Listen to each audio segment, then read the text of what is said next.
Chapter 1740. Ha! Sitting at the head of the table, Remilia opened her sleepy eyes and let out a long yawn as she grumbled. I'm a vampire. Why do I have to sleep early and wake up early? Why do I have to eat 3 meals, as usual?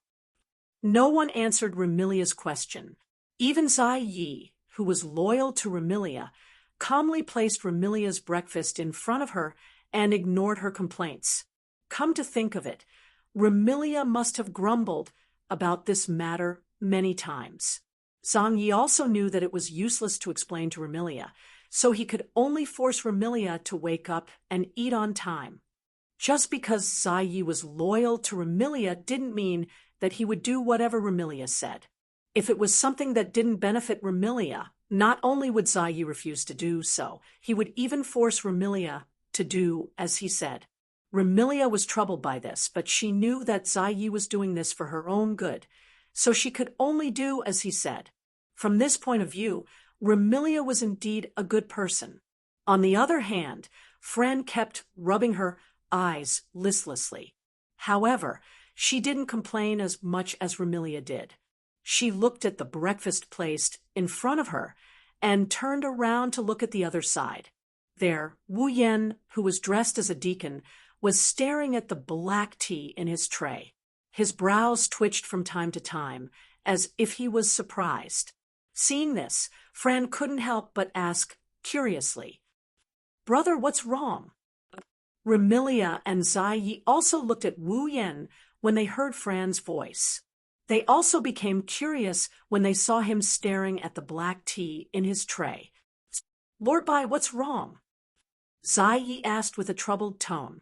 "Is there a problem with the black tea I made?" "Impossible." Before Wu Yan could answer, Remilia warned, "Zuiye's black tea is of the highest grade. Moreover, it's impossible for Zuiyi to make a mistake in a small job like making black tea. Although you're the butler of the Red Devil Mansion, I'm warning you, don't try to make things difficult for Zuiyi." "Am I that kind of person in your mind?" Wu Yan retracted his gaze from the tea set and rolled his eyes at Remilia, not behaving like a deacon at all. "I'm just a little surprised by the composition of the black tea. Accident, Remilia, Fran, and Zuiyi all had doubtful expressions on their faces. If I'm not mistaken," placing the tray in his hand on the table, Wu Yan looked at Zuiyi. "There should be blood in this black tea, right? I've neglected my duty." Upon hearing Wu Yan's words, Bu Yi bowed on the spot. "I forgot to tell Lord Bai that Miss likes to add type B blood in her black tea. It's normal for Lord Bai to feel that there's a problem. Well, I'm not trying to punish you for this." Seeing Zuiyi bow and apologize, Wu Yan waved his hand with a bitter smile. "It's just that I rarely see people adding blood to their diet, so I'm a little surprised." "Rarely?" Remilia tilted her head. The confusion on her face deepened. "Although it's my hobby to add blood to my black tea, it shouldn't be rare for vampires to add blood to their diet, right?" "Indeed, many vampires like to add their favorite blood to their red wine. For some vampire nobles, this tendency is a kind of enjoyment. However, compared to red wine, Remilia prefers black tea. That's why she added blood to her black tea. As for Wu Yan, since he's the noblest vampire ancestor, he should have his own preferences in this regard. For example, adding blood to his favorite food, right?" Unfortunately, Remilia forgot one thing. Unlike ordinary vampires, ancestors don't need to rely on blood to survive. Wu Yan reminded her, "That's why I don't usually drink blood. No, I should say that until now, I've never sucked anyone's blood, nor have I purposely drank blood." "Never drank blood?" Remilia and Zuiyi both stood up in shock. "Can you still be considered a vampire like this?" Remilia's face was full of contempt. "Don't you know what it means for vampires to not drink blood before?" For vampires, a vampire who hasn't drunk blood is like a human who hasn't drunk milk. They're both immature and half-baked. If Wu Yan, the king of vampires, really hasn't drunk blood before. Remilia wouldn't mind mocking him for being a brat. Unfortunately, Remilia had miscalculated. Since there's no need to drink blood, there's nothing wrong with eating like a normal person, right? Wu Yen glanced at Remilia as if he could read her mind. He grinned as if he didn't know what she was thinking. Besides, to you, I am indeed a brat. After all, I'm not even 30 yet. What did you say? The disdain on Remilia's face was replaced by shock. You're not even 30 yet. If I count, I'm about 27 this year, right? Wu Yen scratched his cheek and shrugged. What? Is there a problem? A big problem. This is a huge problem. Remilia slammed the table and stood up. Doesn't that mean you're a few hundred years younger than me? I'm being abused by someone a few hundred years younger than me? The primogenitors disappeared in the river of history. Even if it wasn't 100 or 200,000 years, it wasn't 10 or 20,000 years. It was at least a few thousand years. Thus, Remilia assumed Wu Yen was one of the missing primogenitors. She assumed he was one of the missing primogenitors. Who would have thought that this primogenitor was so young and possessed strength she could only look up to? Wasn't that a problem? Not just Remilia. Even Sakuya is looking at Wu Yen with surprise and even a bit of suspicion. Do I need to lie to you? Wu Yen shook his head with a smile. Well, just think of me as a new primogenitor. Even if I'm young, a primogenitor has great strength. It's not strange that I'm stronger than you, right? Damn it. Remilia pursed her lips unwillingly. Why can't I be a primogenitor? If you were a primogenitor, you might have mysteriously disappeared like the others before you. Wu Yen teased. Do you still want to be a primogenitor? So noisy. Remilia sat down angrily and slapped the table. Black tea, black tea. Wu Yi suppressed his laughter at Remilia's childish behavior. Even Wu Yen couldn't help but smile. He shrugged and walked to Remilia's side to pour her a cup of black tea. Do as the Romans do. When I have time, I'll also study how to make black tea with blood. Don't look at me like this. The black tea I make and the food I make is unmatched until now. Oh. Remilia pursed her lips in disbelief. Zhua Yi looked at Wu Yen calmly, but his blue eyes burned with a hint of resistance. Then next time, let Zhua Yi witness Lord Bai's cooking. No problem. Wu Yen gladly accepted. At this time, Fran jumped down with a tray and slid to Wu Yen. She said coquettishly, Big Brother. Fran wants Big Brother to feed her. Okay, Big Brother will feed Fran. Wu Yen pinched Fran's nose dotingly and picked her up. He sat on the side seat and took Fran's tray. Come, Seeing Flan happily being fed by Wu Yen, Remilia felt jealous and envious at the same time. Wu Yen chuckled when he saw how envious Remilia is. He picked up a piece of meat and put the fork in front of Remilia. Come, what do you mean by this? Remilia was furious. I'm the master of the Red Devil Mansion. Why would I need someone to feed me? You're the master of the Red Devil Mansion outside. Don't pretend to be majestic at home. Wu Yen knocked Remilia's head. You're just a little sister at home. Can't you just accept your big brother's kindness? What little sister? Remilia panicked. I'm older than you. Yes. Hurry up and eat. If big sister doesn't eat, Fran will eat. Wait, Fran, that's mine. The two sisters immediately fought over Wu Yan's right to feed them. Seeing Remilia and Fran fighting over Wu Yan's food, and seeing Wu Yan's helpless and doting smile, Zuye's heart couldn't help but ripple. Today's Red Devil Mansion was less cold and more warm. Chapter 1741. Today's weather was exceptionally clear, or rather, it could be said that the weather in Illusory Town was pretty good throughout the 4 seasons. For the monsters who were always looking for excitement to kill time, this kind of weather was the most boring. However, it was undeniable that this kind of weather was the most suitable for going out.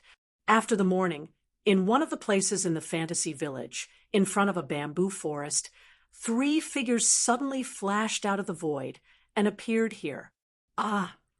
Perhaps it was because it was too sudden. Among the 3 figures, 2 of the slender figures seemed to be startled by their sudden appearance in this place. They let out a small exclamation, and even their footsteps were a little shaky, as if they had just taken a plane.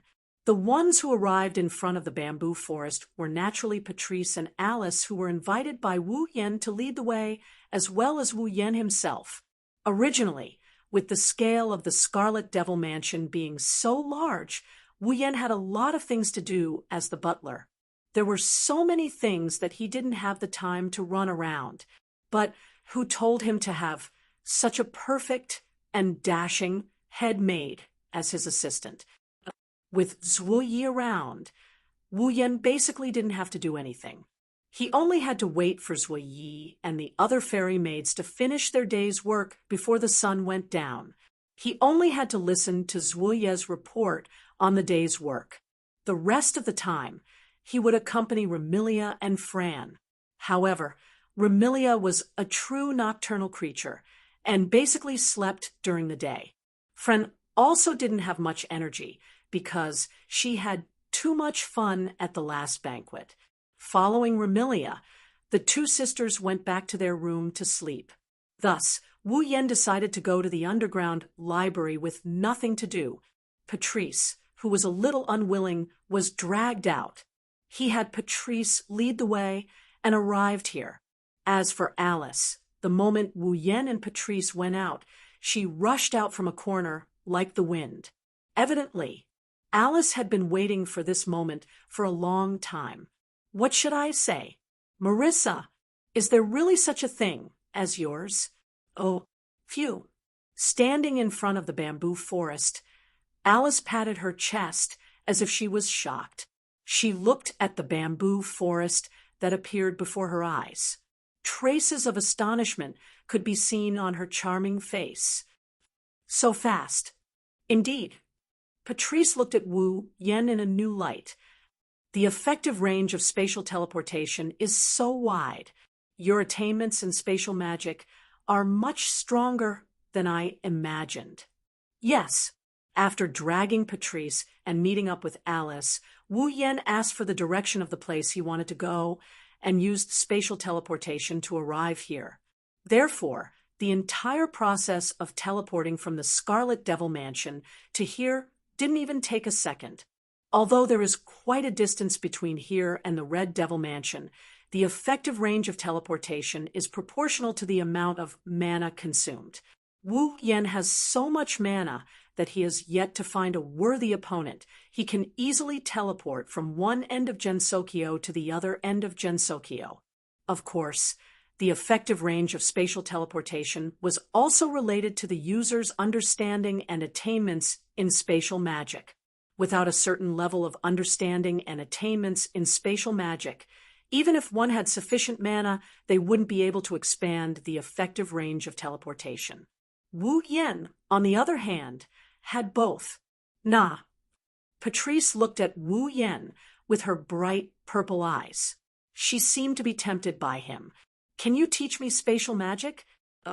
Although Patrice was a witch with profound attainments in magic, she only had a smattering of knowledge in spatial magic. She didn't know spatial magic, at least not high-level spatial magic. For Patrice, who was physically weak, if she could learn spatial teleportation magic, it would save her a lot of trouble. Do you have any grimoires related to spatial magic in your library? Wu Yen scratched his cheek in puzzlement. Why do you need me to teach you? I do have grimoires related to spatial magic.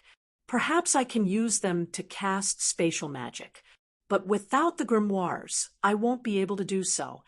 Patrice felt vexed. Perhaps I don't have much talent in spatial magic. I'm more proficient in the 7 elemental magic. Elemental magic.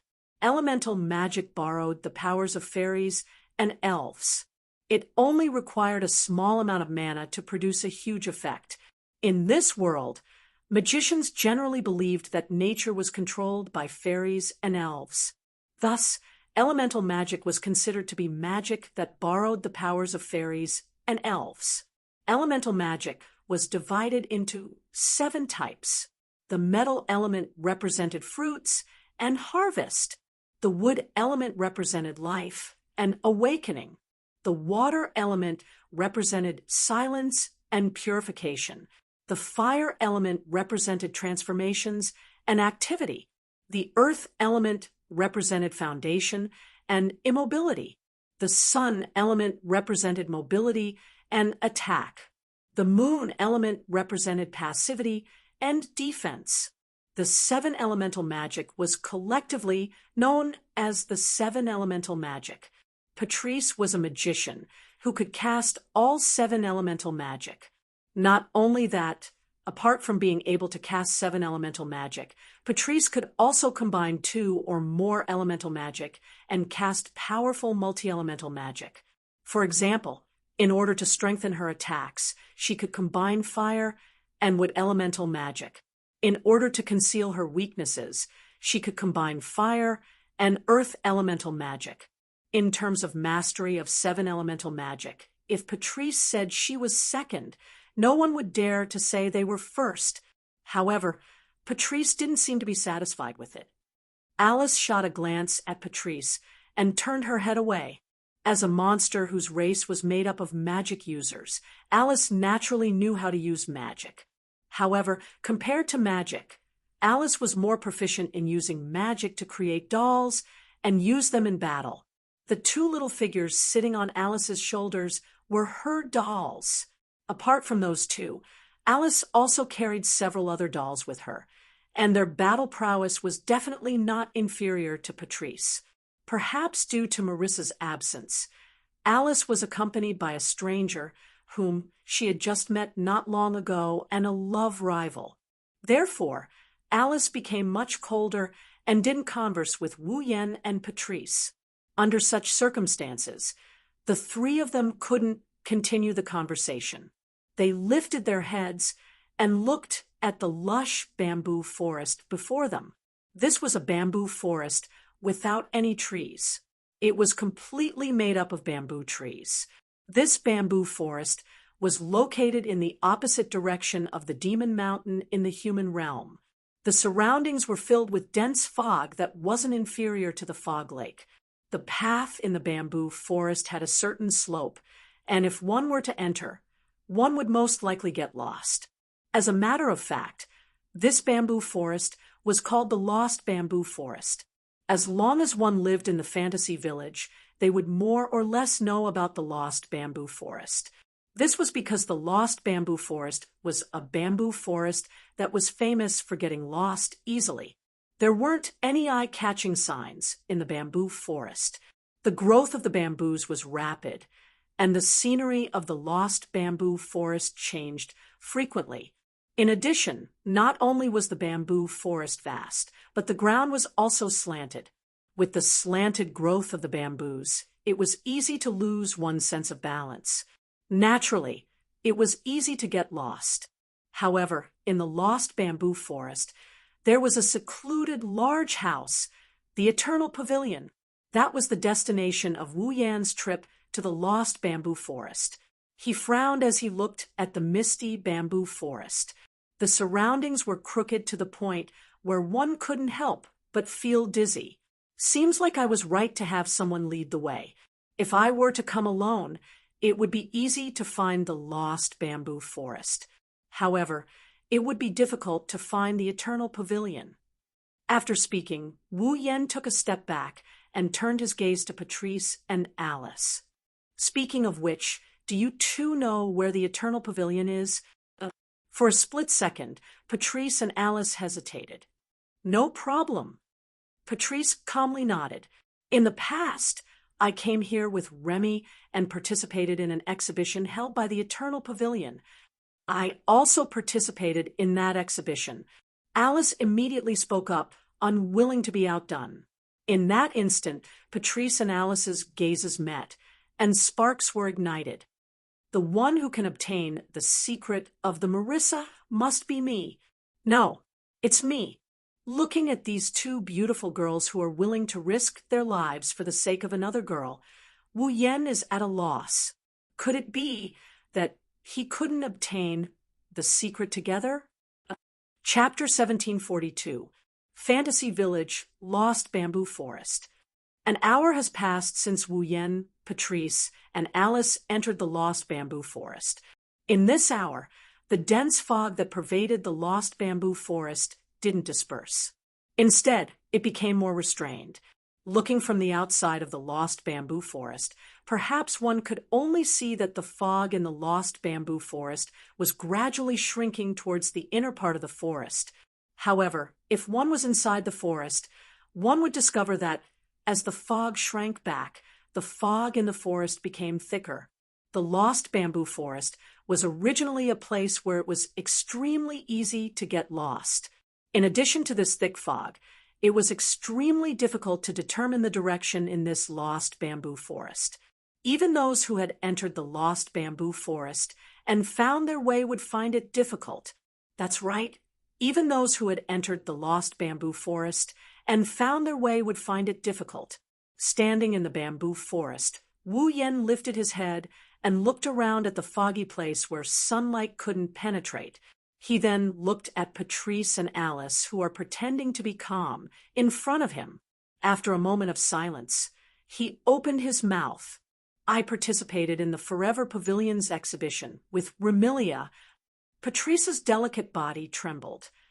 A certain someone also participated in that exhibition. Alice's delicate body trembled. A certain someone declared that she would definitely obtain Marissa's secret. Patrice's delicate body trembled again. A certain someone also declared that she would be the one to obtain Marissa's secret. Alice's delicate body trembled again. Wu Yen stayed silent for a while, but it was only for a short while. After a short while, he asked a question.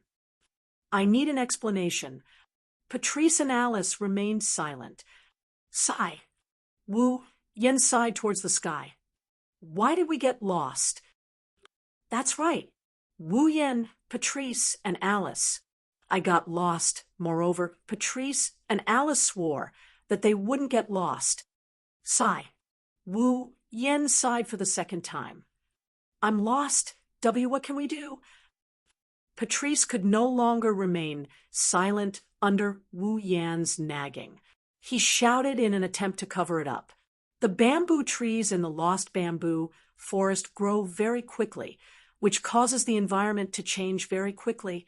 Even people who come here often get the wrong way. Because of this, MSQ. Patrice's explanation sounded logical, but the fact that she had even exposed her habit was enough to show how guilty Patrice was. It wasn't just Patrice.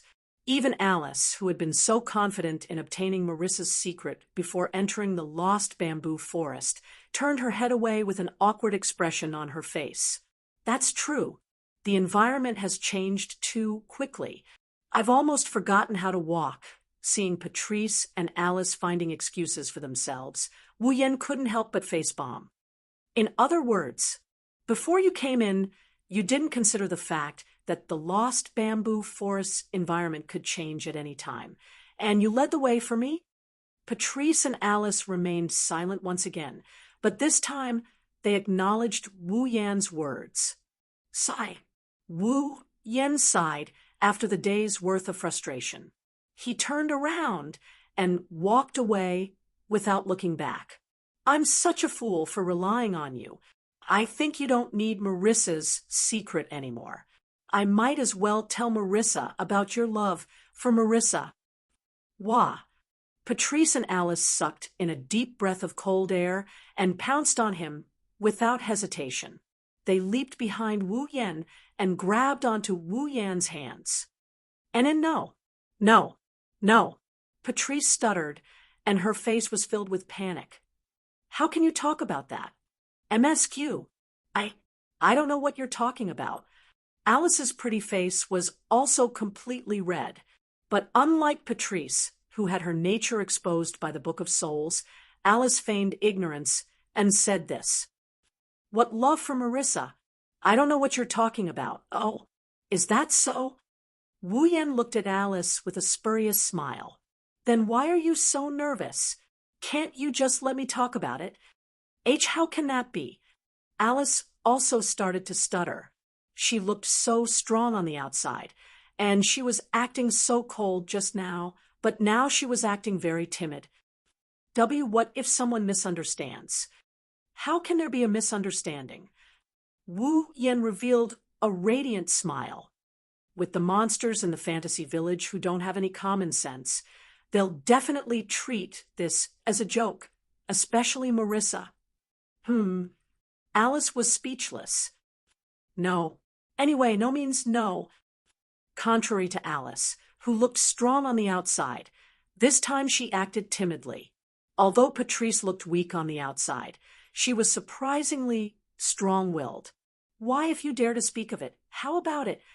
Wu Yan raised his brows. He spoke in a mocking tone. Do you intend to use the Book of Spirits to trick me again? Patrice's face was as red as Alice's. Of course. This time, Patrice's face was red because she recalled the fiery ripples in the library from Wu Yan's mocking tone. She felt her body heating up as she was embarrassed and angry.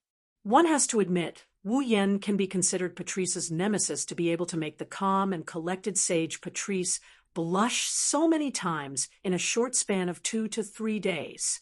In a way, Wu Yan can be considered Patrice's nemesis. Seeing how Patrice and Alice were struck down by his words, Wu Yan shook his head, not knowing whether to laugh or cry. He wanted to walk forward, but his hands were held by Alice and Patrice with astonishing strength. The two delicate ladies exerted astonishing strength to hold on to Wu Yan's hands while staring at Wu Yan with their beautiful eyes. It was as though they didn't intend to let go for the rest of their lives.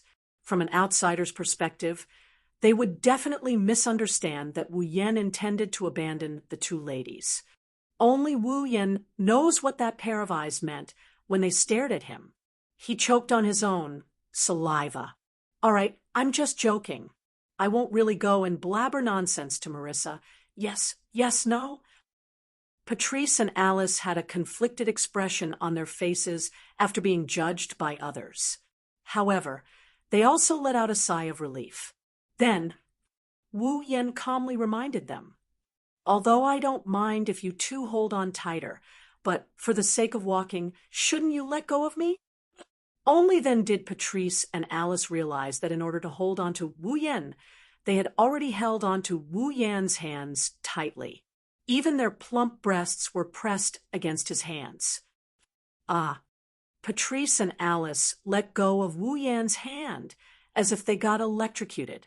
They jumped away as if they were running for their lives. Since when did you guys become so strong? Wu Yan bitterly laughed as he flexed his numb arms. He then praised them in a praising tone. But I have to say, the two of you are the type that looks skinny in clothes.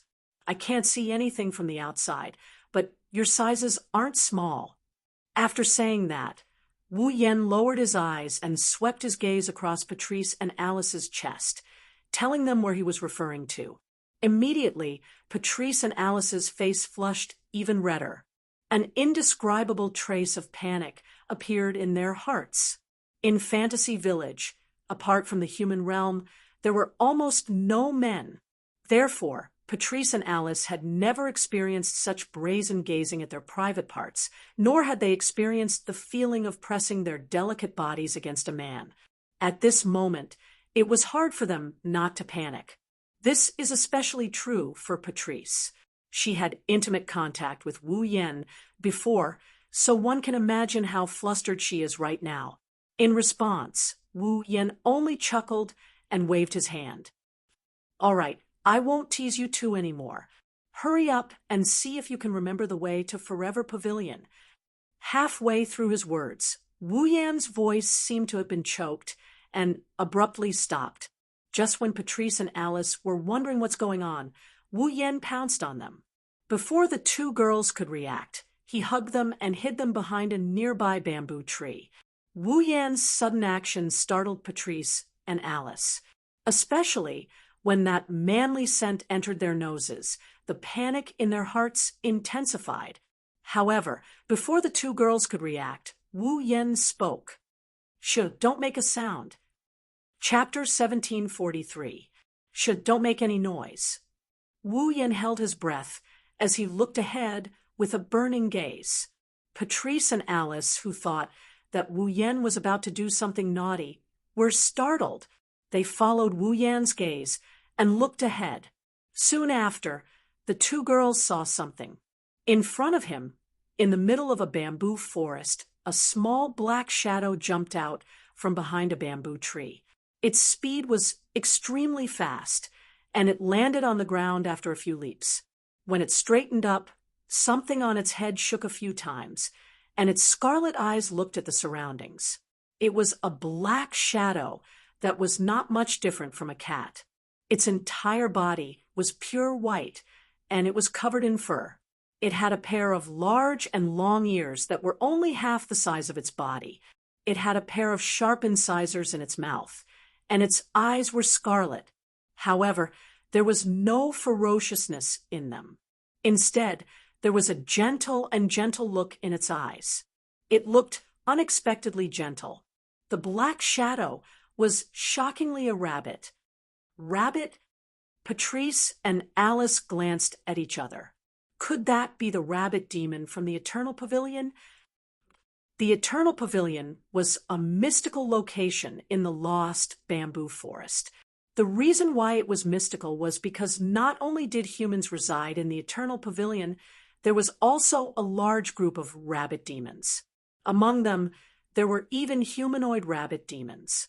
Since this rabbit had appeared in the lost bamboo forest, then it must be the rabbit demon from the Eternal Pavilion. However, its cultivation wasn't strong enough to transform, and it could only move like an ordinary rabbit. Of course, if one thought that this small rabbit was easy to bully, then one would be gravely mistaken. Indeed, in terms of strength, this rabbit was pitifully weak in the fantasy village. However, its intellect was much higher than an ordinary rabbit. It was also much more quick-witted. If this rabbit discovered that there was someone nearby, then it would definitely slip away without a second word. Because of this, Wu Yan ignored the danger of being treated as a pervert by Patrice and Alice and hugged the two girls. He hid behind a bamboo tree, even though they understood this point. However, Patrice and Alice didn't feel relieved at all. There was no other reason. That was because at that very moment, the posture of the man and the two women was simply too erotic, because it was too rushed. Patrice and Alice are lying on the ground, hiding behind a bamboo tree. Wu Yen pinned the two girls down, one on the left, one on the right, one on the right, one on the left, one on the right. He hugged the two girls in his arms. Therefore, Patrice and Alice could clearly feel the heavy yet comfortable weight of the person on their backs. Furthermore, they could feel the heat and smell from the other party's body. Their heartbeats couldn't help but thump. Why are you hiding? Alice couldn't help but start to struggle. There's no need for us to hide, right? Idiot. Wu Yan didn't know how much of an impact his actions had on Alice. In order to lower his voice, he even placed his mouth between Patrice and Alice's heads and whispered into their ears. If we don't hide, that rabbit demon will definitely run away. If it runs away, then so be it. Wu Yan's warm breath on her ears caused Patrice's ears to redden. Her purple eyes were filled with nervousness. What use does that rabbit demon have? It's going to be very useful. Wu Yan grinned as he stared at the rabbit, gnawing on something under a bamboo tree in the forest. That must be the Forever Pavilion's rabbit demon. Furthermore, it might have gotten separated. Someone will either come looking for it, or it will run back. So that's how it is. While Alice was still struggling uncomfortably, Patrice had unexpectedly calmed down. You want to follow that rabbit and find the person in the Forever Pavilion or find the Forever Pavilion. Smart. Retracting his gaze from the rabbit, Wu Yen lowered his head and looked at Patrice's fiery red ears. He licked his lips and let out an extremely lustful voice. Seeing how smart you are, do you need me to give you a reward? Wu Yan's hand on Patrice's waist slowly moved upwards as he spoke. His target is obvious. There is only one thing he wants to do. Thus, Patrice's calm facade crumbled as she shook her head like a rattled drum. No need. I don't need any reward. Mama, don't say that. Wu Yen continued to whisper into Patrice's ear. His hand continued to move upwards until he finally reached the top of one of her boobs. He grabbed the boobs that his hand can only cover half of. He rubbed his fingers on them. It's not like I haven't tried. Patrice almost jumped when she felt one of her ample breasts being grabbed and rubbed. However, a doubtful voice from the side caused her to turn sluggish. Reward? Alice seemed to be unable to bear the weight and smell from Wu Yan's body. Her face was extremely red, and her heartbeat was so loud that it was almost audible. She quickly changed the topic and asked, "What reward?" "Don't tell me you want it too." Wu Yan smiled maliciously. "Well, I don't mind giving it to you." After speaking, Wu Yan's hand that was hugging Alice's waist started to move upwards.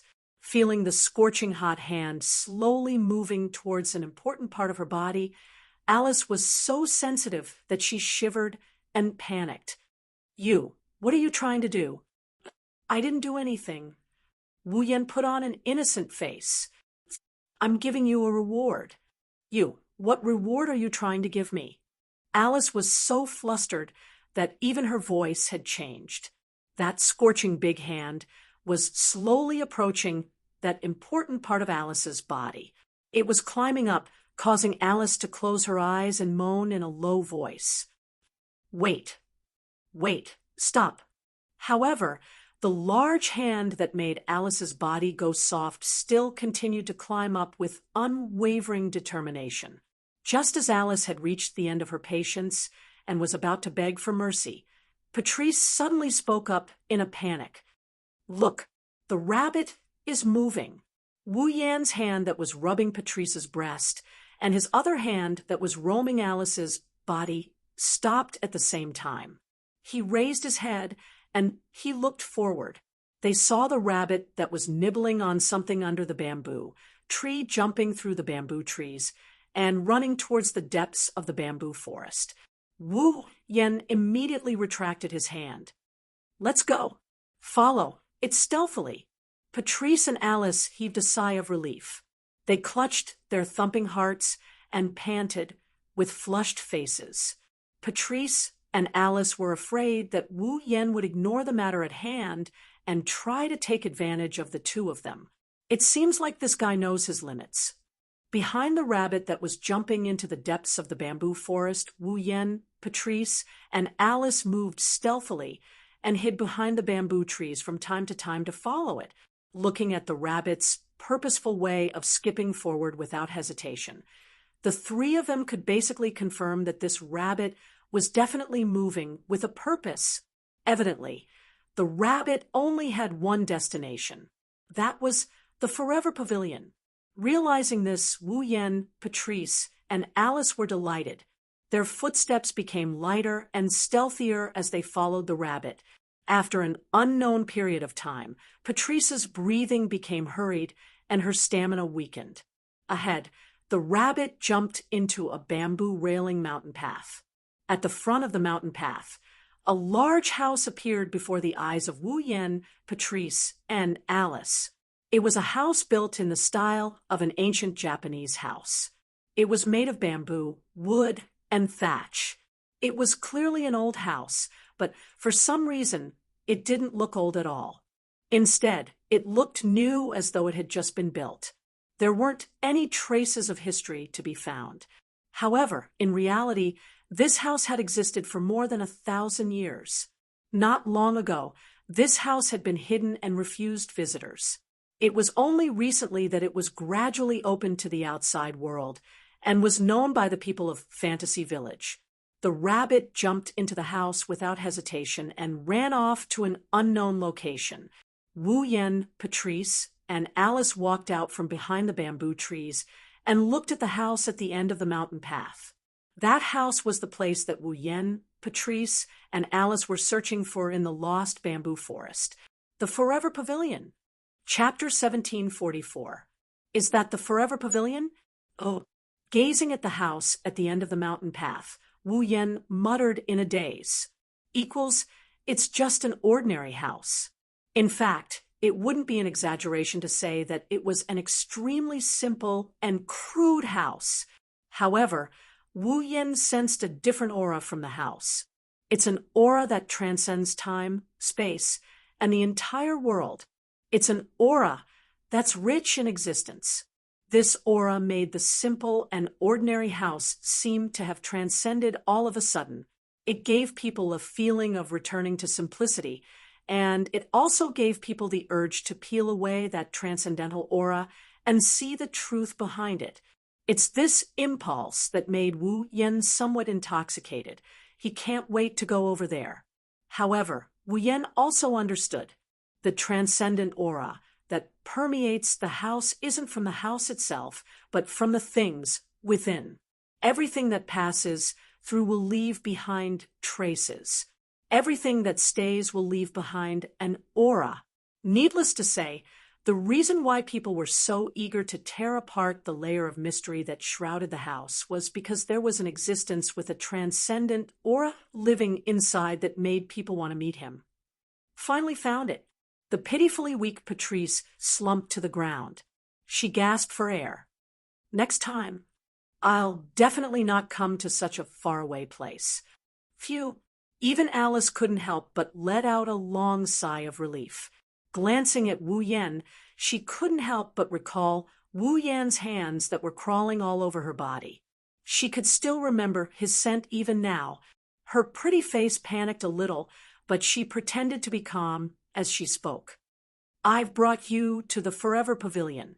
Can you tell me the secret of Marissa? Yes. Why you still have me? Patrice raised her hand in a half-dead manner. I also want to know the secret of Marissa. Well, Wu Yan regained his senses and shrugged his shoulders. Since you're already here, why don't you follow me to meet the owner of the Forever Pavilion? Just as Wu Yan finished his sentence, someone interrupted him. A clear and aged voice rang out. It reverberated from the front of the mountain path. It's a pity that today's Forever Pavilion doesn't have any guests. Go back to where you came from. Following the voice, a gust of wind blew through the lost bamboo forest. The surrounding bamboos rustled in the wind. Leaves fluttered in the wind and covered the vision of Wu Yan, Patrice, and Alice. When the wind stopped, the fluttering leaves dissipated. When Wu Yan, Patrice, and Alice regained their vision, a figure that seemed to have been there since the beginning entered their vision. The owner of the figure was a young girl. At the very least, from the looks of it, she was indeed a young girl. However, this young lady's attire was rather strange. She was wearing a nurse's cap on her head and a cheongsam dress that was half purple and half red on her upper body. Her lower body was also the same color, but the colors on both sides had been switched, making her look like a cheongsam. The dress was embroidered with constellations, and the cap was embroidered with the constellation Lyra. The upper right half had the constellation Cassiopeia. The upper left half had the constellation Big Dipper. The lower right half had the constellation Sagittarius. And the lower left half had the constellation Andromeda. All sorts of constellations were put together, and it looked very strange. Even the dress had an 8 trigrams pattern revolving around it. However, It was precisely such a strange dress that no one could find the slightest bit of incongruity when worn by that young girl. Instead, they felt that it was how it should be, and that it was extremely suitable. Her long silver hair swayed slightly in the wind that had already dissipated. One could clearly see that the long silver hair that reached her waist had been tied into a braid that hung down behind the young girl's back. The ends of the braid were casually spread out, and a hairband was tied around a little above the braid. The appearance of this young lady could only be described with one word. It was truly shocking. Even when compared to Patrice and Alice, who are beside Wu Yan, he's not inferior. Due to the vicissitudes of life he exuded, he gave off a mature vibe. Yonglin, level 95. Level 95. Demigod. This young lady, who seemed to be in her 20s, was actually a demigod expert. Moreover, he wasn't just any ordinary demigod. He was a level 95 demigod powerhouse who had walked quite a distance in the demigod realm. However, Wu Yan wasn't surprised that this young lady named Yonglin had the strength of a demigod. Why? This was because Yonglin of 8 Wills was not as young as she looked. No one knew Yonglin's true age. However, Wu Yan was certain that Yonglin was much older than anyone that Wu Yan had ever met. It wasn't something that could be described as 1,000 years, 10,000 years, 100,000 years, 1,000,000 years, or even 10 million years. Yonglin was definitely more than 100 million years old. At this age, even if she cultivated for a day and rested for 10 days, it wasn't impossible for her to reach the demigod realm. If it was Wu Yan who had lived this long, let alone the demigod realm, he would have no problem reaching the celestial realm. Therefore, Wu Yan wasn't surprised at all. What surprised Wu Yan was what Yonglin said just now. That, under Yonglin's calm gaze, Wu Yan felt as though his heart was weighed down. He hesitated for a moment and asked in doubt, "Decline the guest?" That's exactly what it means. Yonglin didn't look at Patrice and Alice. Instead, she looked at Wu Yan. Rather than saying that she wasn't looking at Patrice and Alice, it was more accurate to say that Yonglin knew who was the one that wanted to visit the Forever Pavilion. Today, the Forever Pavilion won't be receiving any guests. If you are guests, then I'm sorry, but please return. If you are patients, I can treat you here, although I'm not very willing. By the way, Yonglin Yagi was also a doctor. She was a doctor who could cure almost any disease except for reviving the dead. Furthermore, the 8 Wills Yonglin not only treated humans but also demons. The Forever Pavilion never rejected any patients. As long as someone could find the Forever Pavilion and the 8 Wills Yonglin in the lost bamboo forest, the 8 Wills Yonglin would treat them. This was probably the first time since the Forever Pavilion had been opened to the public, wasn't it? Patrice and Alice looked at each other in dismay. Wu Yan furrowed his brows before relaxing them and looking at Yonglin. "We aren't here to seek treatment. We have some matters to discuss with the owner of the Forever Pavilion." Yonglin's expression didn't change. She looked at Wu Yan calmly. That was all it took for Wu Yan to feel an indescribable pressure. After a long time, Yonglin Yaoi sighed slightly. Don't you understand?" Alice was confused by Yonglin's words. Wu Yan and Patrice muttered to themselves. One of them had a gloomy expression, while the other had an astonished expression. Could it be? Seeing Wu Yan's silence, Patrice hesitated for a moment before giving her guess. "The Forever Pavilion isn't declining guests. You're just not letting anyone in?"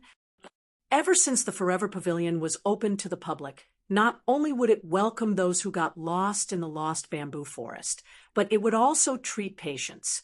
Every once in a while, the pavilion would hold an exhibition. It had never rejected anyone from entering. Today, however, Yonglin said that she would not be receiving any guests. Furthermore, it happened to be on the same day as Wu Yan. Furthermore, Yonglin only looked at Wu Yan and didn't have any intention of chasing Patrice and Alice away. Wasn't this enough to explain something? Yonglin didn't agree or refute Patrice's question. Instead, she looked at the silent Wu Yan and shook her head with a smile. Originally, I wanted to use some tricks to make you guys get lost in the lost bamboo forest. If you can't find the Forever Pavilion, you guys will obediently go back. In the end, the location of the Forever Pavilion has been exposed because of a lost rabbit. Plans really can't keep up with changes. Wu Yan, Patrice, and Alice finally understood. The reason why Patrice and Alice led him to the wrong place was all because of Yonglin Yongi. Chapter 1745. Both Patrice and Alice have been to Yongyuan Pavilion before. The environment of the lost bamboo forest changed at a shocking speed. It was easy to get lost. However, Patrice and Alice wouldn't lose their way the moment they entered the lost bamboo forest. Previously, Patrice and Alice thought that it was because they hadn't been here for too long that they were in such a sorry state. In the end, they had to chase after a rabbit to find the perpetual pavilion. Only now did they know that it was Yonglin Yongi who had done something behind the scenes. Wu Yan looked at Yonglin in astonishment. You knew that I would come to Yongyuan Pavilion? Yonglin shook her head in response to Wu Yan's astonishment. You're thinking too much. I only sensed your arrival the moment you entered the lost bamboo forest. If she knew that Wu Yan would come and didn't want to let Wu Yan find Yongyuan Pavilion, then with Yonglin's methods, Wu Yan would never find Yongyuan Pavilion. She wouldn't have deciphered Yonglin's plan, just because of a rabbit. After all, Yonglin's greatest strength wasn't her demigod rank strength, nor her medical skills that could bring the dead back to life. Instead, it was her intellect. After living for so long, Yonglin's intellect had turned into a demon. Just like Yukari, she was a true sage. In fact, in terms of intellect, Yonglin was slightly superior to Yukari. Yukari was a great demon with the title of Demon Sage. Yonglin was also a person from the moon with the title of Brain of the Moon. So you did something in the lost bamboo forest at the last minute to prevent me from finding the Forever Pavilion? Wu Yan frowned deeply. Why? I don't think I have offended Yongyuan Pavilion in any way, right? You are overthinking this. The reason isn't as great as you think it is. Yonglin looked at Wu Yan with a meaningful look. She had a half-smile on her face. I didn't let you enter Yongyuan Pavilion because of the unpleasant aura on you. An unpleasant aura? Patrice and Alice looked at Wu Yan in disbelief. An unpleasant aura? Wu Yan was also at a loss. He had no idea what was going on. I can sense that guy's aura from you. Yonglin glanced at Wu Yan. Yakumo Violet. Yakumo Yukari? Patrice and Alice paused for a moment. Purple? Wu Yan paused for a moment before he recalled. Yonglin Hachiai wasn't originally a resident of Fantasy Village. Neither were they natives of Earth. It was the people of the moon who lived on the moon. In the past, there had been 2 wars on the moon. It was a war between the forces of Fantasy Town, led by Purple, and the forces of the moon. It could be said that Violet was the one who initiated the 2 lunar wars. At that time, Yonglin's position was still on the moon. As such, the 2 lunar wars could be said to be a battle between Yonglin and Violet behind the scenes. In the first lunar war, Yonglin set a trap. She let Violet jump in. In the end, Violet led the forces of Fantasy Village to invade the moon and suffered a crushing defeat. In the second lunar war, Yonglin betrayed the moon and entered Fantasy Village. At that time, although she stood on the side of Fantasy Village, she was different from the monsters in Fantasy Village. She didn't actively participate in the war. However, in the Second War on the Moon, the purple dark sent by Yulo to successfully steal a bottle of wine from the moon and brought it back to the fantasy land to celebrate. They despised the moon's miscalculation and took revenge for the humiliation of the failure of the first war on the moon. They also took revenge for being framed by Yonglin of 8 Wills. In other words, the 2 lunar wars caused the 2 monsters with monstrous intelligence to secretly form a grudge. Although the grudge between them had not reached the point where they had to fight to the death, it did not mean that Yukari did not remember it. Otherwise, she would not have plotted revenge during the Second War on the Moon. Judging from the current situation, Yonglin seemed to have remembered what Yukari had done. Yonglin said that the reason why she didn't want Wu Yen to enter the Forever Pavilion was nothing special. Indeed, it was not a great reason. The reason why Yonglin didn't allow Wu Yen to enter the Forever Pavilion was that she sensed Violet's aura from Wu Yan's body. She could tell that Wu Yen had a close relationship with Violet, so she didn't want him to enter the Forever Pavilion. This was the reason. Understanding this, Wu Yen didn't know whether to laugh or cry. I didn't expect that the former moon's brain would actually reject me from entering the Forever Pavilion for such a childish reason. Like you said, I'm just the former moon's brain. Yonglin smiled indifferently.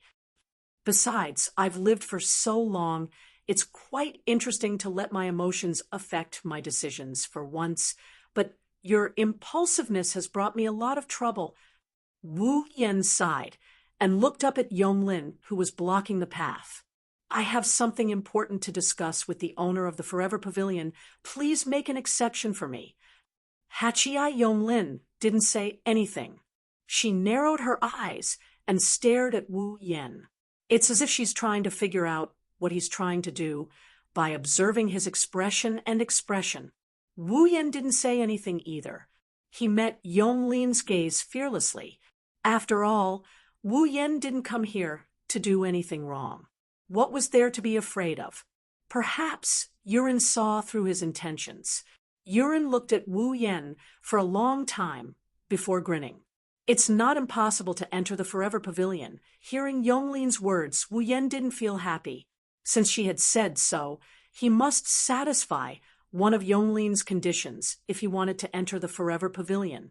As expected, Yonglin took out a small medicine bottle and threw it to Wu Yen. Wu Yen was startled at first. Then he reached out and caught the medicine bottle. It was a medicine bottle filled with some unknown liquid. This is a medicine that I've recently researched. I'm planning to let my family's servants try its effect. Yonglin said in a calm tone that could make any servant faint. Now, I've changed my mind. Hearing this, Wu Yen had a bad feeling. Don't tell me you want to enter the Forever Pavilion, right? Yonglin Yaoi smiled evilly. Then help me test the medicine. After testing the medicine, not only will I let you into the Forever Pavilion, but if you have a request that doesn't cross my bottom line and it's within my ability, I'll definitely help you complete it. This was a huge promise. If a person in the Spalier world had a demigod like Yonglin's promise, he could do whatever he wanted in the Spalier world. No one would dare to touch him. Even the 3 guardian gods had to give face to this demigod. Moreover, Yonglin wasn't just an ordinary demigod. With the title of the Brain of the Moon and superb medical skills, it wouldn't be easy to find something that Yonglin couldn't do. However, no matter how tempting the promise was, Wu Yen had to think about it. Test the medicine? Looking at the medicine bottle in his hand, Wu Yen swallowed a mouthful of saliva. What kind of medicine is this? Interesting. What an interesting medicine. Yonglin looked at the medicine bottle. It can draw out the deepest sin in a person's heart. It's effective for 7 days. If you help me test this medicine, I'll let you enter the Forever Pavilion after 7 days. Draw out the deepest sin in a person's heart. Wu Yan's grip on the medicine bottle tightened. He couldn't help but want to crush it. You're a doctor. Why did you develop such a medicine? Interesting, isn't it? Yonglin's lips curled up. Of course, you can try to force your way in without drinking it. I don't mind. Force my way in? Let's not talk about whether I can make it in. Even if I do, I'll be hated. Wouldn't that be a loss? Draw out the deepest sin in a person's heart. Patrice showed an unusual interest. This medicine is quite unique. Give it a try. Let's give it a try. Alice also spoke up, eager to give it a try. It's quite interesting. Interesting, my ass. Could it be that Fantasy Village is filled with people who love to watch a show? That seems to be the case. What's wrong? Yonglin said in a provocative tone. You don't dare? Wu Yan glared at Yonglin, and he clenched his teeth. He uncorked the bottle and gulped down the contents of the bottle. Chapter 1746. Fantasy Village, Scarlet Fiend Mansion. Wu Yan was sitting at a round table at the end of the stairs. He was the center of attention. Stare. Remilia hovered in the air. Her scarlet eyes were fixated on Wu Yan. Stare. Friend tried her best to put on a serious expression, but in the eyes of others, she looked adorable. Stare. Zuoyi stood behind Remilia and Fran with a calm expression. Her gaze was on Wu Yan. Her blue eyes revealed a trace of curiosity. Stare. Patrice's gaze swept over Wu Yan as if she wanted to slice Wu Yan up and down. The four young ladies surrounded Wu Yan and stared at Wu Yan like he was a newly planted flower, waiting for it to bloom. They had been in this state for half an hour. Wu Yan endured the gazes of the four young ladies while supporting his cheek with his hand. His elbow rested on the table behind him. He tilted his body and looked at Remilia, Fran, Zuoyi, and Patrice with an uninterested expression. 10 minutes later, Remilia lost her patience. What? Remilia pursed her lips and said disappointedly, Didn't you say he drank the Moon Man's medicine? Why hasn't there been any change yet? You guys are just here to watch the show. Wu Yan's lips curled into a bitter smile. Let me tell you guys first, that isn't a medicine that can turn humans into animals. It's also not a medicine that can make humans explode like fireworks. Even if you want to watch the show, you won't be able to see anything. Or rather, if it's a drug that can turn humans into animals, or maybe a drug that can make humans explode in the sky like fireworks, Wu Yan would be happier.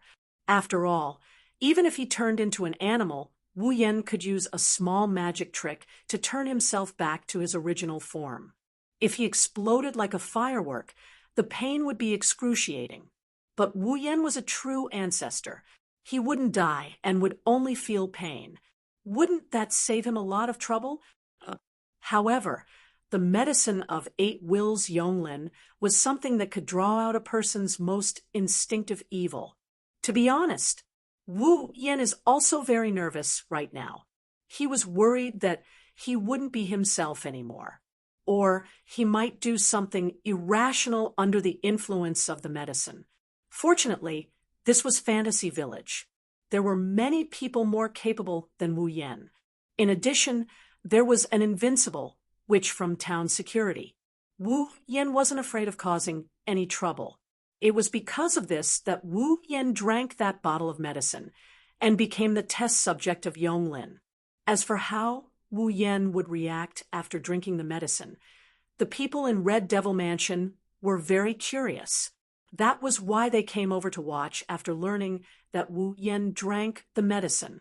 This also confirmed Wu Yan's previous thoughts. In Fantasy Village, other than Boli Ling Meng, who was afraid of trouble, everyone else was a group of people who liked to watch the show. A medicine that can turn humans into animals. A medicine that can make humans explode like fireworks in the sky. Fran was stunned. Brother will turn into an animal and explode like fireworks in the sky. What's so good about animals and explosions? Remilia crossed her arms and said disdainfully, If you want to see animals you can go to the human world. Maybe you can just go out and catch an animal that turned into a fairy. As for the explosion, sister wants to see an explosion? Then Fran can help. Fran tilted her head and said with an innocent expression, all Fran needs to do is to grab something, and it will explode with a bang, no matter what. Wu Yan, Remilia, Sakuya, and Patrice felt their scalps tingling when they heard Fran's naive expression. They couldn't help but chuckle out loud. No need. Speaking of which, why did you drink some unknown medicine in order to enter that moon person's place? Remilia asked in confusion. Don't tell me you want to find moon weapons from that moon person? In this world, the level of technology on the moon was many levels higher than that on Earth. The ability of the armed forces was also not just a little bit stronger. They could even threaten the monsters. Remilia went to the moon during the Second War on the Moon and saw the advanced weaponry there. That's why she assumed that Wu Yan wanted to get his hands on those advanced weaponry. Otherwise, there's no other way to explain why Wu Yan would drink some unknown drug just to enter the Forever Pavilion. However, Remilia had obviously guessed wrong. I have no interest in those weapons. Wu Yan sighed. I just want to find the owner of Forever Pavilion for something. You said the same thing before. Patrice raised her head and asked suspiciously, but what is it? Well, Wu Yan didn't try to hide it. I just want a drop of blood from the owner of Forever Pavilion. Yes, Wu Yan wanted to enter Forever Pavilion to obtain a drop of blood from the owner of Forever Pavilion and to complete his demigod path mission. The fourth segment, Path to Demigod, requires him to obtain 5 types of blood. Blood that contains the power of fantasy. Blood that contains the power of realm. Blood that contains the power of eternity. Blood that contains the power of nature. Blood that contains the power of time. When he brought Fren back to Scarlet Devil Mansion and fought with Remilia and Black Knight, Wu Yan obtained a drop of blood from Black Knight, who could control time. Blood that contains the power of time. This proves that Wu Yan's conjecture is correct.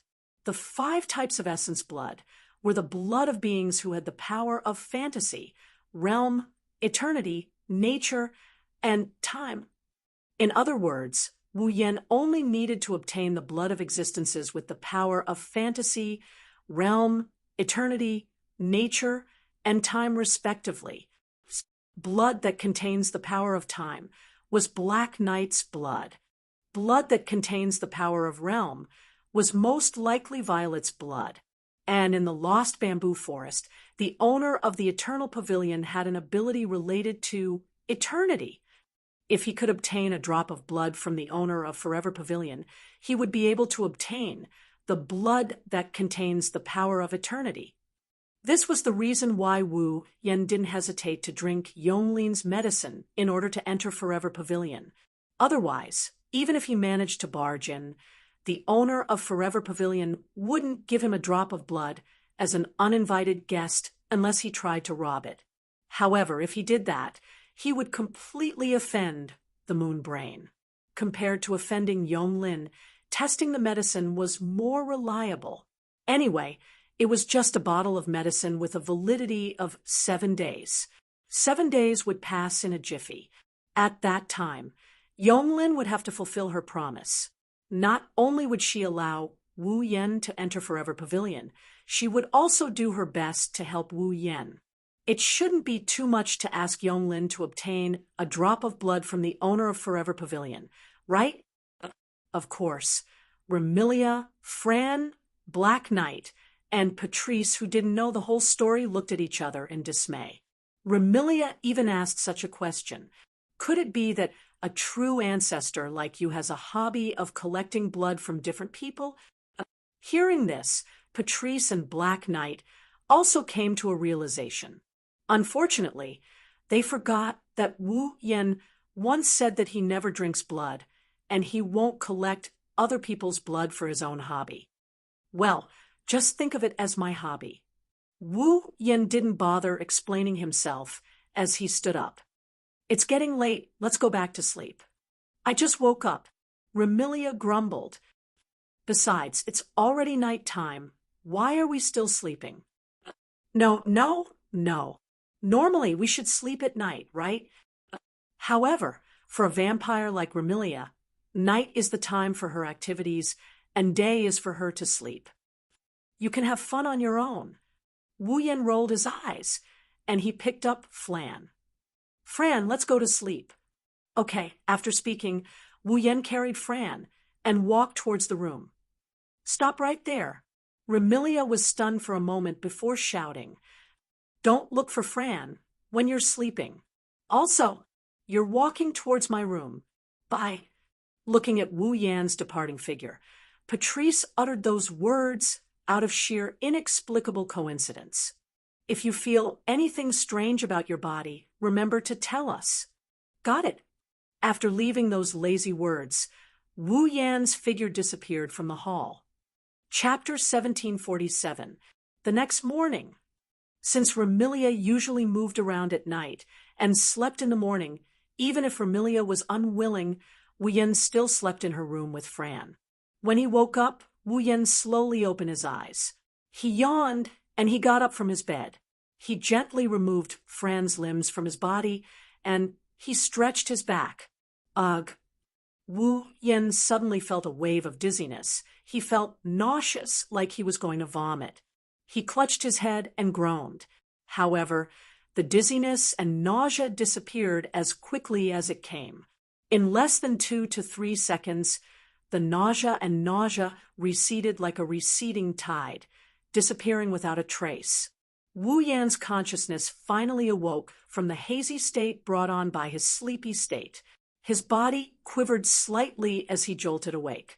He examined his body and moved his shoulders and limbs around. After finding nothing wrong with his body, he scratched his cheeks. Could it be that I got up too quickly? So I feel dizzy? With that in mind, Wu Yan closed his eyes and sensed his body's condition. Body, nothing out of the ordinary. Magic, operating freely. Consciousness, very clear. Strength, as usual, whether it was his own body or the power he controlled. Nothing out of the ordinary made Wu Yan feel strange. However, Wu Yan didn't dare to be careless. There was no other reason other than the fact that he just drank Yonglin's experimental potion yesterday. He didn't know if it would work or not, arousing the most fundamental evil in the human heart. After muttering, Wu Yan frowned. Originally, Wu Yan thought that his mind might be occupied by the most fundamental evil mentioned by Yonglin and do something out of his control. Perhaps his will would be hidden and replaced by another will. But what he felt at this moment, there was nothing out of the ordinary. He was still him, physically and mentally. There was no change at all. There was nothing out of the ordinary with his body. His consciousness was very clear. What's going on? Did Yonglin's potion lose its effect? Or because the medicine of the 8 wills' eternal beauty was not strong enough to break through his endless martial refinement of mind, technique, and body as one, and could not affect him. However, as the brain of the moon, a demigod champion, and an unparalleled doctor, would the medicine made by Yonglin of 8 will be so weak that it could not break through the state of mind brought about by his endless martial arts training? Forget it. Unable to figure it out, Wu Yan decided not to think about it. It's best if it doesn't work. With that thought in mind, Wu Yan looked at Fran, who was sleeping soundly, and shook her awake. Red Devil Mansion, Hall. At this moment, Remilia was yawning and sitting at the head of the round table on the platform as if she was about to fall asleep. She was eating breakfast. During the day, Remilia was sleeping. However, before going to bed, Zhao Yi requested that Remilia eat breakfast before going to bed. That way, it would be beneficial for her body. Thus, to Remilia, breakfast was equivalent to a midnight snack for others before they went to bed. Wu Yen carried a half-asleep Fran to the main hall of the Scarlet Devil Mansion. Wu Yen was surprised by what he saw, because in the hall, other than Remilia and Zhao Yi, Patrice, who never left the house, was also sitting at the table and eating breakfast prepared by Zhao Yi. When Wu Yen entered the hall, Patrice noticed him. She looked up and sized up Wu Yen. She hesitated for a moment and asked tentatively, "You're up?" "Yes," Wu Yen casually replied. He carried Fran and sat down without greeting the young lady, who was supposed to be served. He placed the half-asleep Fran on the seat beside him. "Why are you acting so strange today? Why aren't you squatting in your library?" "Oh, I'm only here to check on your health." Patrice half closed her eyes and replied truthfully. Soon after, she felt that her words were a little insincere and immediately added another sentence. "After all, you just drank the Moon People's medicine yesterday. Today might be the day it acts up. I'm quite interested in the effects of the medicine." "Humph." Wu Yen snorted. He lifted his head and calmly said, "Although I don't know how much the medicine can affect me, I'm not someone to be trifled with. If I get serious, I might as well challenge Yongyong Pavilion and fight it out with Yongyong Lin. I'm not without confidence in winning. Wu Yen has Violet's red jade mode. It might be difficult to win against Yongyong Lin while Violet's red jade mode is in effect, but it shouldn't be a problem for him to tie with Yongyong Lin."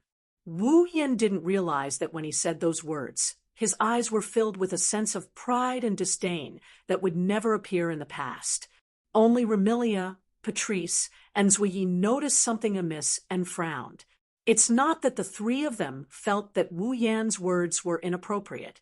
It's because the three of them knew that Wu Yen was hiding a lot of secrets. No one in Scarlet Fiend Mansion had a thorough understanding of him. Therefore, the three of them didn't dare to say that Wu Yen wouldn't be able to do what he said. After a few days of interaction, Remilia, Patrice, Zhuyi, and the others didn't know much about Wu Yan's secrets, but they did have a better understanding of Wu Yan's personality. To put it simply, Wu Yan is a casual person. He won't be bound by rules and regulations. Even if his every action seems to have a purpose, he still lives a free and easy life. He won't force himself to do anything. How could such a casual person display such obvious arrogance and disdain towards others? Remilia, Patrice, and Zhuyi weren't idiots and immediately had such a thought. Wu Yen seemed to have changed. "Hey!" Remilia put down her utensils and frowned at Wu Yen. "Don't you feel that something is wrong with you?" "Oh, wrong," Wu Yen casually replied. "I don't feel that anything is wrong with me." "You really don't feel that you're different from usual?" Patrice's purple eyes were filled with seriousness as though she wanted to see through Wu Yen. "I think you should take a closer look at your body to see if there's anything wrong." "I already said I'm fine." Remilia, Patrice, and Zhuyi looked at him as though he was a problematic child. Wu Yen knitted his brows, and his eyes revealed obvious impatience. "The so-called moon's brain is just that. It's too early for a mere bottle of medicine to cause problems for me." "No." Patrice's eyes flashed with a wisp of wisdom as she spoke in a deep voice. "I feel that the moon's medicine has already taken effect." Following this sentence, a heavy atmosphere suddenly surrounded everyone at the scene. Wu Yen narrowed his eyes. He glanced at Patrice and then at Remilia before laughing out loud. "What do you think I am? Useless like you guys?" Patrice, Zhuyi, and Fran were stunned by his arrogant words. Remilia was enraged, and just as she was about to stand up, Zhuyi held her back. Perhaps he felt that there was no more common topics to talk about. He stood up, and without looking at the girls, he turned around and left the scene. Suyi. Remilia glared at Suyi. Why did you stop me? Young mistress. Suyi bowed apologetically. I'm really sorry, but Zhu Yi feels that Master Bai's condition is a little strange. If young mistress were to clash with Master Bai now, it might blow things up. So be it. Remilia's anger had yet to dissipate. Do I, Remilia, need to be insulted by others? Remy, don't be angry. I also feel that something is amiss. Patrice consoled Remilia before turning to Zui. Zui, pay more attention to Master Bai today, and see if you can discover anything. Yes, young Mistress Patrice. Fran bit on a spoon and gazed at Wu Yan, who was gradually walking away. She muttered worriedly, Big brother. Chapter 1748. Wu Yan was in a bad mood, very bad mood. Wu Yan couldn't pinpoint exactly why he was upset.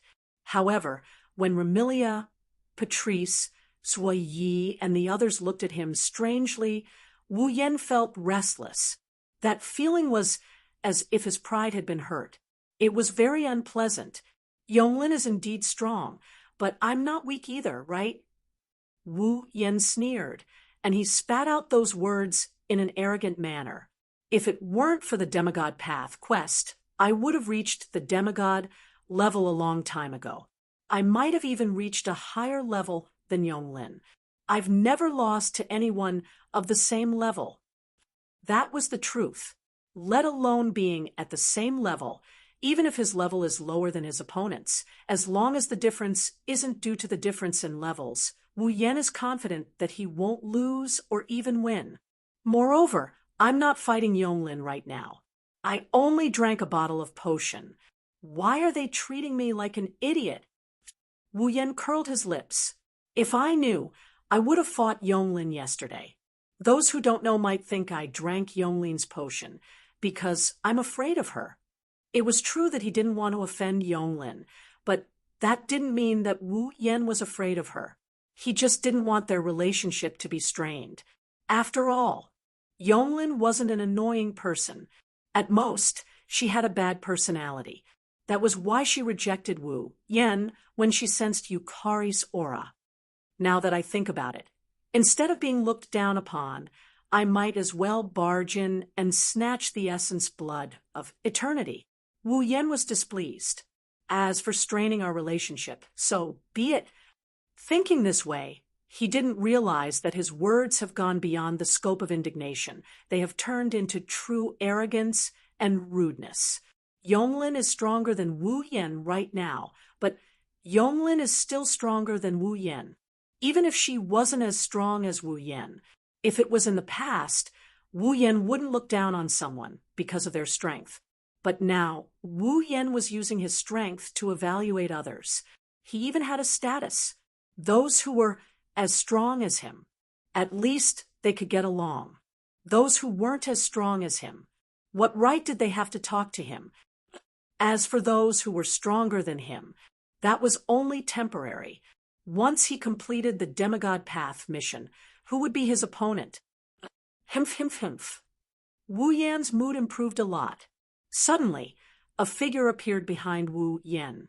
There was no sign of the person's presence, not even the slightest bit of aura.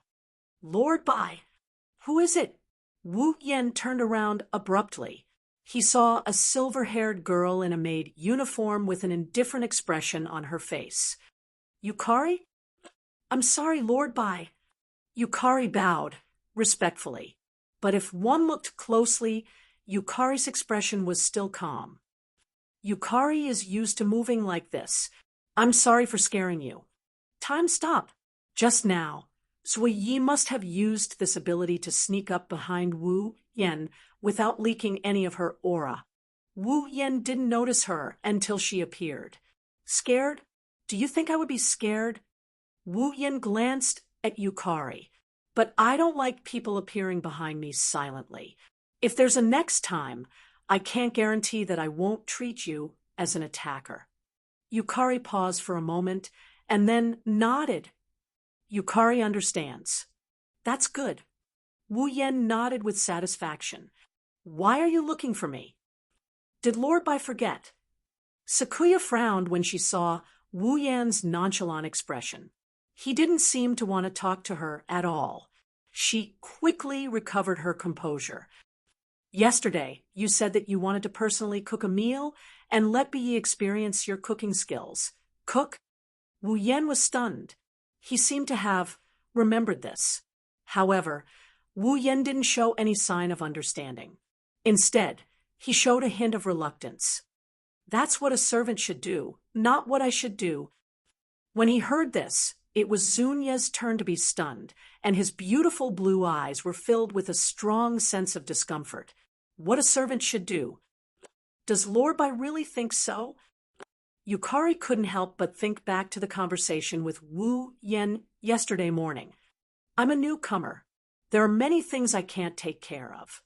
With a knowing and gentle smile, Wu Yan reached out his hand to the stunned Yukari. When the time comes, you have to help me, my head maid. At that time, Wu Yan didn't reject the position of butler because of his identity as a true ancestor.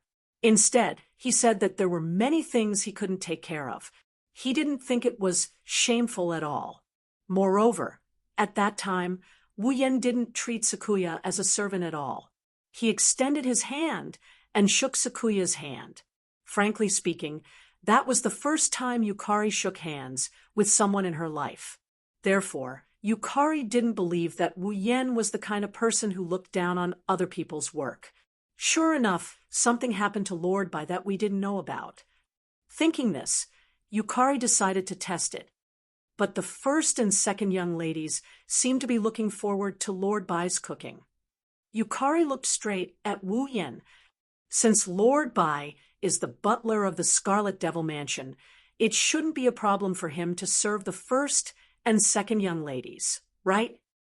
Butler? Wu Yan was stunned. The smile on his face widened. In the end, he couldn't help but laugh out loud. Did I hear wrong? Yukari didn't say anything. She just stared at the laughing Wu Yan with a serious expression. You don't really think I'll be the butler, do you? Wu Yan snickered, and he continued with a look of disdain. I just think that Remilia announced that I'm the butler in front of so many people. It's not bad to embarrass her. Who would really be the butler? Now, Yukari was finally sure. The medicine of Yonglin of 8 wills had definitely taken effect. Yukari was sure that before today, Wu Yan didn't have any thoughts of looking down on his position as the butler. Otherwise, Wu Yan wouldn't have put on the uniform of a deacon yesterday. He wouldn't have personally poured black tea for Remilia or squatted down to feed Remilia and Fran. At that time, Wu Yan didn't have any dissatisfaction with the position of the butler. He only looked at Remilia and Fran with love and care. There was definitely no contempt like now. Yukari was immersed in her thoughts when suddenly a hand wrapped around her waist and pulled her into a warm embrace. It was Wu Yan. A cold glint flashed in Sakuya's eyes. She lifted her head and looked at Wu Yan, who was looking at her with an evil grin while hugging her. Her voice sounded like an ancient well. Lord Bai, please respect yourself. Unfortunately, Wu Yan didn't listen to her. Instead, he stretched out his other hand and lifted Yukari's chin. Hey, Yukari, why don't you be my maid? Lord Bai, Heo-sama. Sakuya met Wu Yan's fiery gaze without any fear. She raised her voice a bit. I won't betray the young mistress. Am I not as good as Remilia? Wu Yan smiled disdainfully and slowly moved his lips closer to Yukari's. I'm stronger than Remilia. Although I'm younger than Remilia, I'm definitely more knowledgeable than Remilia. I can even let you see a wider world and let your strength surpass Remilia's. Don't you want to consider it? Yukari didn't say anything. She just looked at Wu Yan calmly. Even the cold light in her eyes disappeared. You're really loyal, Wu Yan said indifferently.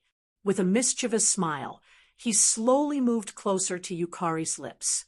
Seeing that Wu Yan was about to take her first kiss, Yukari's face was still calm. She didn't even struggle or resist. It was as if she had become a puppet and had lost her feelings. Her reaction is eerily calm. When he was about to touch her lips, Wu Yan couldn't help but stop. Wu Yan didn't understand until this moment. If he really kissed her like this, Yukari definitely wouldn't resist. However, from now on, the relationship between him and Black Knight would forever stop at being strangers. Wu Yan had such a premonition. Chapter 1749.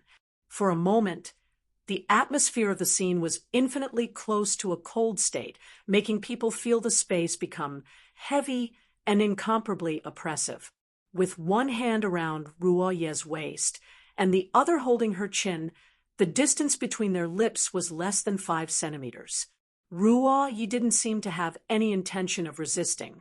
She only needed to lean forward, and in the next second, this perfect and chic head maid's first kiss would be snatched away by Wu Yan.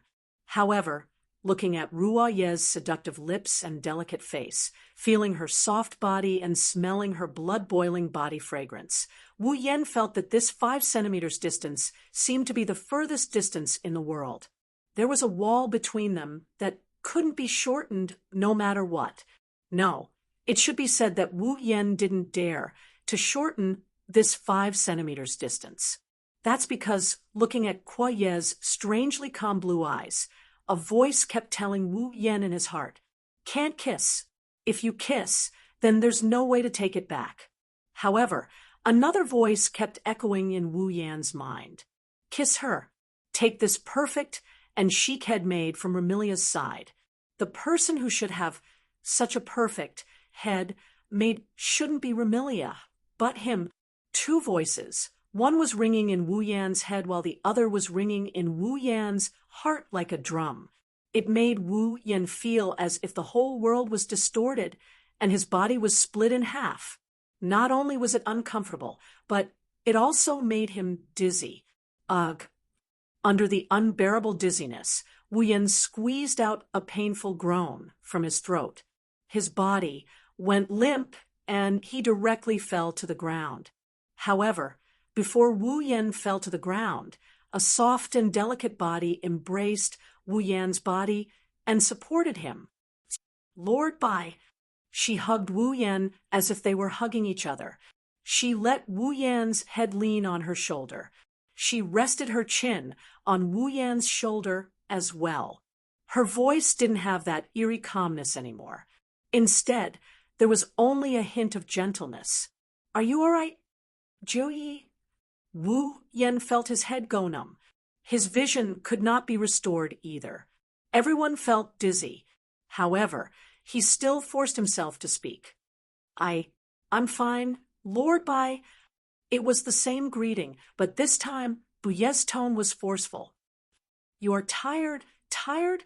Am I tired?" He used the last bit of rationality he had left.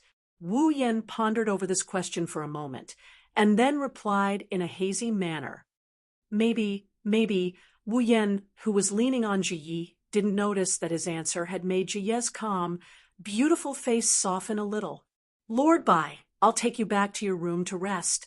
Then, Jiyi didn't ask for Wu Yan's permission. He supported Wu Yan, who had fallen on him, put one of his arms around his neck, and put him on his shoulder. Then, he moved step by step towards Remilia's room. Although there were plenty of rooms in the Scarlet Devil Mansion, Wu Yan had been staying in Remilia's room with Fran these days. Therefore, Jiyi subconsciously brought Wu Yan to Remilia's room and let him lie on her bed. Looking at Wu Yan, who was lying on the bed in a daze, Jiyi hesitated for a moment and finally said this. "Lord Bai, your behavior today is really a bit strange." "You're saying that again."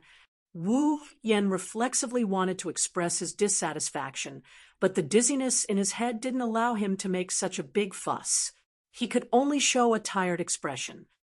"Then tell me, how am I strange?" I think. Jiyi lowered his head and quietly looked at the tired Wu Yan who was holding his head. Today's Lord Bai is completely different from the usual Lord Bai. Hearing this, Wu Yan's tired expression froze on his face. No matter what, Zhi Yi is only a maid and has no right to lecture Lord Bai. However, Zhi Yi has something to tell Lord Bai no matter what. Zhi Yi's eyes rippled. Compared to today's Lord Bai, Zhi Yi hopes to get along with the past Lord Bai more. Zhi Yi bowed slightly, turned around, and walked out of the room, closing the door behind her. Lying on the bed, Wu Yan couldn't help but hold his dizzy head. His wine-red eyes were filled with uncertainty. Now that he thought about it, Wu Yan felt that he was a bit strange. Disregarding everything else, when he woke up in the morning, he felt dizzy for no reason, but his body was fine. When he interacted with Ramilia, Patrice, Zhi Yi, and even Furan, he felt that they had to treat him as the main body and stand on his side. Not only that, he also subconsciously looked down on the Yonglin potion that he drank yesterday. He felt that a mere bottle of potion wouldn't be able to affect him. Wasn't this kind of thinking a bit too arrogant? What kind of person was Yonglin? She was a monster who had lived for hundreds of millions of years. Be it strength, methods, intelligence, or even lifestyle, she was a monster. Even if he had a trump card, he still didn't have the confidence to win against the other party, right? Since he didn't have absolute confidence in winning, what right did he have to criticize Yonglin and look down on her medicine? Moreover, Wu Yan had been wondering why he didn't feel anything strange after drinking Yonglin's medicine. Was it really because Yonglin's medicine wasn't effective on him? With Yonglin's methods, Wu Yan didn't think that would be the case. But before this, Wu Yan took it for granted that Yonglin's medicine couldn't do anything to him and looked down on Yonglin's medicine. In fact, he even looked at Yonglin with contempt. After thinking about it, Wu Yan frowned. His head hurt even more, and he couldn't help but rub his forehead. Thinking back, Wu Yan realized that his attitude today is very different from how he used to be. He was too arrogant and conceited. Moreover, his arrogant attitude, mental activity, and even his words were expressed so naturally. There was nothing wrong with it at all. Even at this moment, Wu Yan still had a certain degree of arrogance. In Wu Yan's mind, he had the ruby mode as his trump card, which allowed him to have the same level of strength and ability as Yukari for a short period of time. He also had powerful and mysterious trump cards, such as familiars. He was also the king of vampires. Everything about him was far superior to others. Even in this fantasy land blessed by the gods, other than a few existences, everyone else was just a pile of trash with a combat strength of 5 compared to him. Wasn't that arrogant and conceited? What was even more terrifying was that this arrogance came directly from Wu Yan's heart. Even he didn't feel that there was anything wrong with it. Could it be that Yonglin's medicine really worked? His train of thought stopped here. In the next moment, the negative effects of dizziness assaulted him. Fatigue suddenly assaulted Wu Yan's mind, causing Wu Yan to feel drowsy and fall asleep. On the other side, Zai Yi walked out of Amelia's room and closed the door. He then walked to the corridor. At the corner of the corridor, Patrice was standing there. How is it? Patrice glanced over when she saw Zhao Yi walking over. Is he all right? From her words, it can be seen that Patrice was present the whole time. He should be fine. Zai Yi shook his head, but his brows were tightly knitted. However, just as Madame Patrice said, the medicine that Lord Bai drank should have taken effect. Otherwise, there wouldn't be such a huge change. Indeed, compared to 2 days ago, his behavior today was too abnormal. I almost thought that this was his true nature, Patrice said in vexation. However, if his nature is that arrogant, there's no need for him to stay in Scarlet Devil Mansion as a housekeeper, right? Madame Patrice. Zai Yi hesitated for a moment before asking, What do you think we should do? Give me some time. Patrice muttered to herself for a moment before giving an answer. I will go back and look for information to see what the most fundamental evil in his heart is. Zai nodded and turned to look at Remilia's room. His eyes flickered with an indescribable light. Chapter 1750. Just like that, a whole day passed, until the next morning, the two voices that had been lingering in Wu Yan's heart and mind, causing Wu Yan to feel dizzy and tired, slowly dissipated. Wu Yan, who was sleeping, let out a comfortable sigh and woke up from his dream. Wiping the sweat that covered his forehead, Wu Yan smiled bitterly. This is probably the first time that I feel that sleeping is not a good thing under the torment of dizziness and exhaustion. Rather than saying that he was sleeping, it would be more accurate to say that he was in a nightmare. He felt as if something heavy is pressing down on his body, making it hard for him to breathe. He couldn't turn over, he couldn't open his eyes, he couldn't move. It's a torment. However, now that he woke up, Wu Yan felt refreshed all over. It wasn't just because he was freed from this torture, nor was it because the two voices that kept colliding in his mind and heart disappeared. It was also because he faintly felt that something was wrong yesterday. Now, Wu Yan dared to say that there was definitely something wrong with him yesterday, because at this moment, the arrogance that came from the bottom of his heart had disappeared without a trace along with the two voices. The medicine of Yonglin of 8 senses has indeed taken effect, causing a change in my state of mind. A few wisps of haze appeared in Wu Yan's eyes, drawing out the most fundamental sin in one's heart. Could it be that the most fundamental sin in my heart was what happened yesterday?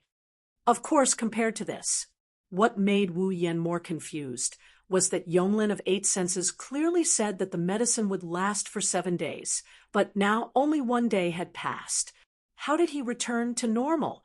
At least now, Wu Yan didn't feel that he looked down on Yonglin of 8 senses in his heart at all. He also didn't feel how strong he was in Fantasy Village at all. His mentality and thoughts had completely returned to normal. Could it be that the medicine of Yonglin of 8 senses didn't take effect, but the effect was weakened after all? Yonglin of 8 senses said that this medicine was just an experimental product. She originally planned to use it for the servants of Yongyong Pavilion before the medicine test was completed. No one knew whether this medicine could produce the expected effect. But on second thought, Wu Yan rejected again. Yesterday, I thought that Yonglin of 8 senses medicine didn't work. In the end, I was tricked. This time, I can't be careless. Otherwise, it's very likely that not only will I be a sinner, but I will also faint again. Wu Yan finally understood the essence of the voice that collided with the voice in his head and in his heart. These two voices, one of them was his own heart, and the other was the mentality caused by Yonglin of 8 senses medicine. Yesterday, Zhuoye's calm and strange performance aroused Wu Yan's disapproval of his behavior at that time. It awakened Wu Yan's heart that was covered by arrogance and conceit. If it was the original Wu Yan, he would definitely not have done such a rude thing and said such arrogant words. It almost broke the relationship that he had established with Zhuoyi. And of course, Wu Yan absolutely didn't want the relationship that he had established with Zhuoyi to be broken. Therefore, Wu Yan's heart was awakened and collided with the mentality caused by the medicine.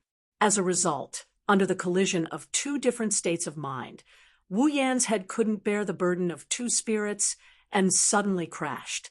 This was the fundamental reason why Wu Yan suddenly felt dizzy and tired. I have to be careful today. Wu Yan was a little vigilant and said to himself with guilt. Also, I have to apologize to Remilia and Zhuoyi.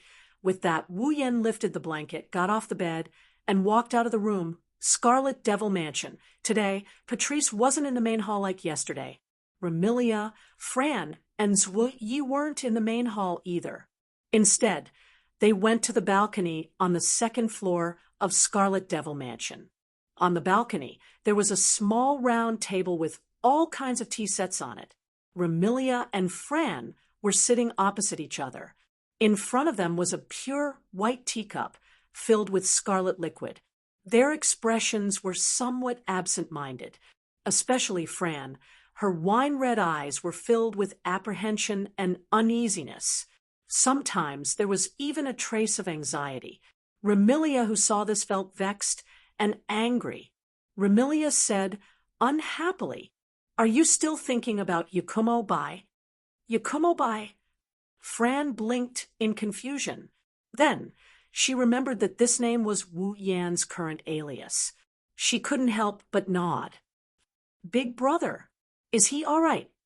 He won't die. Remilia's tone turned sour after getting the answer. I'm clearly your biological sister, but I don't see you being this concerned about me. Hearing this, Fran tilted her head and suddenly smiled. Big sister, are you jealous? Huh. Remilia widened her eyes and flipped out like a cat whose tail was stepped on. Who would be jealous of that bastard? Big sister, aren't you jealous? Furan's face was filled with confusion. She continued to speak until she was shocked to death. Then, big sister, do you like Fran? Remilia stammered in embarrassment. Big sister. Of course, big sister likes Fran. Isn't big sister jealous of big brother because Fran is so concerned about him? Fran immediately beamed with joy and said such a sentence. What? So big sister is really a siscon? What? Remilia almost fell to the ground. She looked at Fran in disbelief and said with a trembling voice, Who taught you to say that? Big brother. Fran answered honestly. It's big brother, that bastard vampire true ancestor. Remilia exploded. What did he teach Fran? What?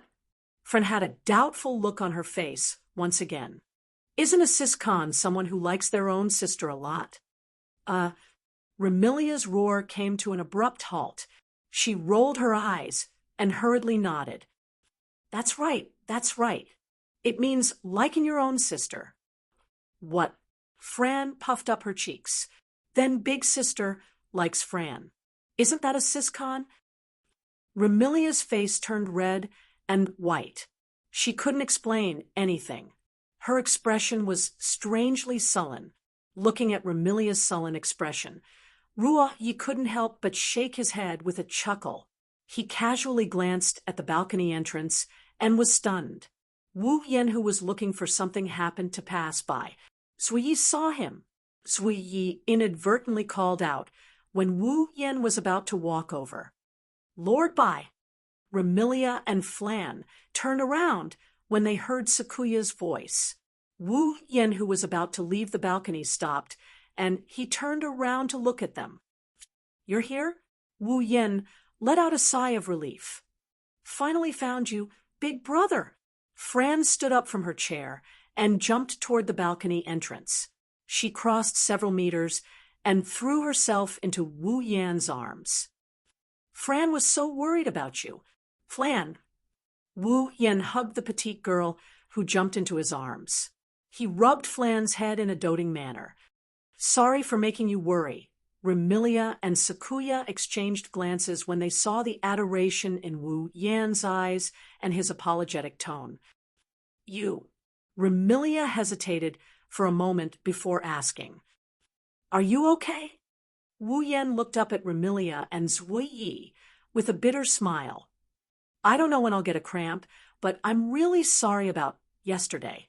I went a little too far. Yesterday, not only did Wu Yan call them useless in front of Remilia and the others, he also tried to force Sakuya to become his maid.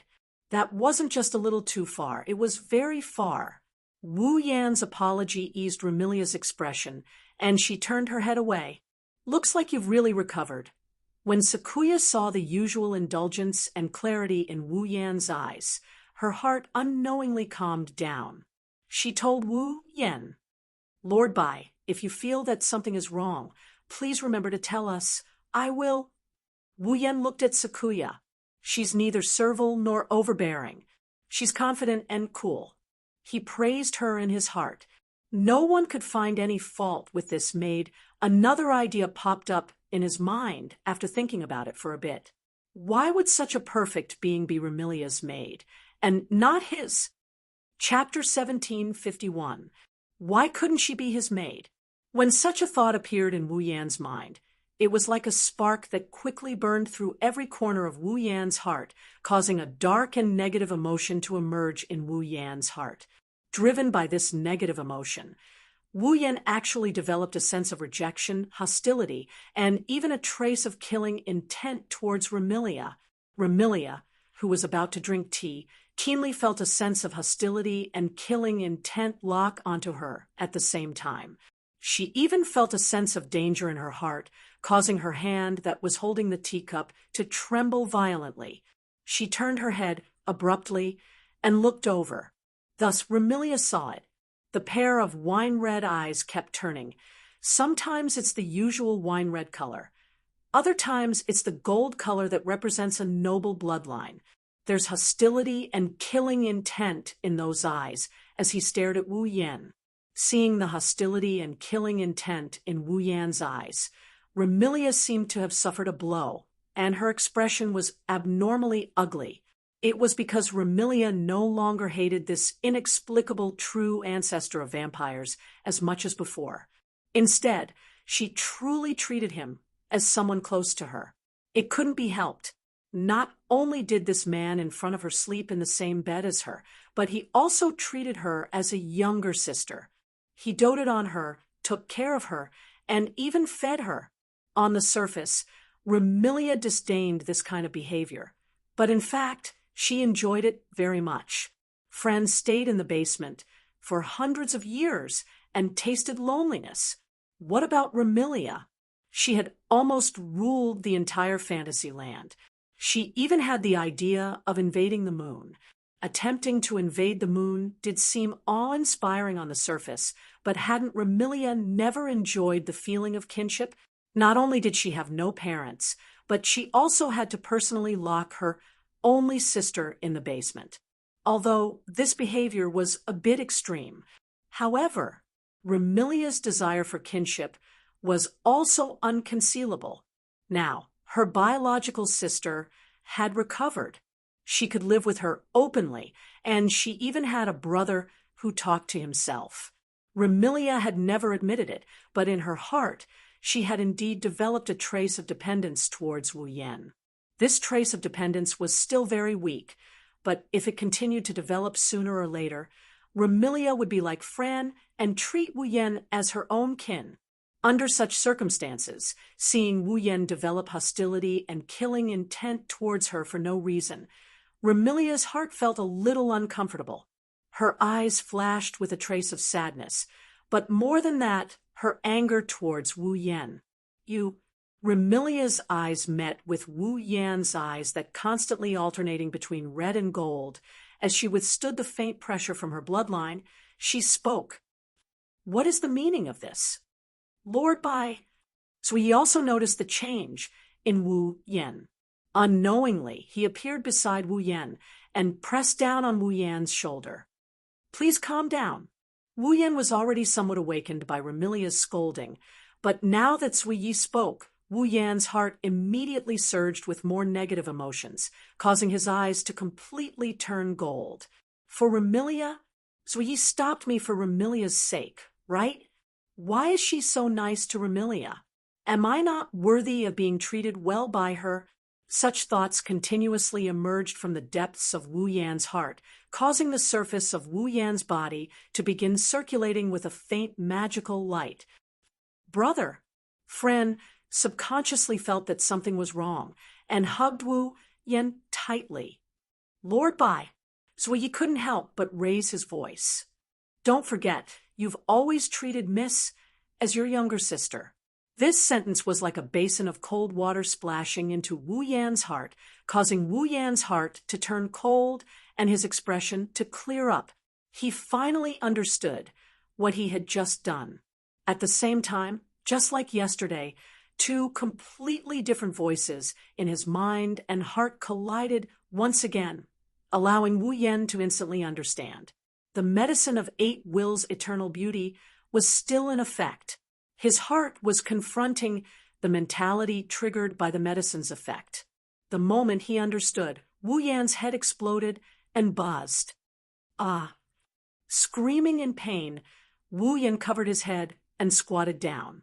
His eyes and face were filled with pain. "Big brother!" Fran yelled. "Lord Bai!" Zui also exclaimed. Remilia would have lived for 500 years in vain if she still didn't realize that something was wrong. Looking at Wu Yan squatting down and covering his head with a painful expression, she couldn't help but stand up. However, Wu Yan couldn't hear the voices around him clearly. He struggled to lift his eyes and swept a glance at Remilia, Zui, and Fran. Enduring the dizziness and pain, he flashed and used space teleportation, disappearing from the scene. "Brother, Lord Bai!" Fran and Zhu Yi knew that something was wrong when they saw the magical waves emanating from Wu Yan's body. They pounced on him, but in the end, they missed. Remilia stared at the place where Wu Yan disappeared. She took a deep breath and calmly gave an order. "Send everyone in the Red Devil Mansion to search for him. Also, go to the library and call Pyuki out." "Yes, miss." Zui didn't delay any longer. He directly used his ability and disappeared on the spot. "Sister." Fran threw herself into Remilia's arms, tears welling up in her eyes. Brother, are you all right?" "It's fine. It'll be fine." Remilia comforted Fran while looking at the sky outside and gritting her teeth. Despicable people from the moon, feeding people unnecessary things. "Don't let me catch you, otherwise I'll definitely destroy your bamboo forest." In the fantasy village, there was an extremely large forest. It was the most humid forest in the fantasy village. Very few people set foot in it, and it had many ancient trees. The inside of the forest was dense and dark. There was very little light in it. Therefore, other than trees, it was very difficult for other plants to grow in the forest. However, for some reason, it could produce mushrooms. Most of the mushrooms that grew in this forest were inedible. Only a small portion of them could be eaten. However, no one would come here to pick mushrooms because the environment was very bad. There were a large number of mushroom monsters living in the forest. Their spores would dance in the air of the forest. If ordinary people breathed them in, they would fall sick.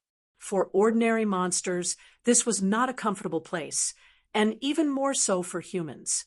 Not to mention, there was also miasma, or rather, dense demonic aura, released by the monsters in this forest that humans could not tolerate. The mushroom monsters could even cast a series of illusion spells and magic, causing people who entered to be lost in this place.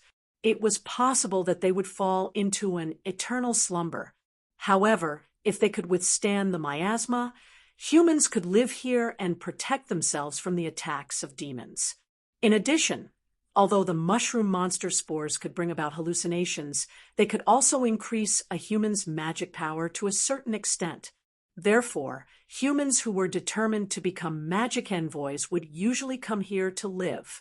Since those who could live here could rely on these mushrooms to increase their own magic power, it was assumed that those who lived here were magic users.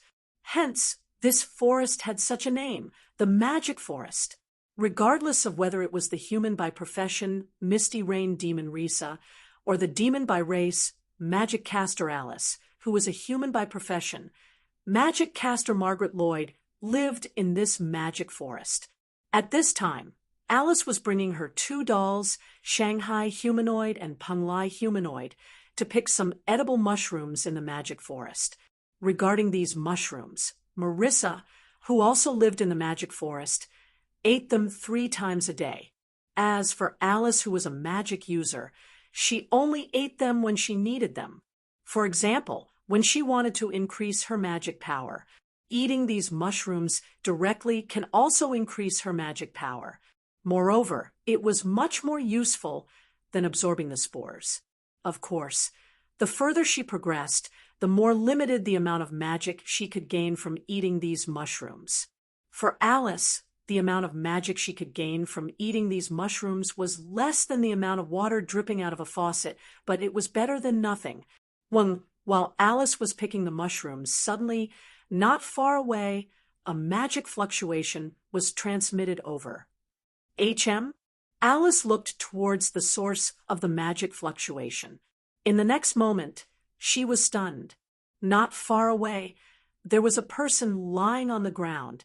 Chapter 1752. Heavy, incomparably heavy.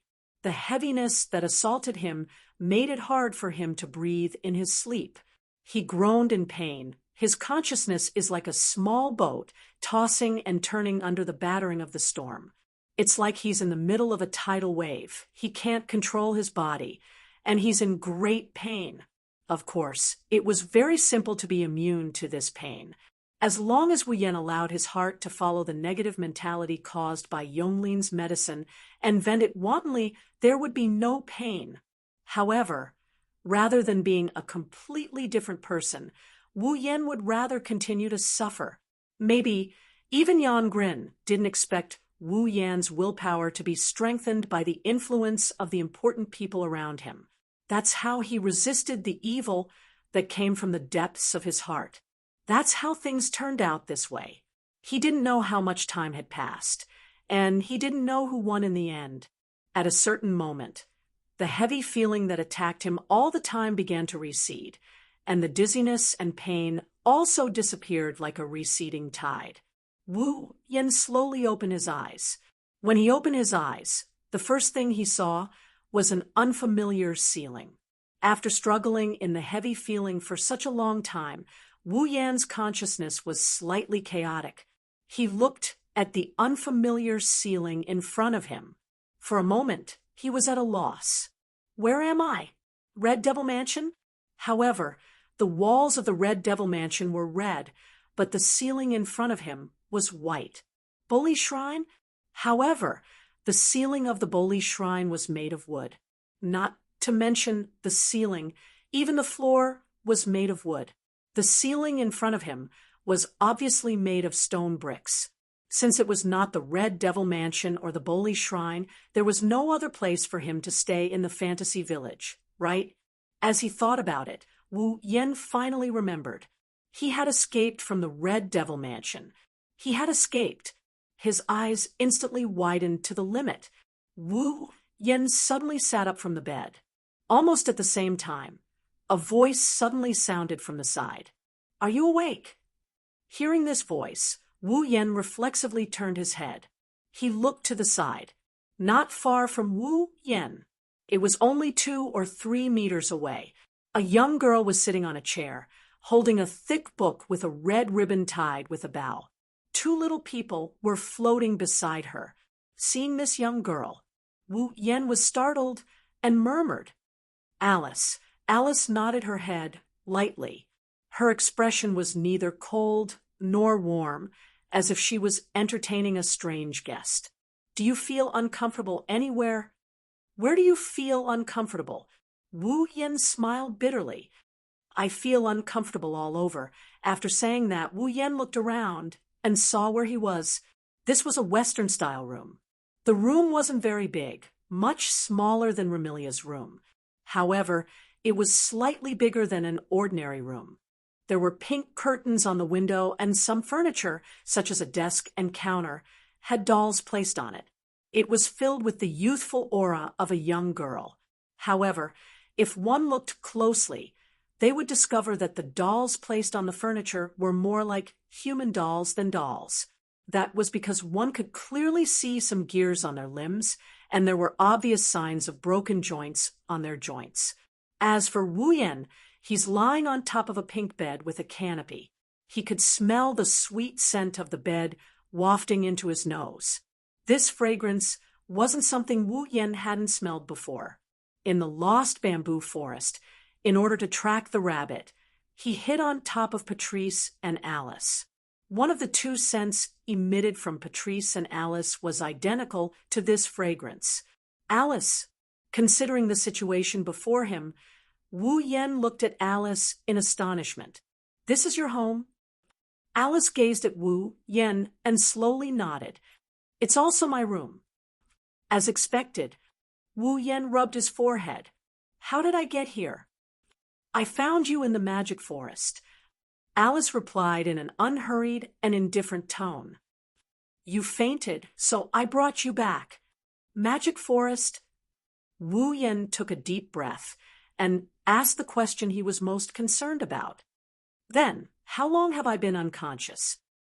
"It's afternoon now," Alice replied.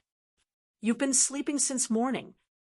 "In other words, I've been unconscious for half a day?" Wu Yen scratched his head in annoyance. "Remilia, Fran, and Jaya should be worried, right? More than worried. Right now, the entire Scarlet Devil Mansion is looking for Wu Yen everywhere. But at that time, there was no way around it. If Wu Yen didn't run away, he couldn't guarantee that he wouldn't attack Remilia. Yonglin, Wu Yen sighed. "I didn't expect her medicine to be so overbearing. I'm afraid that people with weak willpower might really fall into the negative emotions and even change their temperament, right? Oh, it wasn't impossible for this to happen. After all, it's a sin that comes from the depths of a person's heart." "Is it because of the medicine that you drank that time?" Alice furrowed her brows. "Could it be that the medicine can affect the body in addition to the mind?" "That's not true. I fainted because my heart was fighting against the sin that was triggered. The mental burden is a bit heavy, but there won't be any problems with the body." Wu Yen said as he got off the bed and put on the shoes that Alice helped him take off. "No matter what, thank you for bringing me here, but I have to return to the Scarlet Devil Mansion."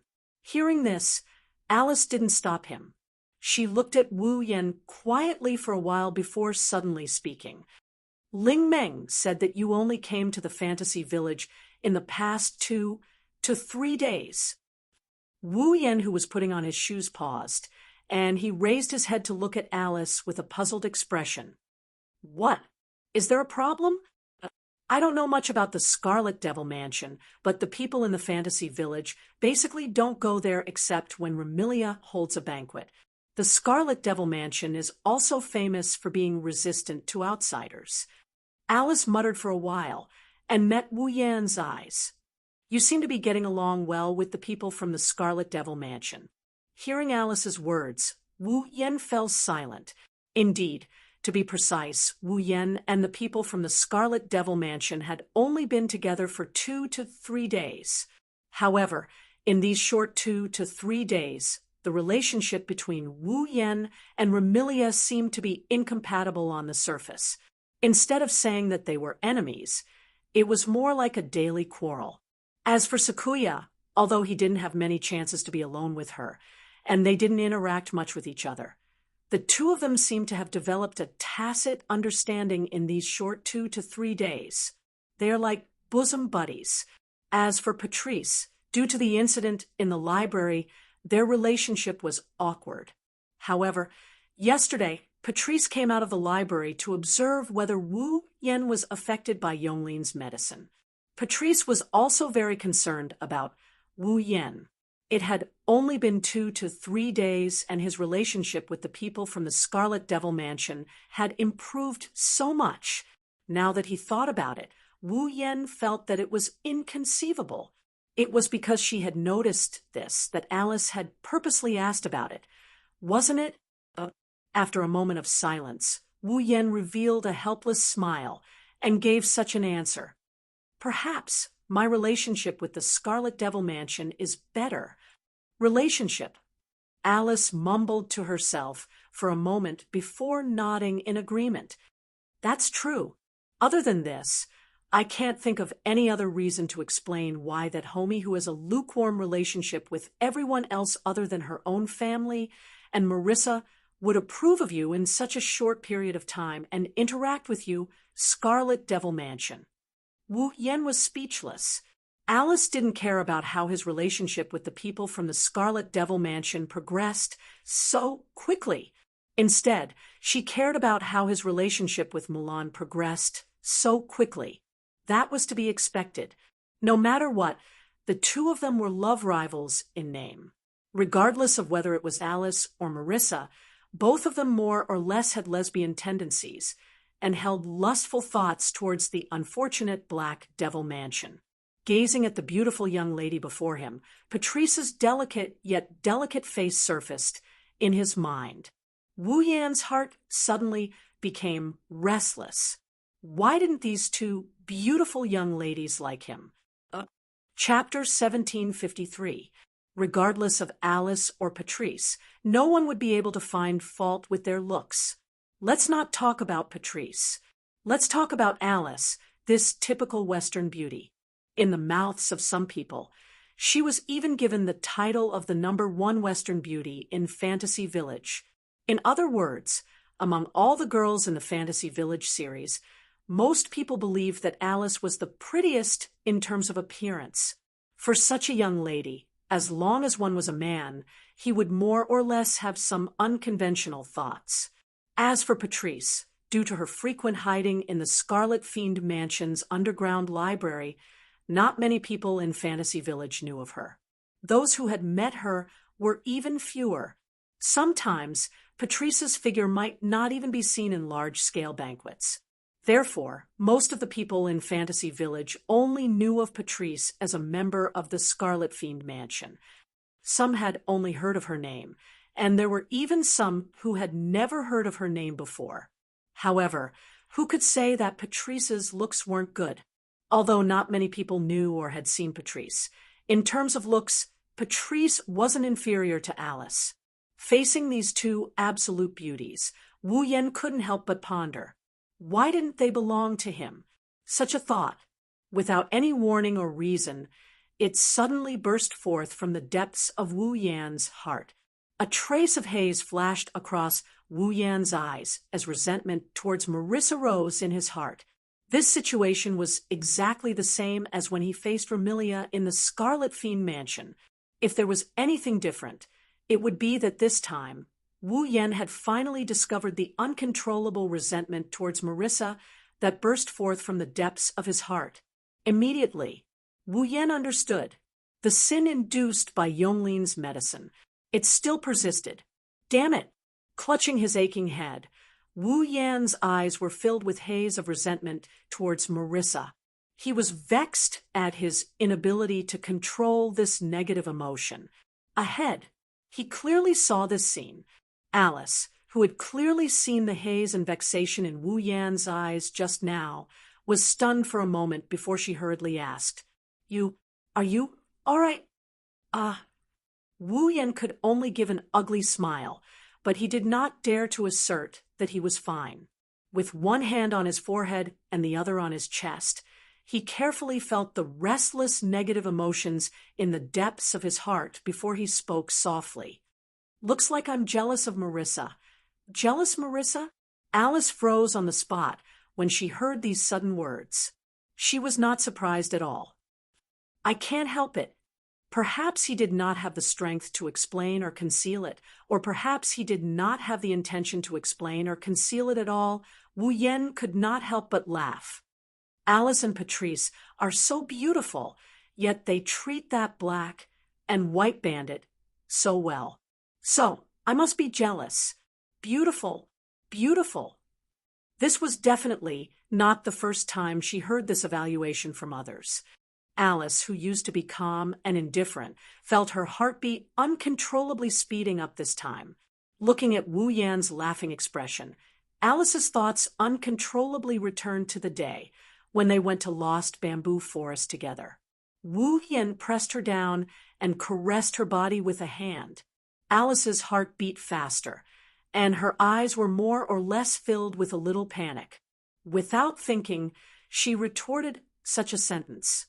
I didn't treat Marissa well. Looking at Alice's flustered expression, Wu Yan thought that Alice is behaving like this because he hit the nail on the head.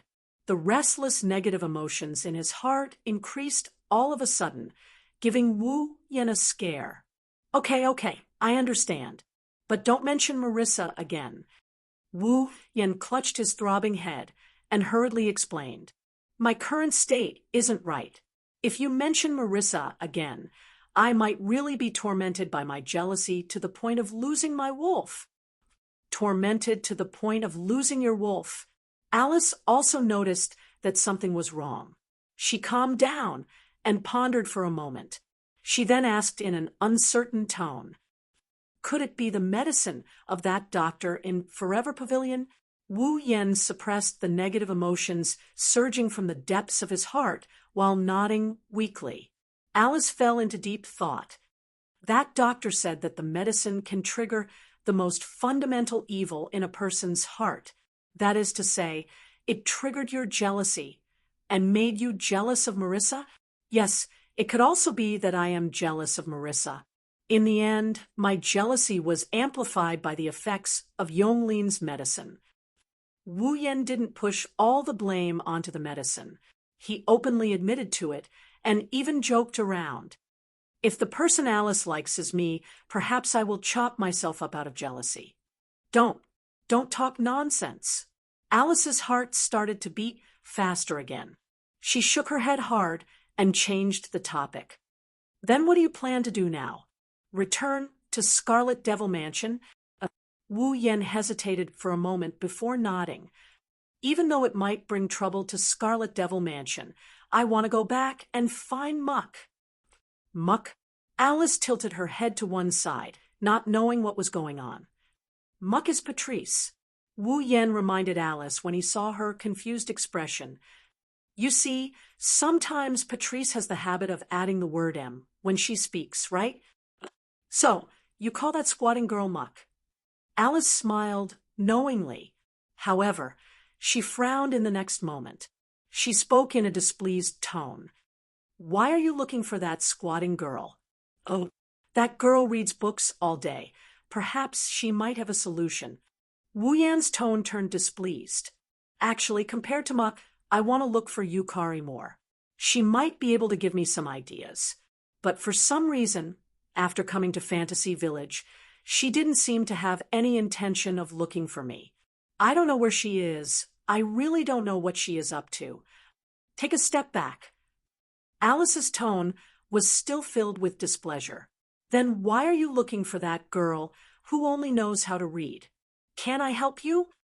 If this sentence was heard by those who were familiar with Alice, they would definitely be shocked. After all, Alice was famous for being cold to others. She was also someone who didn't care about things and wasn't a stubborn person. Alice often attended all kinds of banquets held in the Fantasy Village. She would also perform puppet plays in the human world during the festival. If she met people who were lost in the magic forest, she would send them outside and protect them until they were safe. Overall, she was a person who was close to others, but always kept a distance from others. It was probably the first time that he had expressed his desire to help someone so directly, wasn't it? Only Wu Yen knew that Alice's reaction was due to a trace of competition towards Patrice. He couldn't help but laugh bitterly. Then, do you have a way to help me alleviate this uncontrollable negative emotion from the depths of my heart? Alice was speechless for a moment. Then, she raised the thick book in her hand, unwilling to be outdone. It was tied with a red ribbon in a bow. That method, I will look for it. I will definitely find it. Seeing that Alice was about to flip through the book, Wu Yen rolled his eyes. Don't think that I don't know that book in your hand is a magic book. It is indeed outstanding to use magic. However, there shouldn't be any medicinal methods in it, right? Alice's hand that was about to flip through the book froze. You have already helped me a lot by bringing me back when I was unconscious. Wu Yen stood up with some difficulty. If you want to help me, why don't you send me back to Scarlet Devil Mansion? In my current state, I don't wish to use spatial teleportation. Spatial teleportation required extreme concentration in order to sense the surrounding space and find the coordinates of the destination. With Wu Yan's current state, if he used spatial teleportation, perhaps the coordinates would be shifted to an unknown location. Alice was also a magic user and naturally understood this point. She didn't object and nodded. After hesitating for a moment, she stepped forward and supported Wu Yan towards the door. Chapter 1754. Fantasy Village, Red Devil Mansion. In the hall, on the platform at the end of the stairs, Remilia sat at the head of the table as usual. Patrice and Fren sat on either side of Remilia, facing each other. Only Zhuoyi stood behind Remilia. At this moment, there was an extremely heavy and silent atmosphere between the four girls. Each of them had a different expression. Remilia lowered her head and looked at the scarlet liquid in the teacup in front of her. Her scarlet eyes were filled with anxiety. Patrice was holding a thick book with a pair of spectacles on her face. She flipped through the pages with a serious expression in her eyes. Fran's gaze was fixed in the direction of the entrance of the Red Devil Hall. Her eyes were filled with anticipation, worry, and even more uneasiness. As for Zhuoyi on the surface, her face was calm. But if one looked closely, they would notice that Zhuoyi's gaze would unnoticeably shift to the entrance of the Red Devil Mansion. Clearly, no matter what the four members of the Red Devil Mansion were thinking about, it was all related to one person. In fact, this scene had been going on since the morning. After Wu Yan disappeared from Remilia and the others, Remilia had all the fairy maids in the Red Devil Mansion go out to search for Wu Yan. She and the others had been waiting here for news from the fairy maids. However, looking at Remilia and Fran, it was likely that they couldn't wait any longer. As time passed, the heavy and deathly silent atmosphere grew thicker and thicker. Fran's wine-red eyes even blossomed with blood-red light, proving how anxious she was in her heart.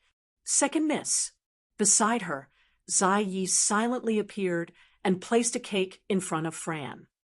"You haven't eaten anything since this morning. Please eat something first." The bloody light in Fran's eyes dimmed a little. She seemed to be hungry, but she didn't look at the cake in front of her and shook her head. "Fran doesn't want to eat. Then let's drink some black tea." Remilia glanced at Fran and advised her as well. "Otherwise, you didn't wait for Yakumo Bai to come back. You fell down first." Remilia and Fran's vampire bloodline wasn't strong enough to prevent them from consuming blood. They could truly live without relying on blood, only the true ancestor. Therefore, both Remilia and Fran had to consume fresh blood within a certain period of time. Otherwise, if they took too long, they would lose control. In the end, they might even enter a state of eternal sleep. Even Flan couldn't get rid of this trait. Back in Silveria, she had to consume the blood that Wu Yan bought from the system to maintain her mental state of being at 100 times more energetic than before. Flan understood what Remilia meant, but there was nothing she could do. She had no appetite at all, whether it was the cake or the black tea with blood. In the end, Fran shook her head unhappily. "Fran doesn't want to eat." Remilia turned to Patrice, who was flipping through her book. "Pyuki, how are things on your side?" "I have some ideas." Patrice replied, without raising her head. "But I don't think we can successfully remove the effects of the medicine that affected Haku." "Why?" Remilia asked. "Don't tell me you can't remove the effects of the medicine. This is merely the effect of a single medicine. Although I don't know if it will be effective, I can think of many ways to remove it." Patrice faintly sighed. "The problem is, helping the moon person test the medicine is the condition for Haku to enter the Forever Pavilion. If we find a way to remove the medicine, that moon person will definitely not allow Haku to enter the Forever Pavilion. I think Haku knows this as well. so he definitely won't agree to remove the effects of the medicine, right? Patrice shook her head. Since that's the case, we can't use any methods that can affect the medicine. Not remove the effects. Remilia frowned. Doesn't that mean there's no solution? No matter what, according to the moon person, the medicine will only last for 7 days. Patrice said concisely. That's why we don't have to find a way to remove the effects. Can't we just endure the 7 days? 7 days. Remilia felt a headache coming on. It hasn't even been 2 days, and Scarlet Fiend Mansion has to send everyone out. How are we going to survive the next 5 days? Upon hearing Remilia's words, Patrice lifted her head from the book in her hand and gazed at Remilia with a deep gaze. Remilia, you've changed? Changed? Remilia looked at Patrice doubtfully. What changed? 2 or 3 days ago, didn't you hate Haku? Patrice looked at Remilia as though trying to decipher something from Remilia's expression.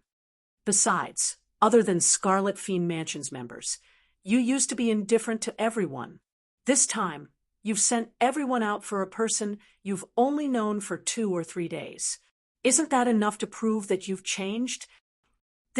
How is this considered a change? Remilia's expression was unnatural. You said it yourself. I'm only indifferent to Scarlet Fiend Mansion's members. That person is now a member of Scarlet Fiend Mansion. Is that so?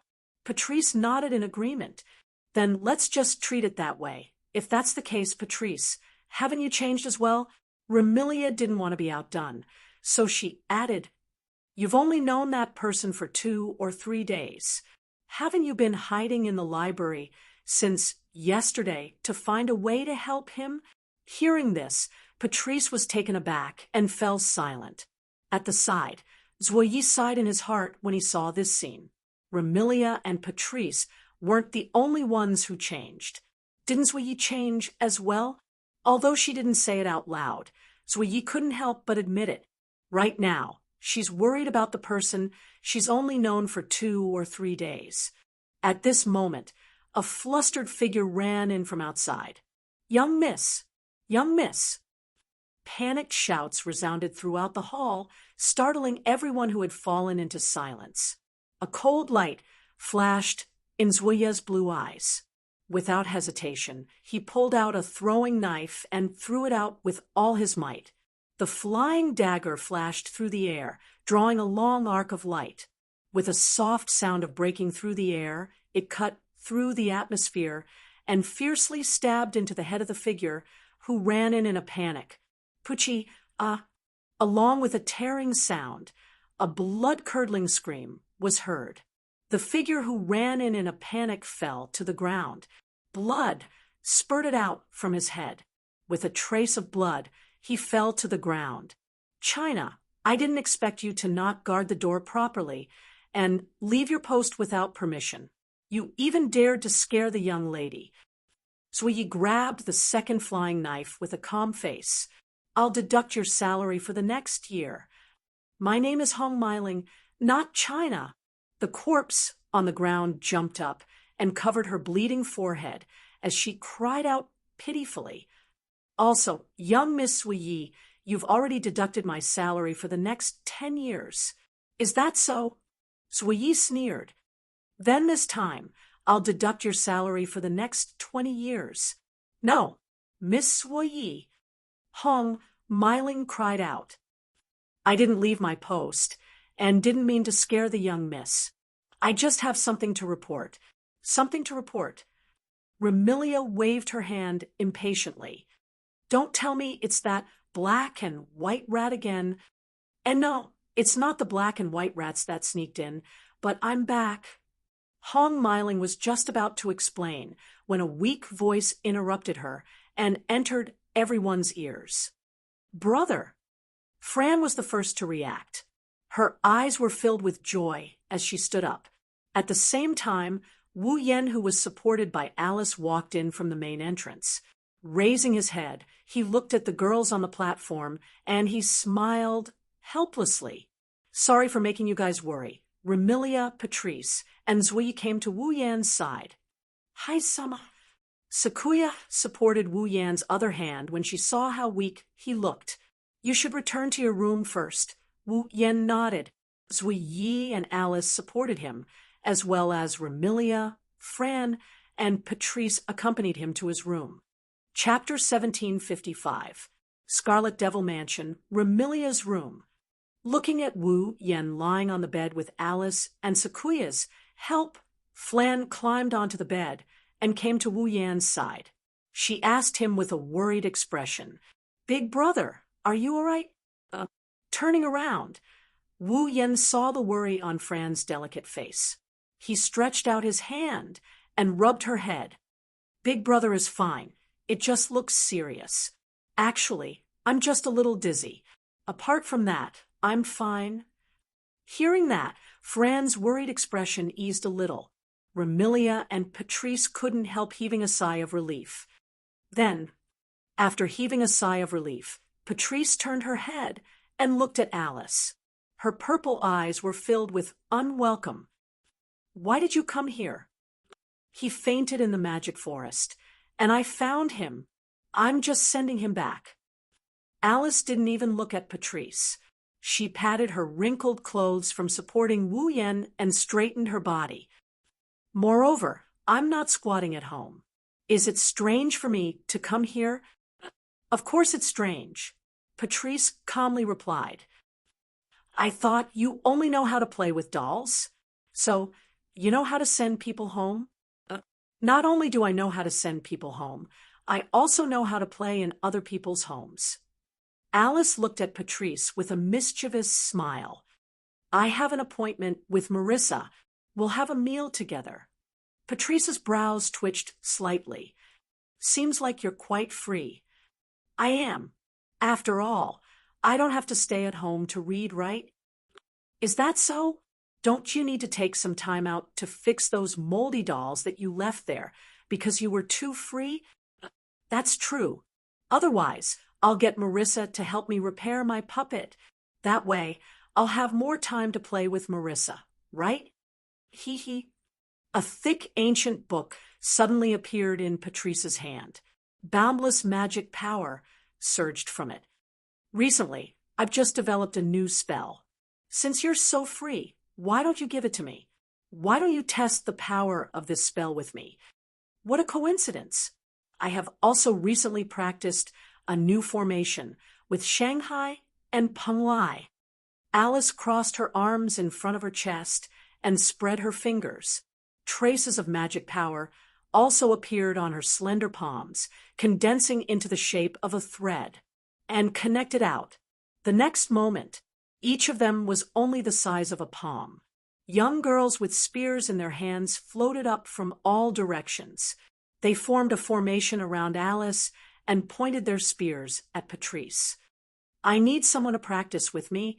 Immediately, among the two beautiful girls, one held a thick, ancient tome, one magic array fluctuating around her.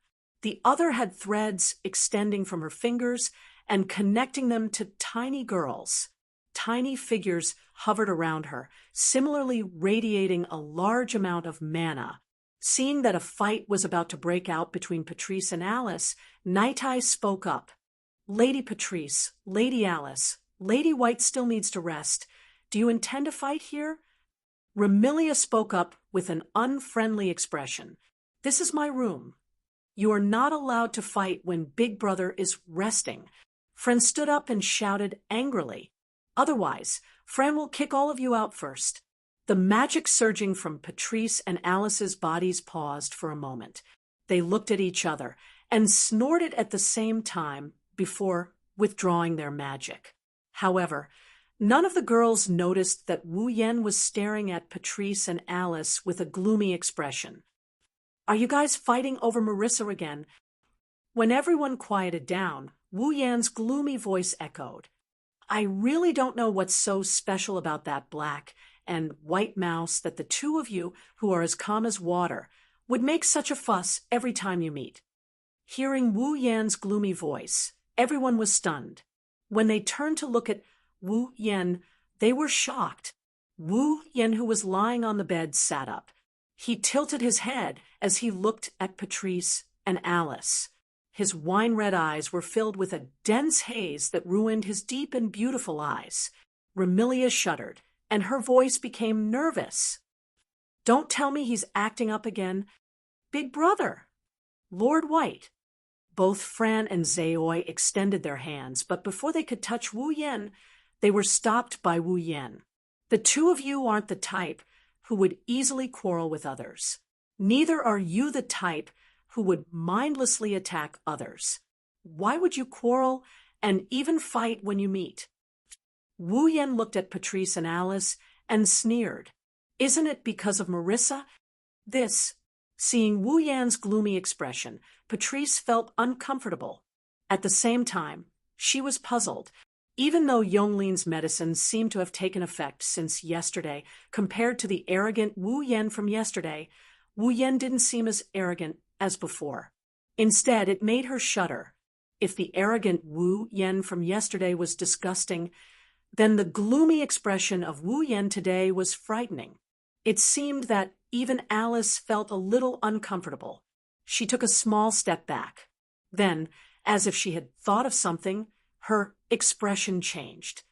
"Don't tell me you're jealous of Marissa again." Jealous of Marissa? Remilia, Patrice, Zayoi, and Fran were stunned. As for Wu Yen, it was as though his thoughts were pierced. The gloominess in his eyes intensified, and his voice was filled with resentment. "What? Am I not allowed to be jealous of Marissa? Do you want to fight me because of Marissa?"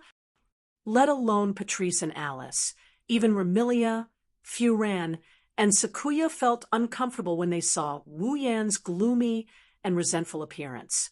Even though Wu Yan isn't exactly a sunny person, at least the girls feel comfortable and relaxed when they get along with him. They don't feel any pressure at all, and sometimes they would even feel a trace of happiness when they see Wu Yan's every move and action. How could the current Wu Yan give them such a feeling? What's going on? Patrice lowered her voice and asked Alice, "How did you know Haku was jealous of Marissa?" "He said it himself." Alice found it hard to speak, but she knew it wasn't the time to hide the truth. She explained hesitantly. "He said that he felt that were both very beautiful, yet he treated Marissa that way. That's why he felt a bit jealous of Marissa. But because of that Forever Pavilion's doctor's medicine, that trace of jealousy in his heart expanded and became a negative emotion of jealousy." "You said he said we were beautiful." Patrice was stunned, and her face blushed a little. "In other words, he was jealous of the black and white mouse because of the two of you?" Remilia frowned. "Then, this morning, he suddenly became hostile towards me. Could it be because of jealousy?" "Jealousy?" Zayoi seemed to have thought of something. In the morning, Wu Yan was normal at first, but after talking to Yakuya, he inexplicably developed hostility towards Remilia. He even developed murderous intent towards her. Could it be that Lord Haku is jealous of the young mistress because of me? Thinking of this, Zhuo Yi was no longer calm. "What's wrong? You have nothing to say?" Wu Yan thought Patrice and Alice had nothing to say. He clenched his fists, and he spat out in a hateful tone. "Since all of you like that black and white mouse so much, I shall get rid of her." Wu Yan vanished into thin air in a flash. "What?" Patrice and Alice turned pale, with fright. This is going to be troublesome. Remilia felt a headache coming on, but she was also taking pleasure in his misfortune. That black and white mouse is in trouble. Patrice and Alice glanced at each other and ran towards the door without saying a word. "Big sister." Fran grabbed Remilia's hand. "Let's go find Big Brother." "It seems like I'm in trouble too." Remilia grumbled. "Really, it's daytime now." Chapter 1756. Fantasy Village, Magic Forest. In the air above the magic forest, Marissa rode her broom and leisurely flew above. After circling around for a bit, She landed on the ground. The moment Marissa was about to land on the ground, the broom automatically flew out from under her and floated behind her. Marissa was hugging a large pile of items. A pile of junk. It was truly a piece of junk. In this pile of junk, not only were there books that were starting to rot, boxes that were missing a corner, toys that were scattered all over the place, and herbs that were mixed together with weeds. This was a pile of junk that no one would be willing to pick up. However, while hugging this pile of junk, Marissa's face was filled with joy. Great harvest! Great harvest! While walking through the misty fog of the magic forest, Marissa laughed heartily. I didn't expect Soul Dream's warehouse to have so many things. These must have been thrown in from the outside world, right? After hearing these words, there was no one who didn't understand. These things were originally in the warehouse of the Bori Shrine. Marissa, on the other hand, used her special ability to borrow all of them. Bori Shrine was connected to the outside world. Thus, from time to time, some things from the outside world would coincidentally flow into Bori Shrine in Fantasy Village. For these things, if they were useful, Soul Dream would throw them into the warehouse and wait for the time to use them. If they were useless, Soul Dream would directly throw them away. Without a doubt, Marissa borrowed the things that Soul Dream casually threw into the warehouse. Moreover, she definitely didn't get Soul Dream's permission, and it wasn't the first time she did this. But Marissa said, regretfully while holding the pile of junk in her hands, although these things are very rare, but they are useless to me, or Patrice's books are useful to me. Marissa frequently went to Scarlet Devil Mansion's underground library to borrow books. It wasn't just for her collection. One must know that Patrice's library had piles upon piles of magic books. The magic recorded in these magic books could not only be used to learn, it could also be used as completed magic. He only needed to inject magic power. Then, he would be able to use the magic recorded in the book. Therefore, for Marissa, the grimoire could increase her magic cultivation. It could also be used in battle. It was something that could really be used.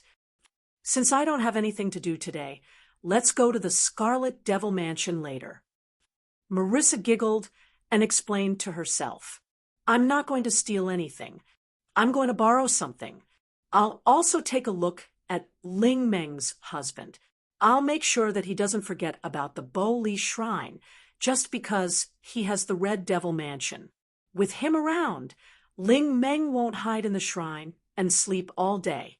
However, there was no way for Marissa to realize this idea. In front of Marissa, a figure noiselessly appeared in the middle of the forest that was surrounded by an extremely hallucinatory fog. A pair of wine-red eyes stared at the jubilant Marissa as she walked over. Traces of light flashed within those eyes. Misty Rain Magic Lisa. Level 78. On the other side, Marissa seemed to have sensed that something was wrong. Her footsteps paused as she hugged the pile of junk in her hands and looked forward. Then, her eyes lit up and she laughed heartily. Oh, Ling Meng's husband. I was just thinking of going to the Scarlet Devil Mansion to see you. The newcomer was Wu Yan. Seeing Marissa's candid smile, Wu Yan suppressed the killing intent that was about to surface in his eyes. He felt a sharp pain in his head and felt dizzy. Back in the Scarlet Devil Mansion, Patrice and Alice had nearly fought on the spot. This had ignited the negative emotions that Wu Yan had been suppressing in his heart for a long time. In the end, it led to Wu Yan finding Marissa and saying, "Get rid of her." In fact, despite his vicious words, even if his heart is filled with negative emotions, he didn't really want to kill Marissa. However, teaching her a lesson and venting his anger is something he definitely needs to do. Seeing Marissa's candid smile, Wu Yan's expression cleared up. However, it was quickly filled with negative emotions again. After experiencing yesterday's dizziness and today's fainting, those negative emotions seemed to have accumulated for a long time. How could they be so easily suppressed? Moreover, as the saying goes, where there is oppression, there will be resistance. The fiercer the suppression of negative emotions, the stronger the backlash. Thus, Wu Yan covered his head with his hand while looking at Marissa, with his one eye exposed outside of the hand covering his head. The corner of his lips curled up. What a coincidence. I also came to see you. Is that so? Marissa revealed her signature smile. You came at the right time. I just obtained some interesting things and was about to share them with Alice. Since little brother is here, why don't you play with me? Play. Wu Yan glanced at the pair of junk in Marissa's hand and shook his head. Forget it. Rather than playing with this, why don't we play something more interesting? Oh, Marissa's eyes lit up and she asked without warning. What kind of interesting thing? A game. Wu Yan smiled maliciously. However, his smile appeared somewhat ice-cold. Your favorite bullet screen game. As soon as his voice fell, a glittering magic flame erupted from Wu Yan's body. Sensing the boundless ocean-like mana, Marissa's complexion changed. Without hesitation, she leaped up. The broom behind her spun and lifted her into the sky. Buzz. At the same time, a torrent of flames, as violent as a waterfall, rushed over like a wave on a beach. The instant Marissa soared into the sky, it brought along a scorching airflow and abruptly rushed past her. Boom! The ferocious torrent of flames mercilessly crashed into the trees of the forest of magic. With a loud boom, the ground trembled violently, engulfing all the trees within a dozen meters of Marissa's original location and burning them to ashes. Marissa, who had flown into the air, saw this scene and a drop of cold sweat slid down her forehead. She shouted, "Even if you want to play bullet screen games, you should at least give us a heads up, right?" As soon as Marissa's voice rang out, another voice seemed to cover it up, covering Marissa's voice. I already gave them a heads up. Below, where the torrent of flames was still crashing into the ground, streaks of flames condensed into scorching beams of light. Like swordfish breaking out of the water, they shot out from the torrent of flames and soared into the sky. They covered the sky and shrouded Marissa. Hey, hey, hey, I'm not ready yet. Marissa let out a frantic shout. In the time it took to shout, the earth-shattering beam of light had already arrived in front of Marissa. Feeling the terrifying heat from the beams of fire, Marissa's eyes bulged slightly. If there was only one beam of this level of attack, Marissa wouldn't take it seriously at all. But if there were so many that covered the sky and filled her field of vision, that was no laughing matter. If they all hit, even Marissa wouldn't be able to fight anymore. At that moment, Marissa hurriedly controlled her broom like a boar dodging arrows shot by an entire army. She dodged the beams of fire shooting toward her in a sorry state. She had to admit that although she looked like she was in a sorry state, not a single beam of fire that filled her field of vision touched her. She dodged all of them. Part of the reason is that Wu Yan went easy on her. But it also shows that Marissa is very proficient in flying.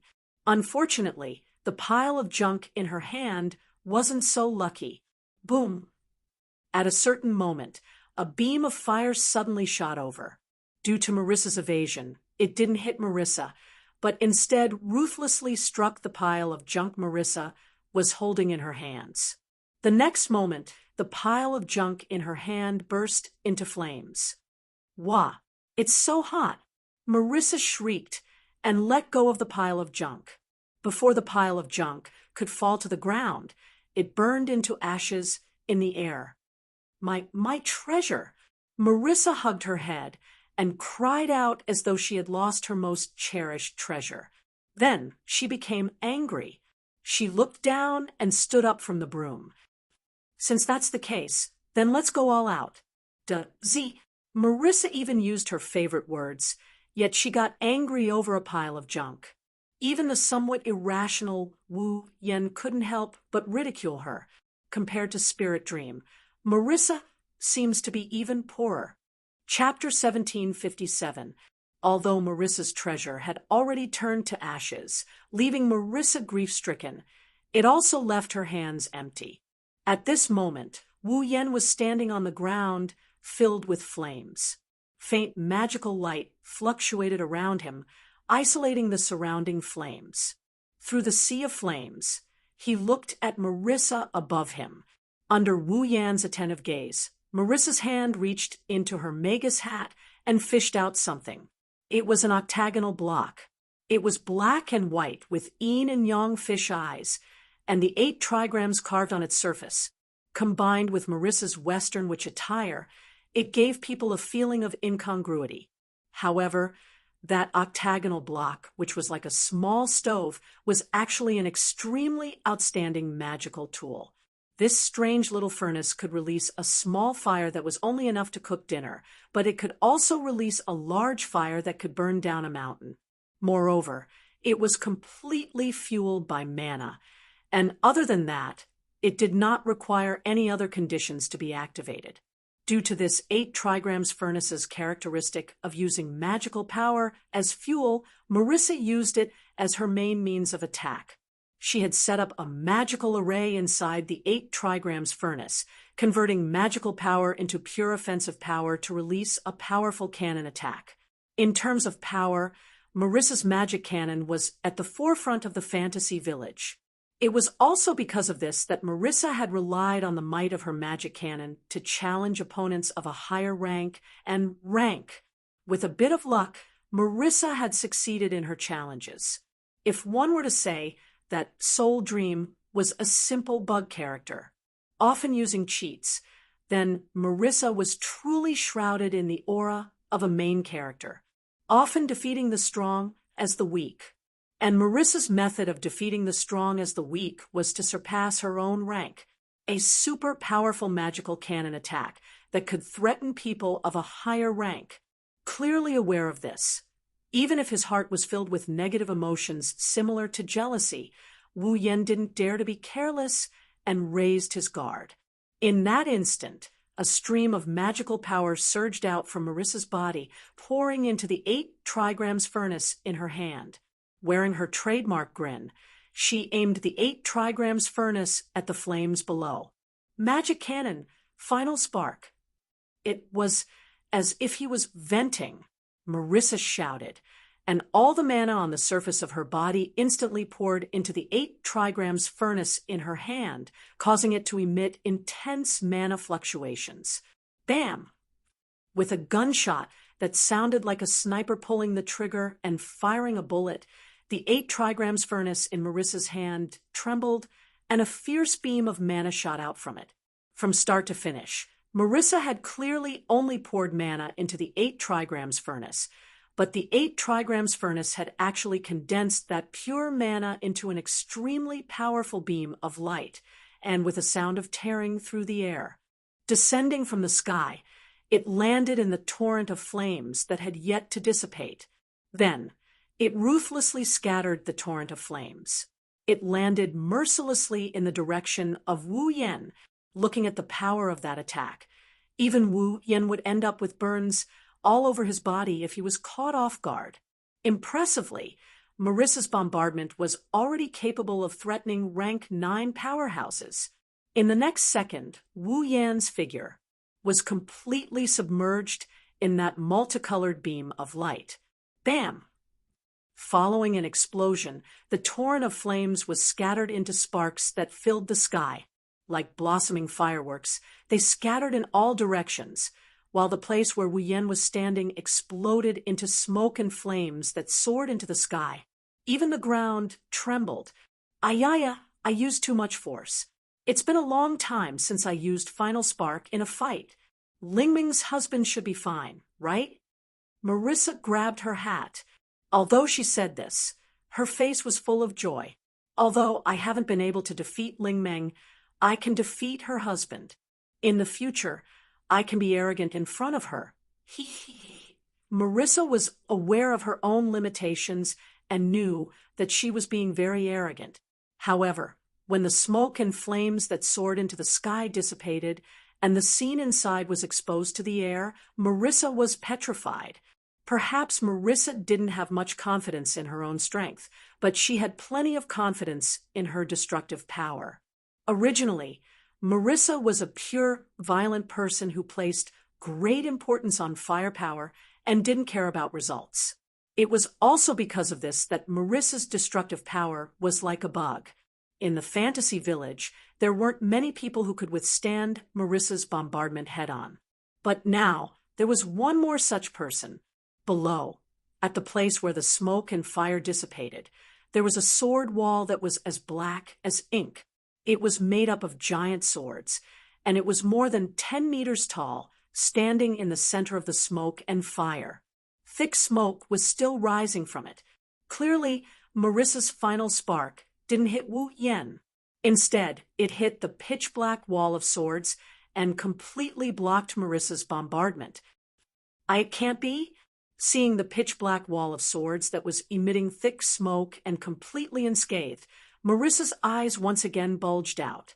My magic cannon actually couldn't penetrate that wall.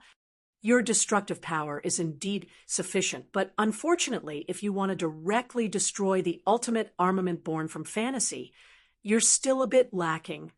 The pitch-black wall of swords that rose from the ground scattered. The swords that formed the wall of swords floated up and pointed at Marissa in midair. You do indeed possess an extremely powerful destructive power. However, your moves are too simple. As long as I can see through the trajectory of your attacks and have the means to block your magic cannon, Marissa, you won't be a threat to me. After saying that, the pitch-black swords pointed at Marissa slashed through the air. Amidst a series of sonic booms, they shot toward Marissa. A barrage of bullets once again appeared in front of Moisa. Reacting to the situation, Moisa hurriedly piloted her broom. Just like before, she used a flustered and irregular flying method to accurately avoid the incoming pitch-black greatswords. Unfortunately, these pitch-black swords were different from the uncontrollable flame beam from before. Wu Yen could easily control the trajectory of his noble artifacts. Thus, just as Marissa had just bypassed the incoming pitch-black swords, the swords that brushed past Marissa's body turned around. As if gliding, they drew a beautiful arc and chased after Marissa like homing missiles. Is this even possible? Marissa cried out in alarm. Her figure that was dodging the swords became even more wretched. Not only did she have to pay attention to the incoming swords, she also had to be on guard against the incoming swords from all directions. This made Marissa's situation seem extremely dangerous. After all, Marissa was currently using extremely dangerous methods to avoid the attacks of her noble artifacts. Even if she was a second late in dodging, she would still be hit. Realizing that she couldn't continue like this, Marissa turned around and soared into the sky. She actually stood on her broom and shouted, "Don't think that you're the only one who knows how to use bullet curses." After saying that, Marissa waved her hand. Small wooden cubes that resembled Marissa's 8 trigrams furnace emerged from various parts of her body and floated around her. Rich magical power gushed out of Marissa's body and swept into the wooden cubes. The next moment, laser beams shot out from the center of the wooden cubes like streaks of light. The pitch-black swords collided head-on. Bang, bang, bang, bang. Like needles against wheat, the huge swords and laser beams collided in midair, exploding into clouds of smoke and flames. Then, the noble artifacts and laser beams that followed scattered the smoke and flames in front of them and continued to collide fiercely. For a moment, the sky above the magic forest was filled with bursting flames, thick smoke, and deafening explosions, rendering the sky above the magic forest as if it were a chaotic battlefield. Meanwhile, the huge swords and laser beams that filled the sky continued to collide. At this moment, 2 figures arrived at the entrance of the magic forest. Looking at the fierce collision in midair, they looked at each other anxiously and rushed into the magic forest without hesitation. Chapter 1758. When Patrice and Alice arrived not far from the battlefield of the magic forest, the scene before them was already intense to the point of no return. This scene was imprinted in the eyes of Patrice and Alice. A person stood on the ground, unmoving like a mountain. Behind him, there was a crimson spatial ripple. Numerous pitch-black sabers, swords, spears, and other pitch-black weapons shot out from the ripple and soared into the sky. In the sky, another person was standing on a broom, facing round after round of shooting, displaying unparalleled flying skills. Not only was he in a sorry state, but he was also nimbly shuttling back and forth among the shooting weapons. There were also small wooden cubes floating around him, occasionally shooting out lasers and landing on the ground. The pitch-black weapons and the dazzling laser beams collided intensely in the void between the two figures, one still and one moving, one above and one below. Waves of smoke and dust were stirred up, and strong gales were produced, attacking in all directions. From the looks of it, the two seemed to be exchanging blows, neither giving way to the other. However, Patrice and Alice were clear. Marissa's situation was extremely bad. This was to be expected. Even if Marissa's magic cannon was powerful enough to threaten opponents of a higher realm, it was impossible to win against Wu Yan just by relying on powerful moves. After all, although it was said to be able to threaten opponents of a higher realm, it was still just a threat and not dangerous. If it did not hit the opponent, it would be useless no matter how powerful it was. Furthermore, this kind of threat would have to depend on what kind of opponent it was. Against an initial Type 9 opponent, relying on the magic cannon, if Marissa found an opportunity to play some tricks, if it hit the opponent, it was not impossible to win. However, it was a pity that Wu Yan was not an initial Type 9 opponent, but a true peak Type 9 opponent. If they fought seriously, it would only take an instant for Marissa to be defeated. As for the battle that seemed to be a draw, it was actually extremely disadvantageous to Marissa. The reason was simple. Even the full-powered magic cannons couldn't damage Wu Yan's noble phantasm, let alone the weakened lasers. As a result, this intense showdown on the bullet screen was, at most, just on the surface. The truth was that Marissa's laser could only deflect the noble phantasm's trajectory. Otherwise, Marissa wouldn't need to continue dodging the noble phantasm's attacks. However, Wu Yan's relic looked like a dazzling array of flowers, but it was just a relic that had turned into iron sand. By using electromagnetic force to control them, he could easily control the direction of the noble phantoms, allowing the noble phantoms that were deflected or evaded by the Marissa to continue pursuing the Marissa. It was an easy task. In other words, Marissa's attack had no effect on Wu Yan, while Wu Yan's attack was a real threat to Marissa. Wu Yan didn't move an inch from the start. Instead, Marissa flew all over the sky in a rather pitiful manner. You can see this from the fact that Wu Yan is still standing on the ground. "Oh no!" Alice cried out in surprise. "If this continues, Marissa will definitely be defeated." "White!" Patrice shouted as she endured her heavy breathing due to rushing over. "Stop it!" As if that wasn't enough, Patrice and Alice also rushed over. They intended to stop Wu Yan. Humph! Wu Yan snorted when he noticed Patrice and Alice's arrival. He finally made a move after remaining motionless for so long. He raised a hand, and a circle of light formed by mana fluctuated above it. The ripples spread out in the air. Buzz. A magical ritual containing intricate geometric patterns rose from the ground and expanded to a radius of more than 20 meters. With the periphery of the magical ritual as the source, a cylindrical light curtain rose and surrounded the battlefield where Wu Yan and Marissa were. Patrice and Alice almost crashed into the light curtain. Their hands were pressed against the light curtain, but it was as though they were pressing against glass. They couldn't pass through the light curtain. A barrier? Alice stood up in astonishment. In just an instant, he didn't even chant an incantation and created such a large-scale barrier. No, it's not just the scale of the barrier. Patrice frantically touched the glass-like barrier. With her attainments in magic, she instantly discerned the truth of this barrier.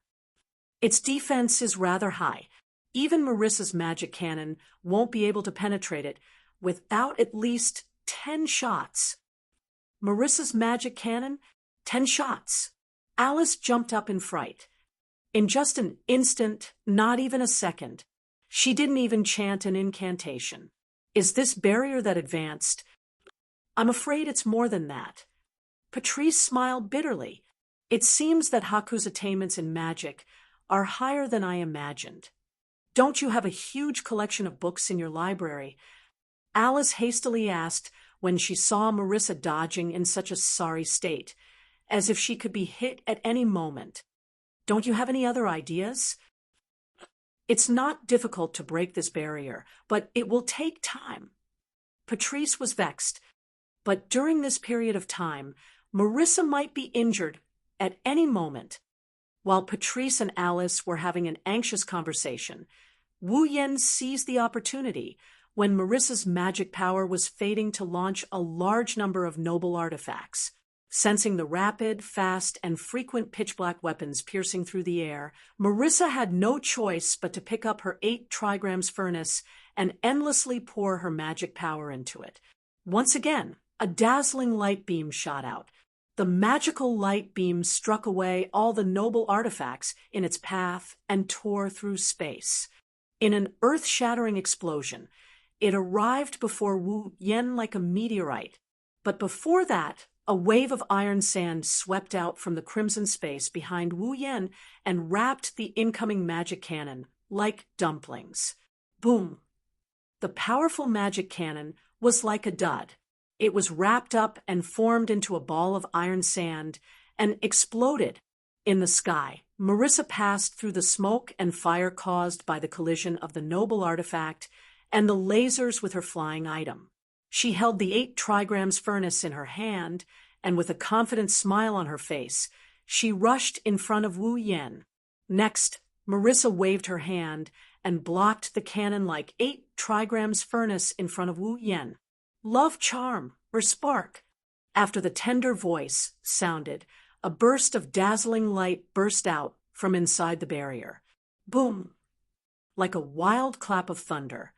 An astonishing roar resounded, carrying with it a violent gust of wind and soaring flames, filling every corner of the barrier. Boom! However, almost at the same time that the strong wind and the flames soared, a gust of mana vibrated violently and dispersed all the flames in the surroundings. At this moment, Patrice and Alice finally saw it. Marissa rushed toward Wu Yan and aimed her 8 trigrams furnace at Wu Yan. A charred hand emitting light smoke was holding it. That was Wu Yan's hand. Wu Yan actually used his hand to block the 8 trigrams furnace when Marissa's magic cannon was about to fire. In the end, Wu Yan's hand was injured, but he was fine. What? Marissa widened her eyes in disbelief. What welcomed her was Wu Yan's murmur. It's over. Wu Yan tightened his grip on the 8 trigrams furnace. His eyes flashed with a cold glint. He raised his other hand and clenched it into a fist. Violent blue and white electric currents flickered on it. Marissa! White! Outside the barrier, Patrice and Alice screamed at the same time. Wu Yan's hand that's covered in blue and white lightning went straight for Marissa's head. She couldn't react in time, and he didn't hold back. At this critical moment, a few figures appeared behind Patrice and Alice under the lead of a graceful maid. The moment they appeared, they witnessed this scene. The suave figure in maid attire was startled. She rolled her blue eyes and gritted her teeth. Without hesitation, she shouted at Wu Yan. Actually, the person Madame Patrice and Miss Alice like, isn't that black and white mouse? Instead, it's you, Sir White. Chapter 1759. Actually, the person Lady Patrice and Miss Alice like, isn't that black and white mouse, but you Lord by. These shocking words caused the chaotic battlefield to fall into a state of stillness, as if time had come to a standstill. The fist, flickering with blue-white electric arcs, abruptly stopped before it struck Marissa's face. The fist wind didn't lose its momentum as it blew against Marissa's face, causing her resplendent golden hair to flutter in the wind. Looking at the fist that stopped less than 5 centimeters away from her, a drop of cold sweat slid down Marissa's cheek.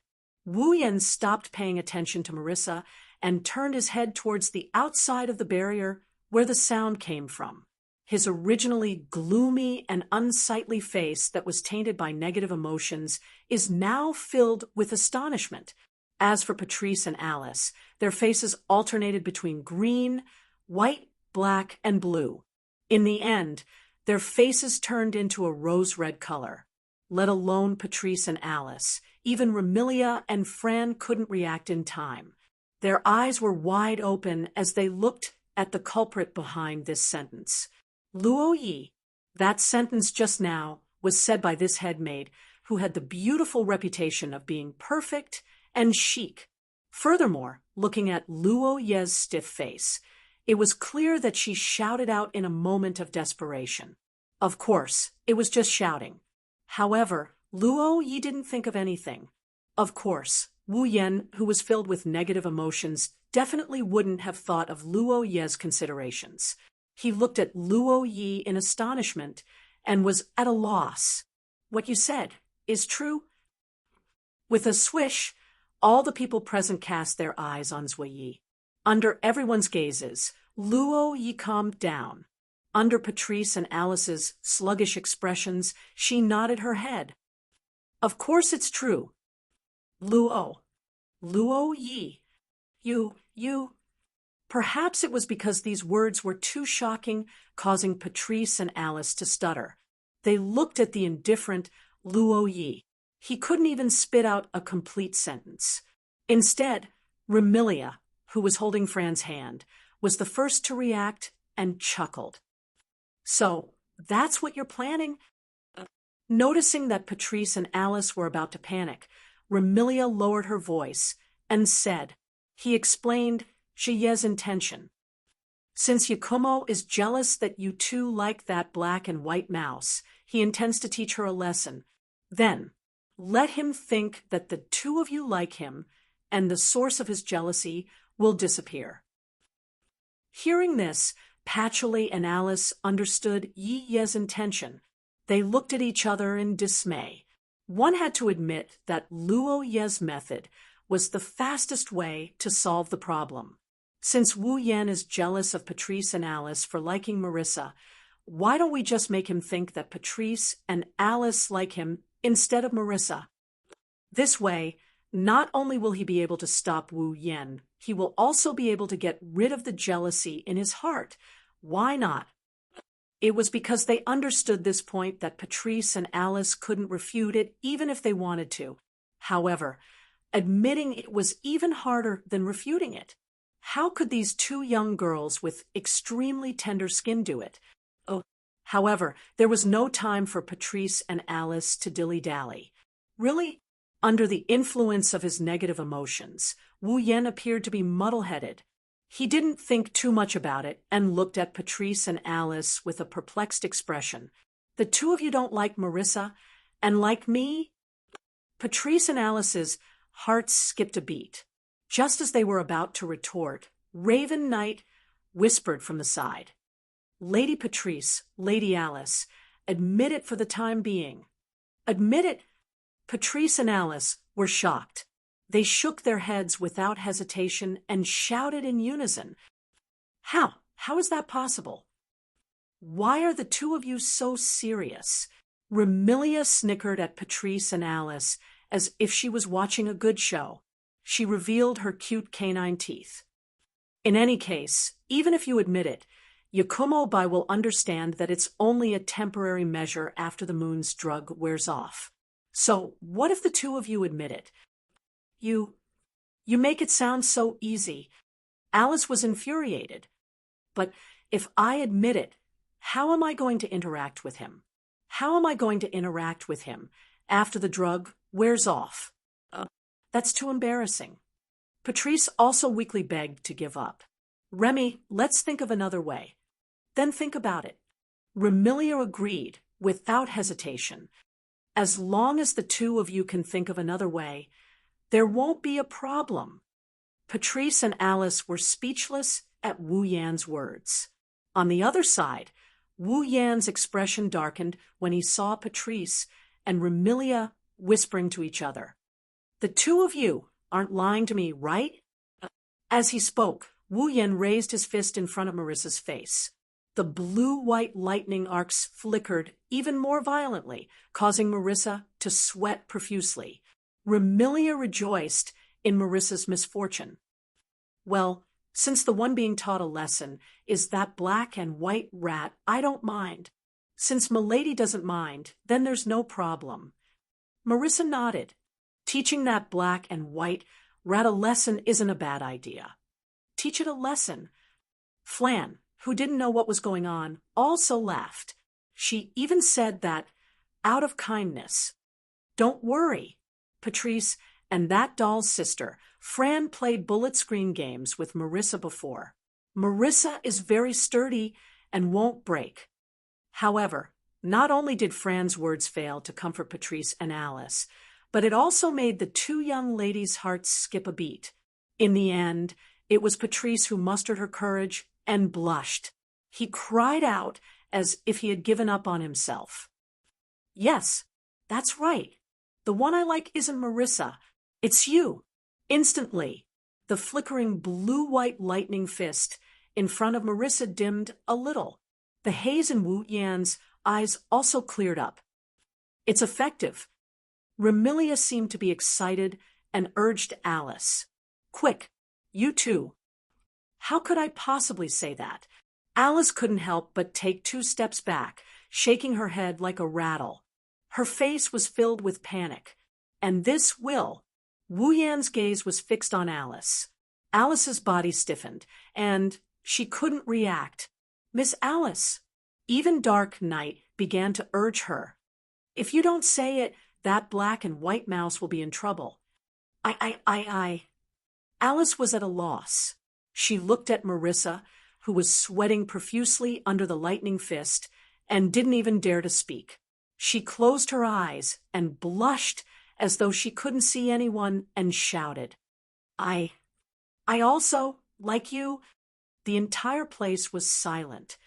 Wu Yan glanced at Patrice, who had an unnatural expression on her face. Then he glanced at Alice, who had her eyes closed in shame. He sneered. Where's the evidence? This time, it wasn't just Patrice and Alice. Even Remilia and the others had stiffened up. Seeing this, Wu Yan's face darkened, and a hint of viciousness surfaced on his face. You're indeed lying to me. After speaking, he wanted to strike Marissa with his hand covered in blue-white lightning. Wait, Patrice called out. I'll give you the evidence. Everyone's gazes converged on Patrice. Patrice looked like she wanted to cry, but no tears came out. She gritted her teeth and clenched her hand that had been on the barrier all this time. She had been trying to undo the barrier all this time, but she managed to undo the barrier. Then Patrice hesitantly walked in front of Wu Yan.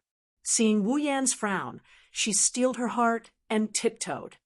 Chirp! After hearing this sound, Wu Yan was stunned, and so were all the girls. Patrice moved away as though she was electrocuted and cried out in panic. Do you believe me now? Wu Yan nodded in a muddle-headed manner. Then he looked at Alice. Alice's whole body stiffened. Don't tell me I wanted to. How could I do that? Just as this thought surfaced in Alice's mind, Remilia's words filled with admiration entered Alice's ears. Patrice is truly noble. For that black and white mouse. She was even willing to give her first kiss. However, Remilia didn't know that Patrice had already given her first kiss to Wu Yen. That's why Patrice is willing to give him a kiss to cover up her lie. Let's not talk about kissing. Patrice has already done more intimate things with Wu Yen, hasn't she? But when these words fell into Alice's ears, they provoked her. For Marissa, Patrice was willing to give her first kiss? Then I can do it too. With such thoughts running through her mind, Alice looked at Wu Yen with a gloomy expression. She whimpered and closed her eyes. Then she charged at Wu Yen and threw herself into Wu Yan's arms. As though throwing caution to the wind, Alice cut the Gordian knot. The moment she threw herself into Wu Yan's embrace, she tiptoed. Chirp! A second erotic sound echoed in the surroundings. Ugh! Not only that, but Alice also let out a panicked whimper. This was because Wu Yen hugged Alice tightly and stuck his tongue into her mouth, entangling with hers. Chirp, tisk, chirp, ha. In the next moment, the sound of intertwining became even more erotic, causing people's faces to turn red, reverberating in the air. Chapter 1760. Fantasy Village, Scarlet Devil Mansion. Remilia, Patrice, Zoe, and Fran gathered together. Even Marissa was present. They scattered around a bed and looked at Wu Yen. Apart from Fran, the rest of them blushed. After Alice offered up her first kiss for the sake of the so-called evidence, she was entangled by Wu Yen. After a passionate kiss that would make anyone blush, Wu Yen, who was already a bit muddle-headed, collapsed right before Alice was about to suffocate. It wasn't hard to understand. After all, the source of jealousy had been eliminated. The negative emotions were naturally reduced by half. Wu Yan's heart once again emerged and clashed with the evil. Thus, Wu Yen fainted, as usual. Afterwards, Remilia and the rest sent Wu Yen back to Scarlet Devil Mansion and let him lie down. They maintained this state and didn't speak for a long time. It couldn't be helped. The people here were all young ladies who had never experienced love before. How could they not feel embarrassed after being kissed so passionately by Wu Yen? Other than the innocent Flan, who doesn't know anything, even the careless Marissa is blushing. One can only imagine how intense the kiss between Wu Yen and Alice was. Of course, no matter what, Marissa had a carefree personality. Not long after, she patted her cheeks and sighed. I didn't expect it. I haven't seen Babin's little brother for a day or two, and Lingming's husband was snatched away. Hearing those words, Patrice felt as though she was struck by lightning. Her body trembled, and she choked out those words after a long while. Marissa, if I say that what I said to Haku wasn't true, would you believe me? Of course I believe you, Marissa said with a, I know, we all know expression. She looked at Patrice.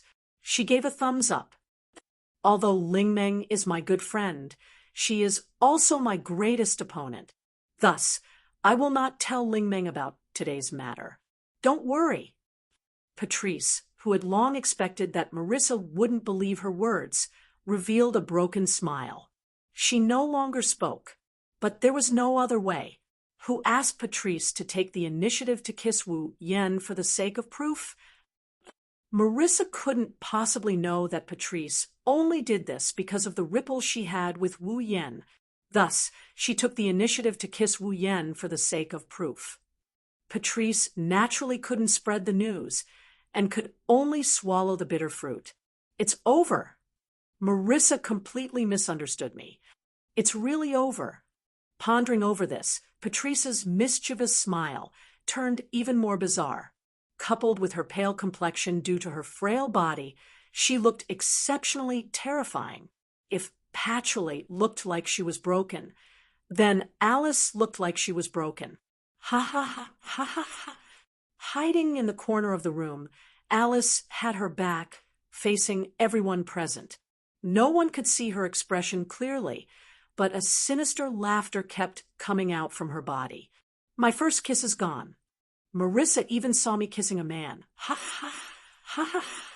While laughing sinisterly, Alice's body would emit a sinister black aura from time to time. This caused Shanghai and Peng Lai, who were floating around Alice, to shrink back in fear. The carefree Marissa was completely oblivious to the thoughts of Patrice and Alice. She grabbed her hat as if she was distressed. But both of you like this little brother, and this little brother is Lingming's husband. What should we do? This sentence caused Patrice and Alice to tremble.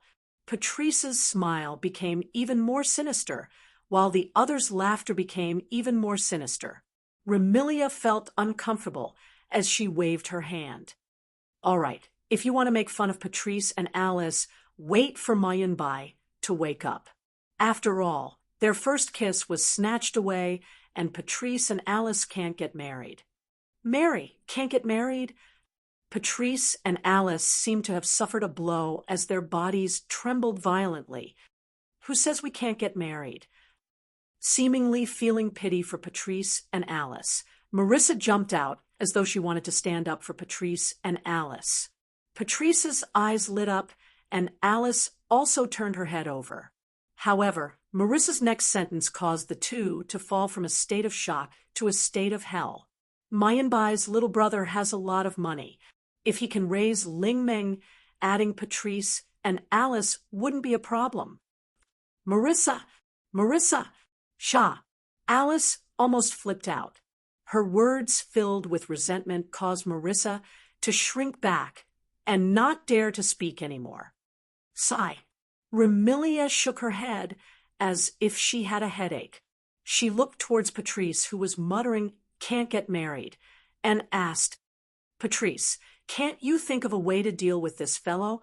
I won't be able to take it if this fellow continues to cause trouble for a few more days, but we can't directly affect the effects of the medicine given by that moon person. What can we do?" Patrice stopped muttering when it came to serious matters. Instead, she revealed a pained expression like Remilia. This is all because Patrice volunteered to test the medicine in order to enter the Forever Pavilion. In order to enter the Forever Pavilion, he wouldn't want to neutralize the effects of the medicine. The only thing we can do is to keep an eye on him during the few days when the medicine takes effect and prevent him from causing trouble. In other words, we have to deal with the trouble this fellow will cause in the next few days when he loses control. Remilia said in a displeased tone, "This fellow has only been in the Scarlet Fiend Mansion for a few days, and he has already brought us so much trouble.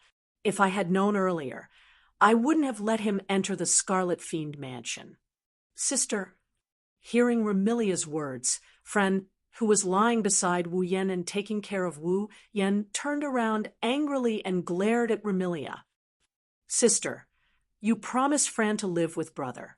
Are you going back on your words?" Sister, Remy can't go back on her words." Patrice didn't wait for Remilia to speak and said to Fran in a vengeful manner, "But now Remy also likes him." "Patrice." Remilia jumped up and glared at Patrice warningly. "I don't." "What?" Patrice looked at Remilia with an unperturbed expression and asked, "What?" "I don't like that guy," Remilia repeated as if she wanted to increase her persuasiveness. Never, however, let alone Patrice, even Marissa, Alice, Xiaoyi, and Fran were looking at Remilia with distrust, especially Marissa, who directly exposed Remilia's worries. "If you don't like that Yakumo bro, why would you come to my place for him? Moreover, you did it under the sun, which you hate the most. I said I don't like him." Remilia choked and glared at Marissa with glowing eyes. "Do you believe I won't suck your blood dry if you keep talking? I don't believe you." Although she said that, Marissa covered her neck and looked at Remilia vigilantly. "Don't think I don't know your appetite isn't that big. You didn't just drink one person's blood, and you only drink type B blood. I'm not type B. You... Remilia was furious. How did you know? Humph, humph. Marissa proudly puffed up her chest and said in high spirits, "In Fantasyland, there's nothing Marissa, don't know." Unfortunately, Emoya's cold voice exposed her. "You only heard about it when you were stealing from Scarlet Devil Mansion, right?" Marissa's expression turned sluggish and looked at Zuyi with dissatisfaction. "I only borrowed it, not stole it." "I don't care if you borrowed or stole. You sneaked in, you black and white rat."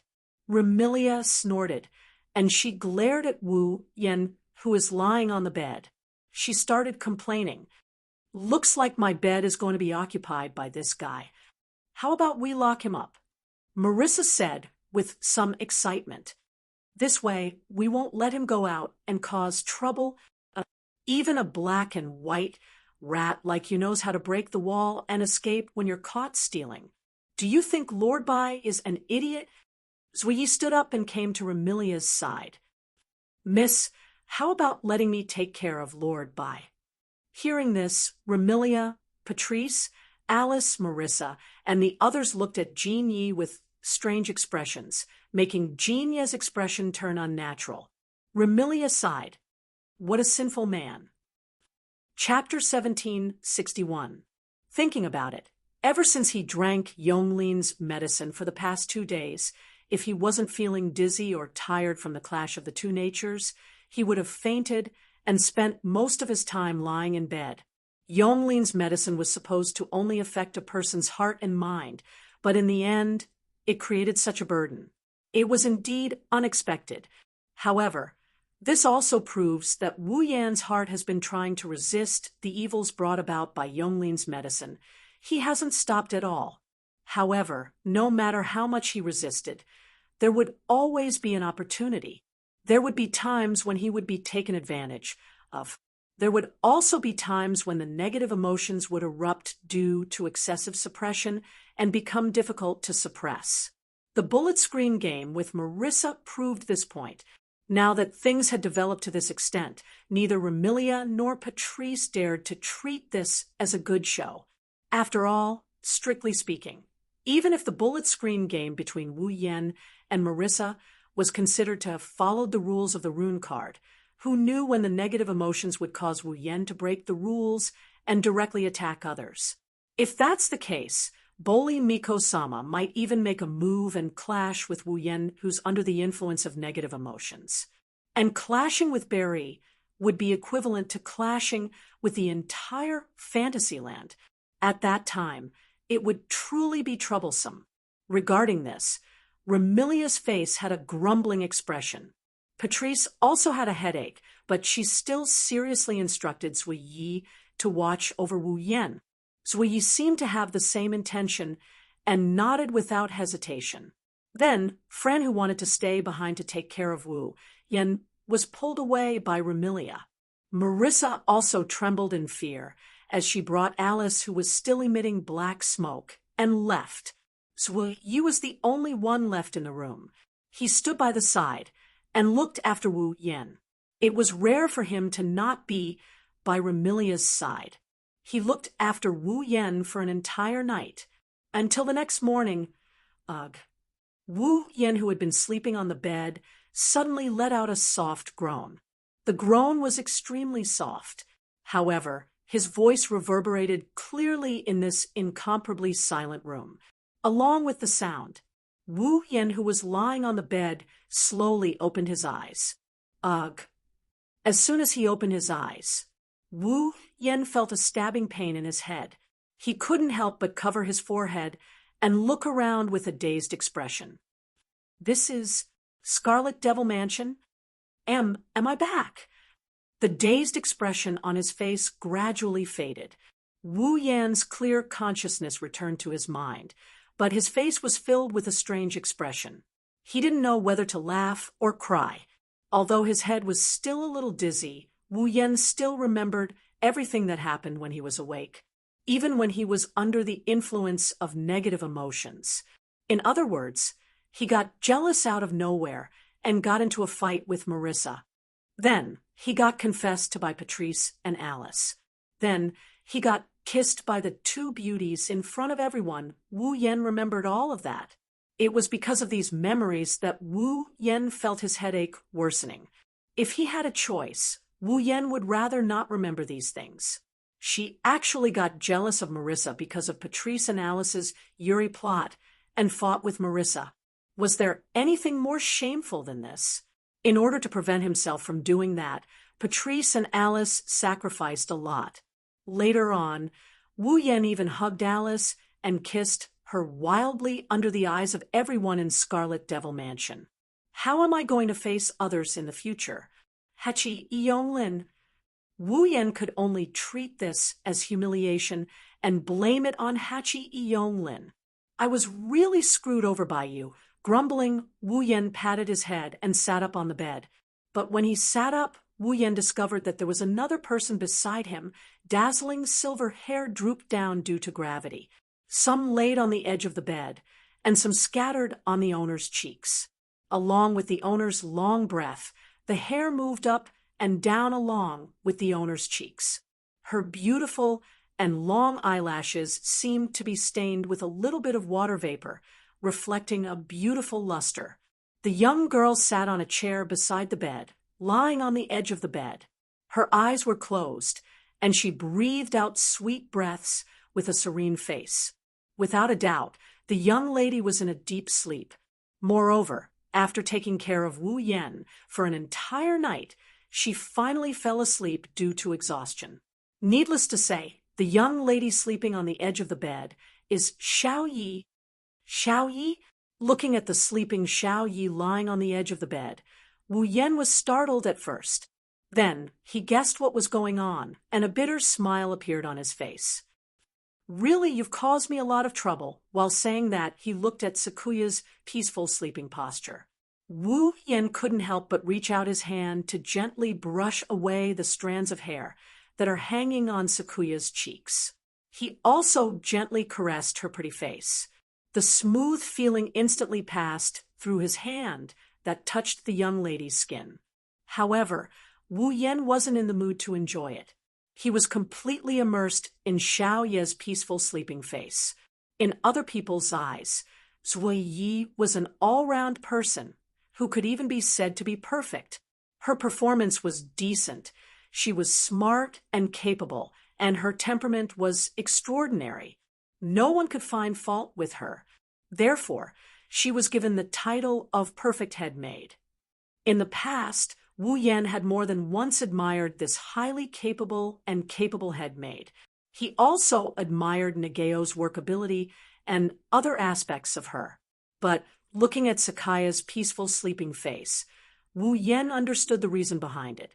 No matter how good her performance was, how decent her temperament was, how extraordinary her workability was, and how smart and capable she was, the young lady in front of him was just an ordinary young lady who was less than 20 years old.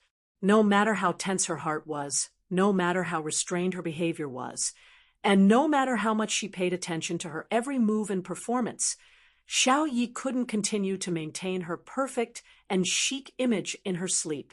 Because this was the only time Xiao Yi could relax, and not pay attention to the gains and losses.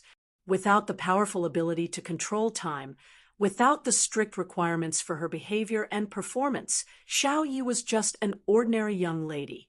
This point could be proven by the peaceful and ordinary sleeping posture of the night.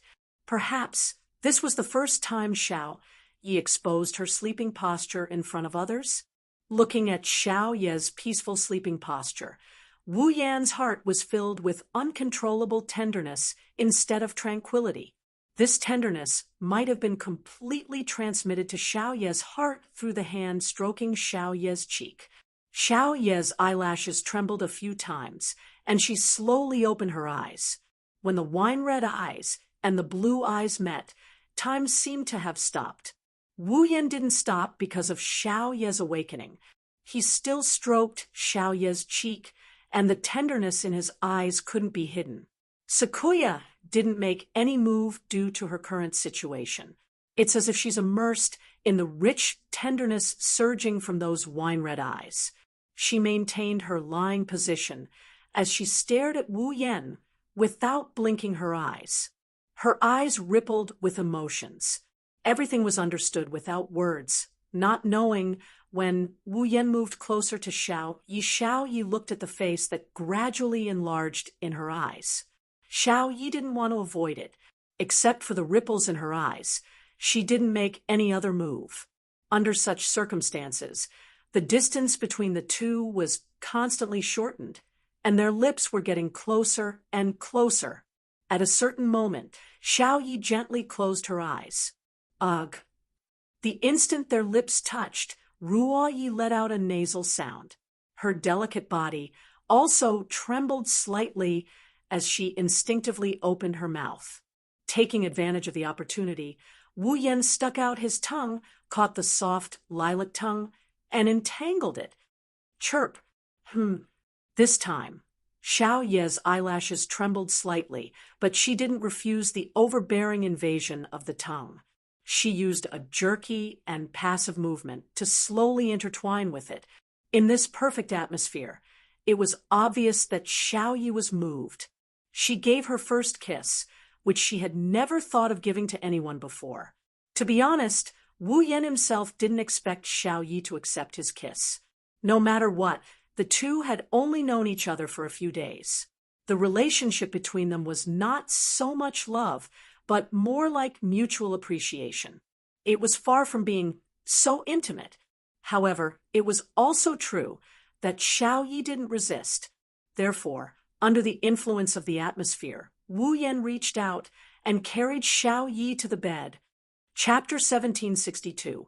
Fantasy Town, Remilia's room. Ruo Yi was lying on the spacious bed. Her maid attire was slightly messy, and her pretty face was covered with a red glow. Her blue eyes were filled with moisture, and her breathing was extremely heavy. There was also some perspiration on her face, which gave her an extremely alluring feeling. Wu Yan placed his hands on either side of Luo Ye's head and pressed his body on top of her. He looked at Luo Ye's flushed face and watery eyes. She seemed to be very aroused. His breathing also became heavy, and his hands moved around Luo Ye's body through her maid uniform. Kacha, with this extremely soft sound. One would not be able to hear it if one did not listen carefully. A button on Luo Ye's maid uniform was undone, and her white skin was exposed inch by inch. A cool feeling came from her chest, and Luo Yi could not help but notice that her maid uniform was being undone. Her face became redder and the water in her eyes became denser. She stared at the person on top of her and did not move her eyes away for even a second. In this situation, Wu Yan's hand reached for the second button on Luo Ye's maid uniform. If this button was undone, then Luo Ye's chest would be completely exposed. This made Luo Ye's eyes finally show a trace of shyness. Her hands that had not resisted could not help but lift up. She pressed them against Wu Yan, who was on top of her. No, don't. The perfect and elegant head maid, who had always been neither servile nor overbearing, was using a shy expression to say no. If it was another man, what would he do in front of such a delicate and lovely person? Wu Yan did not know. He only knew that his words almost made him lose his rationality. Wu Yan's hand, which was about to unbutton the second button on Luo Ye's maid uniform, was now free. He grabbed one of Luo Ye's hands and brought it in front of him. He gently kissed the slender and soft jade hand. Luo Yi seemed to have been comforted by Wu Yan's action. Bu Ye's eyes couldn't help but tremble. She no longer resisted the hand that tried to undo the buttons of her maid's dress.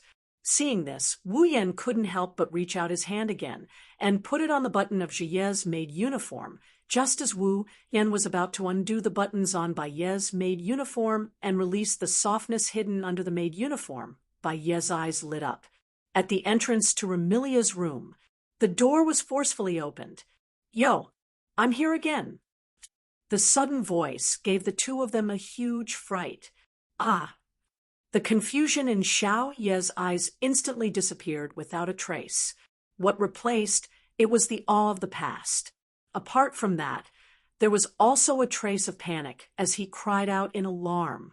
She forcefully pushed away Wu Yan, who was on top of her. She sat up and covered her slightly exposed chest. Being pushed away without warning, Wu Yan followed the trend and retreated to the other side. Looking at Xiao Yi, who had regained her consciousness, what emerged in his heart was not embarrassment but uncontrollable anger. As mentioned before, although the relationship between Wu Yan and Xiao Yi wasn't bad, it wasn't good either. They both appreciated each other very much. They could barely be considered friends, but they weren't very close.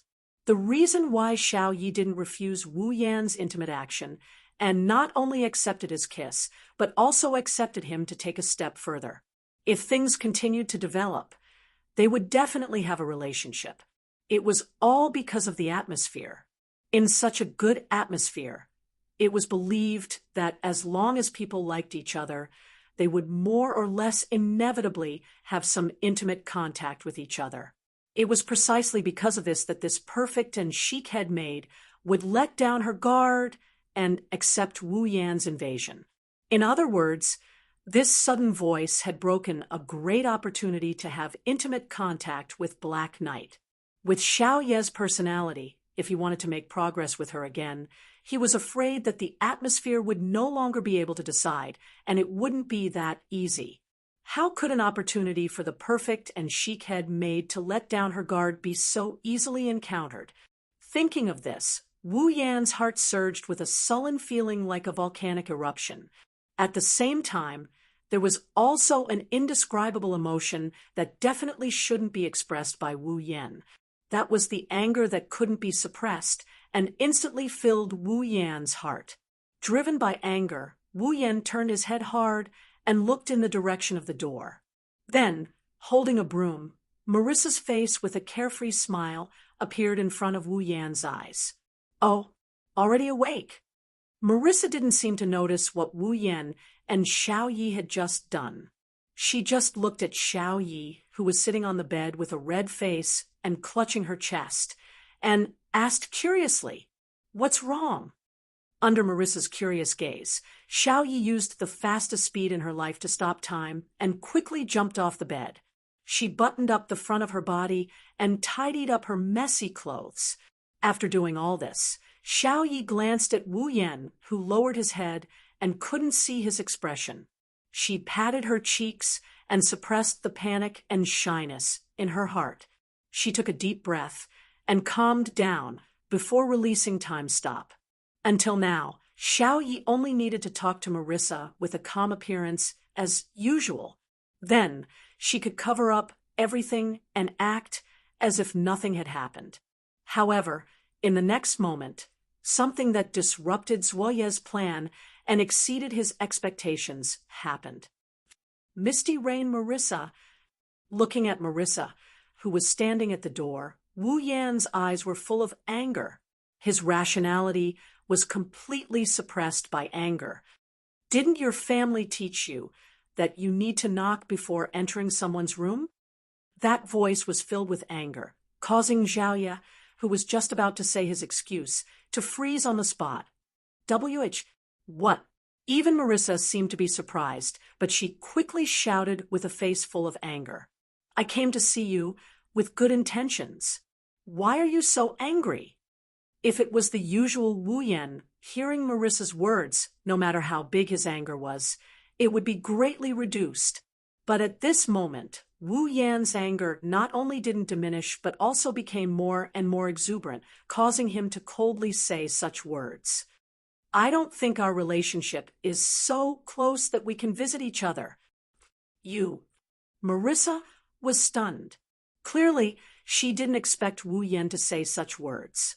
Lord Bai. Xiao Yi had been observing Wu Yan ever since Wu Yan lost his temper. Seeing the uncontrollable anger in Wu Yan's eyes and his unreasonable words, her expression finally froze. Could it be that it's the medicine of the Forever Pavilion's moon people again? Marissa also heard this sentence. After being slightly startled, she revealed an expression of sudden realization and looked at Wu Yan. In other words, the little brother from the Babin family is abnormal again. Xiao Yi didn't even have time to nod when Wu Yan's face was also filled with anger. It seems that not only did your family not teach you the most basic etiquette, they also didn't teach you the most basic manners. After speaking, Wu Yan directly got off the bed and stood up. With a face full of anger, he walked towards Marissa. Could it be that yesterday's lesson didn't make you understand the gap between us? If that's the case, magic power began to flow around Wu Yan's body. I don't mind letting you have a taste of being defeated again. Sensing the magic power flowing from Wu Yan's body, Xiao Ye's face changed slightly. Marissa was stunned for a moment and spoke in disbelief. You want to play bullet screen games with me again? Isn't this what you like to do the most? Wu Yan's voice had already lowered due to his anger, causing Marissa to tremble with fear. In that case, you should be happy that I'm here to accompany you, right? That. Marissa was baffled and felt that something was wrong. She took 2 steps back and smiled embarrassedly. How about when you're back to normal, we'll play another round of bullet screen games? Back to normal? Wu Yan was so angry that he laughed. I'm very normal. After speaking, the magic power flowing around Wu Yan's body soared and rushed out like a whirlwind. In the next moment, Wu Yan turned around and disappeared on the spot. Lord Bai.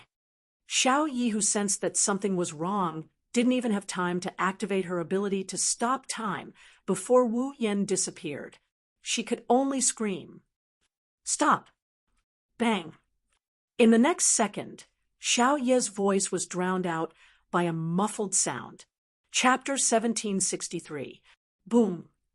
The muffled sound was like a thunderclap that resounded throughout the entire Red Devil Hall, causing the demonic maids who were about to work to be filled with fear and panic.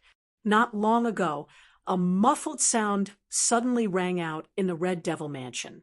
Soon after, the second miss of the Red Devil Mansion, who had been staying in the basement, ran away from home, causing the entire Red Devil Mansion to almost flip over.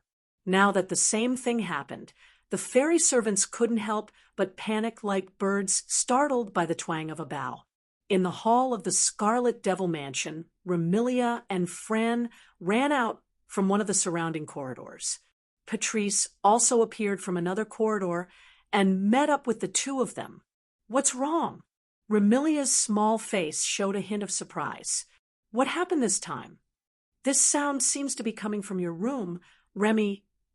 Patrice's beautiful face was filled with uncertainty. Could it be that something happened to Fry again? Big brother! Fran was startled.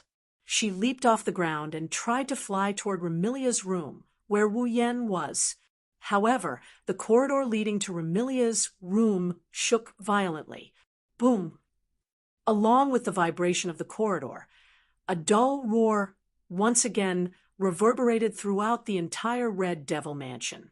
A turbulent flow of magic power gushed out from the corridor like a flood and blew up like a gale. Amidst the torrential magic power turbulence, Marissa miserably flew out on her broom. When she caught sight of Remilia, Patrice, and Fran, her expression lit up. She rushed over as though she was escaping. Save me! Your butler killed someone. Marissa flew towards Remilia, Patrice, and Fran and jumped down from the broom while shrieking. She hid like a cowardly tortoise under the dubious gazes of the 3 young ladies. She hid behind Remilia, who was the smallest of them all. Your butler killed someone. Your butler killed someone. Marissa, what are you talking about? Patrice furrowed her brows. In the Red Devil Hall, other than Juilly, there isn't a single human. Could it be that Bai killed Juilly? Or did some human rat sneak into the Red Devil Hall? Remilia shot a glance at the trembling Marissa behind her and sneered meaningfully. Then just kill him. Why do we need to spread the news everywhere? In Fantasy Village, there were no written rules that forbade killing. There were rules that forbade demons from causing trouble in the human world and killing people in broad daylight. Don't think that the Fantasy Village was peaceful just because Ling Meng and Marissa quarreled all day long. In reality, human lives were not that valuable in the Fantasy Village. One of the instincts of monsters included attacking humans. Other races also more or less treated humans as their food. Therefore, other than in the human realm, it wasn't strange for someone to die in Fantasy Village. Even if they were lost in the fantasy country from the outside world, if they could find the Boli Shrine and obtain the protection of the Boli Shrine, they might be escorted into the human realm. But if they were to encounter a monster and get eaten, no one would think about it, including Ling Meng, including Marissa. Therefore, killing people was not worth making such a big fuss in the Fantasy Village. Moreover, Remilia wasn't wrong. No human would sneak into the vampire's base except for Marissa. You heartless bastards. Marissa shrunk her body. She hid behind Remilia's back and shouted, "The one your butler wants to kill is me." Just as Marissa's voice fell, a strange light flashed across her eyes. The magic power turbulence that swept out stagnated and dissipated. Wu Yin walked out step by step with a gloomy expression. The fury in his eyes was about to erupt. Look. Marissa grabbed Remilia's shoulder with one hand, and she pointed at Wu Yin, who was walking towards them step by step. She started yelling at him. That murderous look. Someone will definitely die. Even without Marissa's words, Remilia, Patrice, and Fran also felt that it was abnormal for Wu Yin to be so angry. They looked at each other in dismay. Lord White. At this moment, Black Knight abruptly appeared beside Wu Yin and grabbed Wu Yan's arm. "Please calm down. Black Knight, let me go." Wu Yin struggled to get up.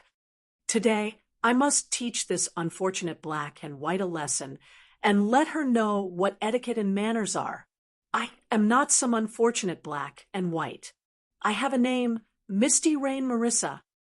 Marissa protested, but Wu Yan's furious glare scared her out of her wits.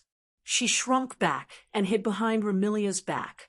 On the other side, Remilia and Patrice cast inquiring gazes at Black Knight, who was tightly grabbing Wu Yan's arm. Black Knight bitterly smiled and nodded, instantly understanding the situation. The reason why Wu Yan is so angry is because of Yongling's medicine. Seeing Wu Yan's furious expression, Remilia and Patrice glanced at each other in confusion. Wu Yan didn't seem to be the same as yesterday. He didn't attack Marissa out of jealousy. Besides, with Patrice and Alice's confession, there shouldn't be anything on Marissa that could make Wu Yan jealous. What was going on here? The day before yesterday, he was too arrogant and conceited. Yesterday, he was jealous. Today, he's brimming with anger. Patrice suddenly raised her head after muttering to herself, "For a while." That moon person's medicine is effective for 7 days, and its effect is to trigger the most fundamental sin in a person's heart. Could it be that the most fundamental sin is, "What's wrong?" Remilia hurriedly asked when she saw Patrice's glowing eyes. "Patrice, did you think of something?" "Yes." "And Patrice nodded. She looked at Wu Yan, and she replied in a low voice, "I think I know what sin the moon person's medicine triggered." "What?" Remilia's eyes lit up. Even Fran came over to look at them. "What sin is it?" "Oh, it's hard to explain in such a short time." Patrice shook her head and said to Remilia and Fran, "In any case, no matter what White does today, don't make him angry. Don't make him angry at all." "HM?" Remilia tilted her head to the side. "Why?" "That's because I'm afraid Haku will be very irritable today." Patrice sighed and advised. So, Remy, you have to remember to control your temper. Don't get into a conflict with Bai Qi right now. If you get into a conflict, Bai Qi might do something irrational. You understand? What are you talking about? You make it sound like I lose my temper all the time. Remilia complained. I am the owner of Scarlet Fiend Mansion. I won't get angry for no reason. Liar. Fran exposed Remilia's lie, without hesitation. Big sister is the best at getting angry. She's like a child. What did you say? Remilia glared at Fran furiously. Patrice couldn't bear to look at Remilia as she clutched her head. See, didn't you get angry with just one sentence? Noticing that relying on Remilia isn't a good idea, Patrice stood up and softened her tone as she told Wu Yen, White, no matter what Marissa did, you should have taught her a lesson. How about we just let it go? Wu Yen stopped trying to break free from Sakuya's grip. He glanced at Marissa, who is hiding behind Remilia, and then he glanced at Patrice, who is pleading for leniency. His anger dissipated quite a bit as he snorted, and he warned her. If there's a next time, I will tie you up and hang you outside Scarlet Fiend Mansion to guard the door with China. Got it? Marissa nodded her head and didn't dare to disobey. Wu Yan's anger subsided. He turned to Patrice, who sighed in relief, and he asked her, Muck, come here. Don't stay with that unfortunate black. Huh? Patrice stared blankly at him. Why? Why? Wu Yan frowned. Aren't I the one you like? Patrice's face stiffened, and she was petrified. Wu Yan's face sank. His eyes were burning with anger. Hurry up! Seeing Wu Yan about to explode again, Patrice cursed herself for reaping what she sowed. She obediently walked over to Wu Yan. Chapter 1764. Fantasy Village, Scarlet Devil Mansion. At this moment, Patrice was seated stiffly on her seat. Due to her sickly condition, her pale face was flushed with a blush. Her eyes were filled with bashfulness, anger, and shame. She didn't even budge, as though she was a wooden block. On the side, Remilia, Fran, and Marissa were also sitting in their own seats. Zui Yi was standing behind Remilia as usual. However, the expressions on the four girls' faces were very interesting. They all had their own expressions. Remilia was slightly dissatisfied. Fran was slightly envious. Marissa was giggling as though she was watching a good show. As for Zui Yi, his gaze shifted to Patrice's position with a complicated look in his eyes. Under the gazes of the four young ladies, Patrice was like a young lady who was being humiliated. Her face turned redder and redder, and her delicate body started trembling. In the end, Patrice could no longer endure the gazes from the surroundings and turned to her side. Wu Yan is leisurely sitting there with a fork in his hand. He's eating the meat on the plate in front of him, one bite at a time. Why is he only using one hand? Because Wu Yan's other hand wasn't free at all. It was resting on Patrice's shoulder. In other words, Wu Yan placed his hand on Patrice's shoulder and hugged her. He hugged her tightly like a pair of lovers. They looked very intimate. Because of this, Patrice was behaving in such a manner. However, it was clear that Patrice couldn't hold on any longer. She weakly squeezed out a voice. Since you're eating, why don't you let me go first? Wu Yan stopped his actions. He glanced at Patrice's bashful and indignant appearance and found it hilarious. Actually, after Patrice left Marissa's side, Wu Yan regained his composure. He instantly understood that he was once again affected by the effects of Yonglin's medicine. Otherwise, with Wu Yan's casual nature, he might be angry at Marissa for ruining his plans, but he wouldn't go berserk to the point of attacking Marissa. Driven by his anger, even though he knew that Patrice confessed to him to get rid of his jealousy towards Marissa, Wu Yan decided to go with the flow and let Patrice come to his side. Needless to say, this could only be caused by Yonglin's medicine. However, today's situation was different from the previous 2 days. On the first day, Wu Yan was extremely arrogant and conceited. On the second day, Wu Yan's reaction was one of extreme jealousy. Today, however, Wu Yan is acting extremely irritable. Even if it's just a trivial matter, he would still get a little angry, let alone Marissa's ruining of his plans. In 3 days, Wu Yan went through 3 different states. His mental state also manifested 3 different kinds of emotions. Could it be that in the next 4 days, he would have to display 4 different emotions? Then, what kind of emotions would they be? While he was pondering over this question, Patrice had already arrived by his side.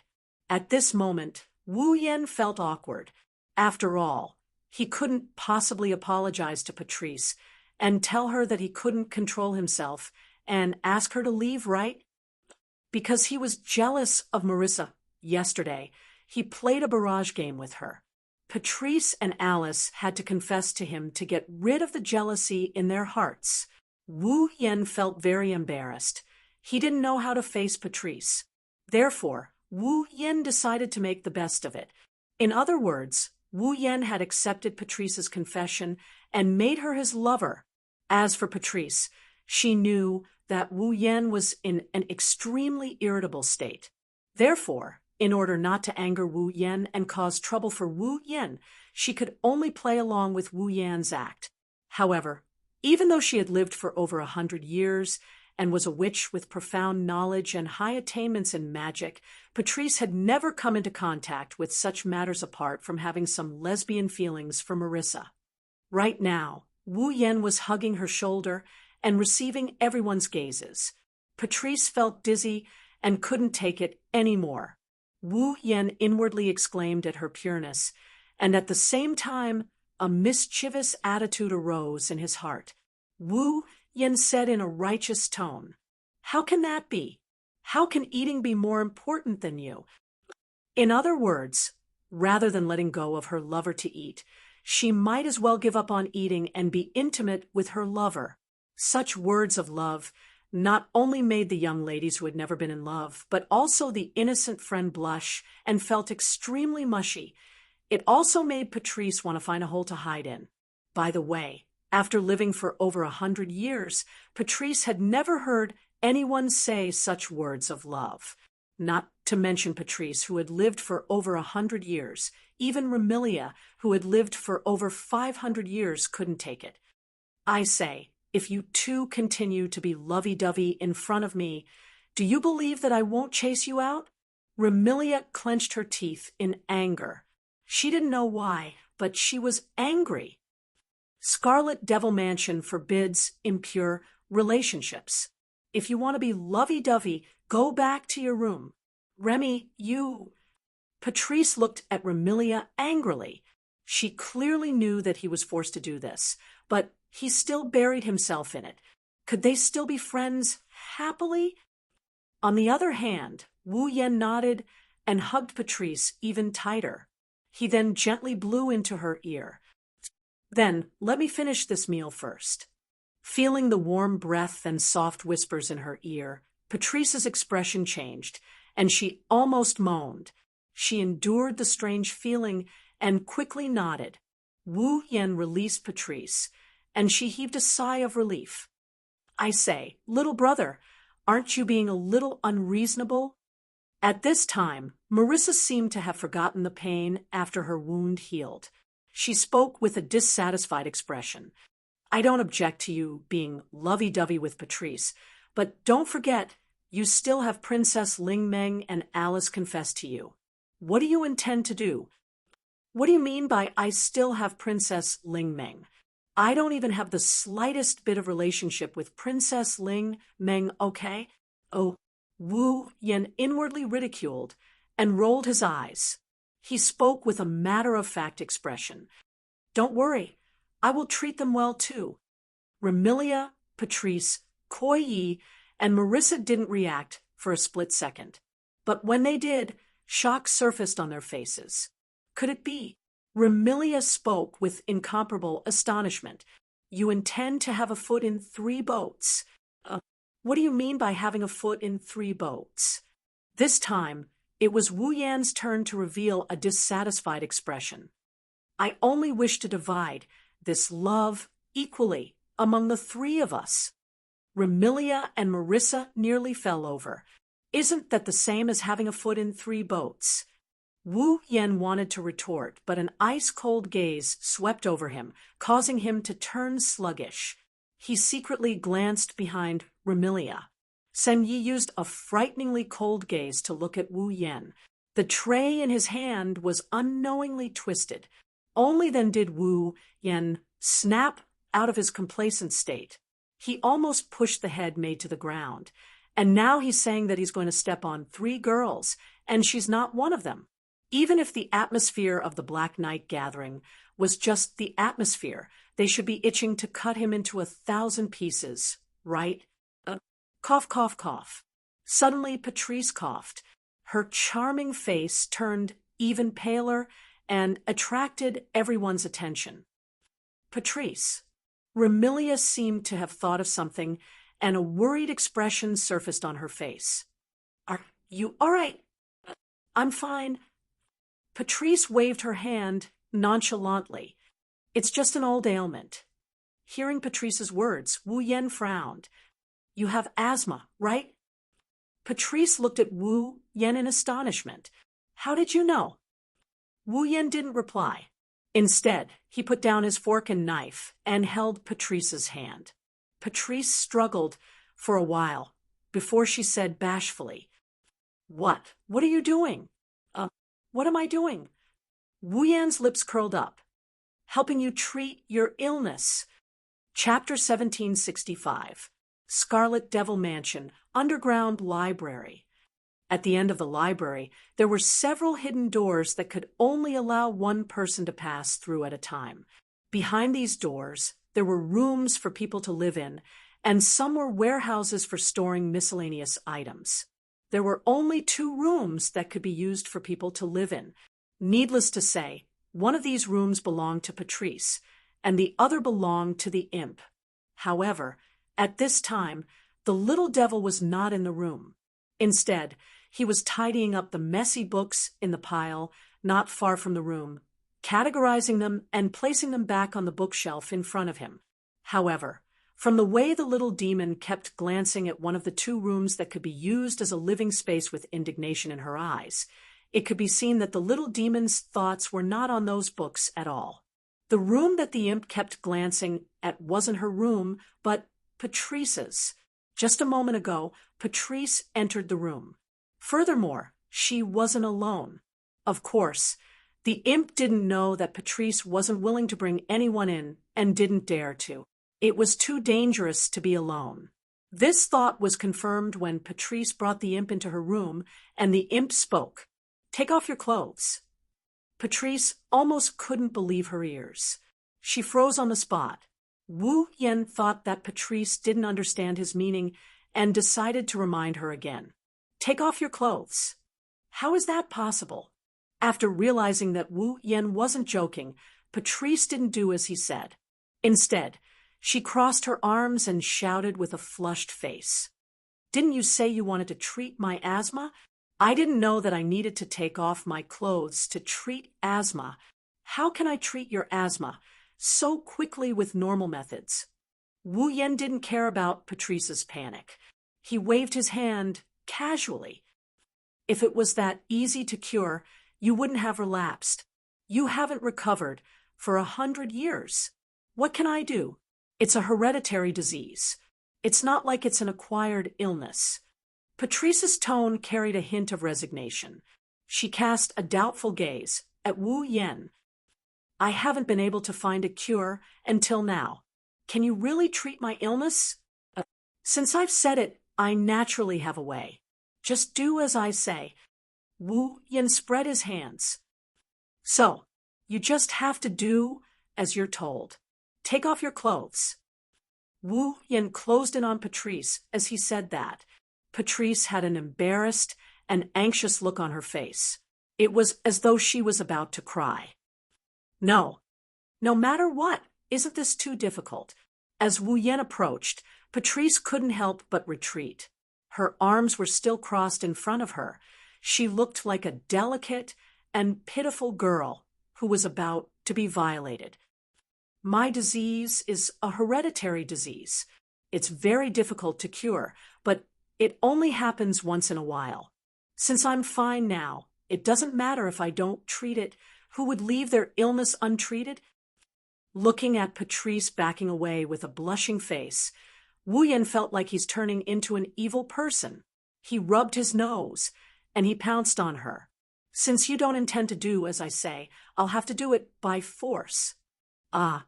Seeing Wu Yan pouncing towards her with an evil expression, Patrice screamed and wanted to escape. But in terms of physical strength, how could a pure mage like Patrice be Wu Yan's opponent? Therefore, Patrice didn't even have the chance to turn around and was hugged tightly. Feeling the thick male aura, Patrice finally panicked. She raised her fists and pounded on Wu Yan's chest without caring about her image. You. Let go of me. I'll scream. I don't want to say that no one will hear you even if you scream yourself hoarse, but if you want to scream, then go ahead. I have already set up a barrier, so no one will be able to hear you inside this room. Wu Yan snickered when he heard this line that all girls would say when they are being violated. So, no matter what I do to you, no one will come to save you. You. Patrice struggled. If you don't let go of me, I'll make my move. You don't have to worry about that. Wu Yan ignored Patrice's weak struggle and chuckled. Because you're not my opponent. Under Patrice's horrified expression, Wu Yan placed his hand on the edge of Patrice's clothes. No. Want. In the next second, in the room that only the two of them could hear, a sorrowful wail that only the two of them could hear, reverberating endlessly. Wu Yan stood in the middle of the room, with clothes scattered all over the floor. Looking at the scene in front of him, he couldn't say anything for a long time. Woo. Patrice whimpered as she curled her body into a ball and laid on the bed. Using her slender hands, she attempted to cover her naked body, but her efforts were in vain. No matter how Patrice tried to cover herself up, her voluptuous and slender figure wasn't something that could be blocked by a pair of hands. Her actions were merely to comfort herself and to give the only person who could enjoy this beautiful scenery a pleasant feeling. Looking at Patrice's naked body, Wu Yan's heart was filled with amazement. He could only find one word to describe it. Beautiful. If he had to find another word to describe it, then there was only one. Snow White. This word was often used to describe a young lady's beautiful complexion.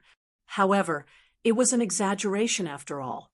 Wu Yan didn't believe that anyone could have skin as white as snow, because if it was white to that extent, wouldn't it be equivalent to losing the color of one's skin?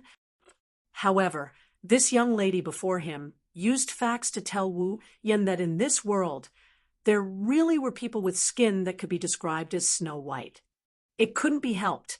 Due to her years of illness and inactivity, Patrice's skin was so fair that it would cause one to feel dizzy. However, it wasn't the kind of paleness that would cause one to feel uncomfortable. Instead, it was a jade-like luster that was smooth and flawless, especially Patrice's delicate thighs. Her skin was so tender that it was almost transparent. Her pair of slender and elegant legs, coupled with the soft curves of her slender waist, outlined a heart-stirring curve that would make one's blood boil. What was even more unbearable was Patrice's voluptuous, delicate, and firm bosom. It was a dazzling snow white, glossy, and jade-like. Its scale could be described as perfect. One wouldn't be able to grasp it with one's hand. It was so voluptuous that one couldn't shift his gaze away. Right now, her voluptuous breasts were tightly protected by the sobbing Patrice. However, one could still see the dazzling soft flesh around them. Wu Yan couldn't shift his gaze away. Under Wu Yan's gaze, Patrice shrunk her body while sobbing in shame. Don't look. Looking at Patrice's timid appearance, Wu Yan's heart couldn't help but soften. He sat on the edge of the bed and stroked Patrice's soft purple hair. Don't worry. You look very beautiful like this. Patrice lifted her eyes and met Wu Yan's gaze. She had been suppressing the irritation in her heart a moment ago, but at this moment, her eyes were filled with gentleness. Her heart couldn't help but tremble as her charming face flushed. Patrice couldn't help but have such a thought. Letting him look at me doesn't seem to be such a frightening matter. Patrice couldn't help but jump in fright. She hastily shut her eyes and cried out with a flushed face. Since you want to treat me, then hurry up. Hearing Patrice's words, Wu Yan recalled that he was here to treat Patrice's asthma. Even if he wanted to do something delightful, he had to treat her asthma first. Wu Yan took a deep breath, and he closed his eyes. He started caressing Patrice's soft and supple body. In that instant, Patrice's delicate body jerked. However, Wu Yan wasn't in the mood to observe Patrice's expression. His consciousness was immersed in his own body, awakening a certain consciousness slumbering in his body. Canon, can it be treated? Not long after, Canon's serene voice transmitted into Wu Yan's mind. Because it's an illness and not an injury, it will be a little difficult, but it shouldn't be a problem. All right, Wu Yan nodded heavily. Then let's begin. In the next moment, a gentle white light flashed in the room. Chapter 1766. Buzz. Under the urging of mana, a soft white brilliance flickered in the entire dim room like a sun. When it was at its brightest, it was so bright that people couldn't see anything clearly.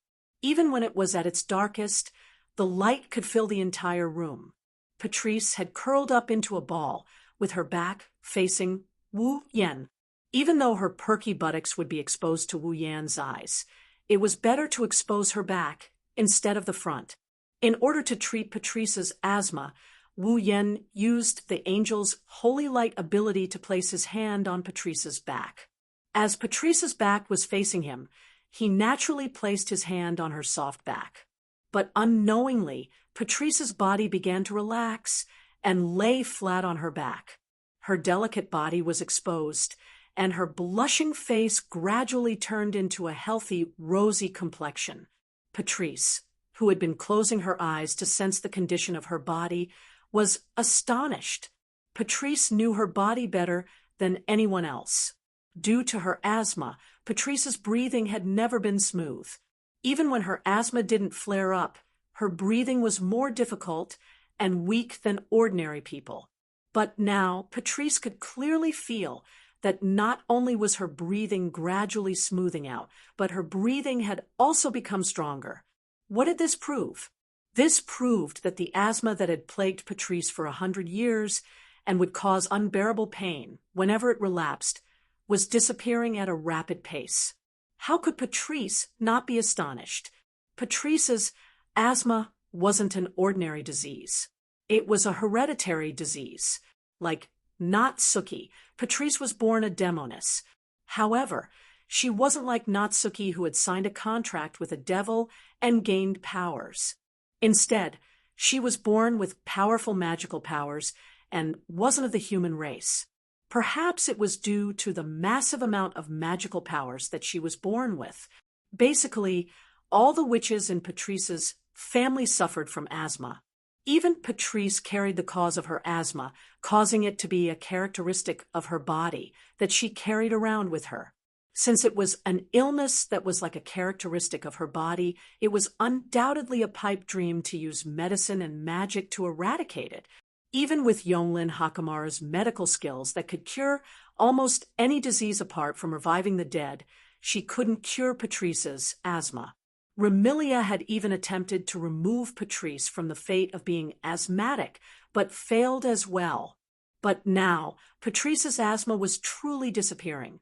This wasn't something that could be done with just the healing ability of the angelic holy light. It also required the help of the angelic holy light's miraculous purification ability to get rid of this disease that was absolutely a burden to the body. Patrice's asthma was a characteristic of her body. In fact, it could also be treated as a curse. Of course, it couldn't be considered a curse, but it could also be attached to the human body. Compared to a curse that placed a specific burden on the human body, Patrice's asthma could be said to be rather similar in nature. Due to this point, Wu Yan ingeniously utilized the purification ability of the angel's holy light to dispel any negative effects. Together with the healing ability of the angel's holy light, he removed Patrice's asthma from her body and proceeded with the treatment. Because Wu Yan can only rely on a portion of his familiar's power, he can't do this alone. That's why. Therefore, he awakened Canon and allowed her to control his ability.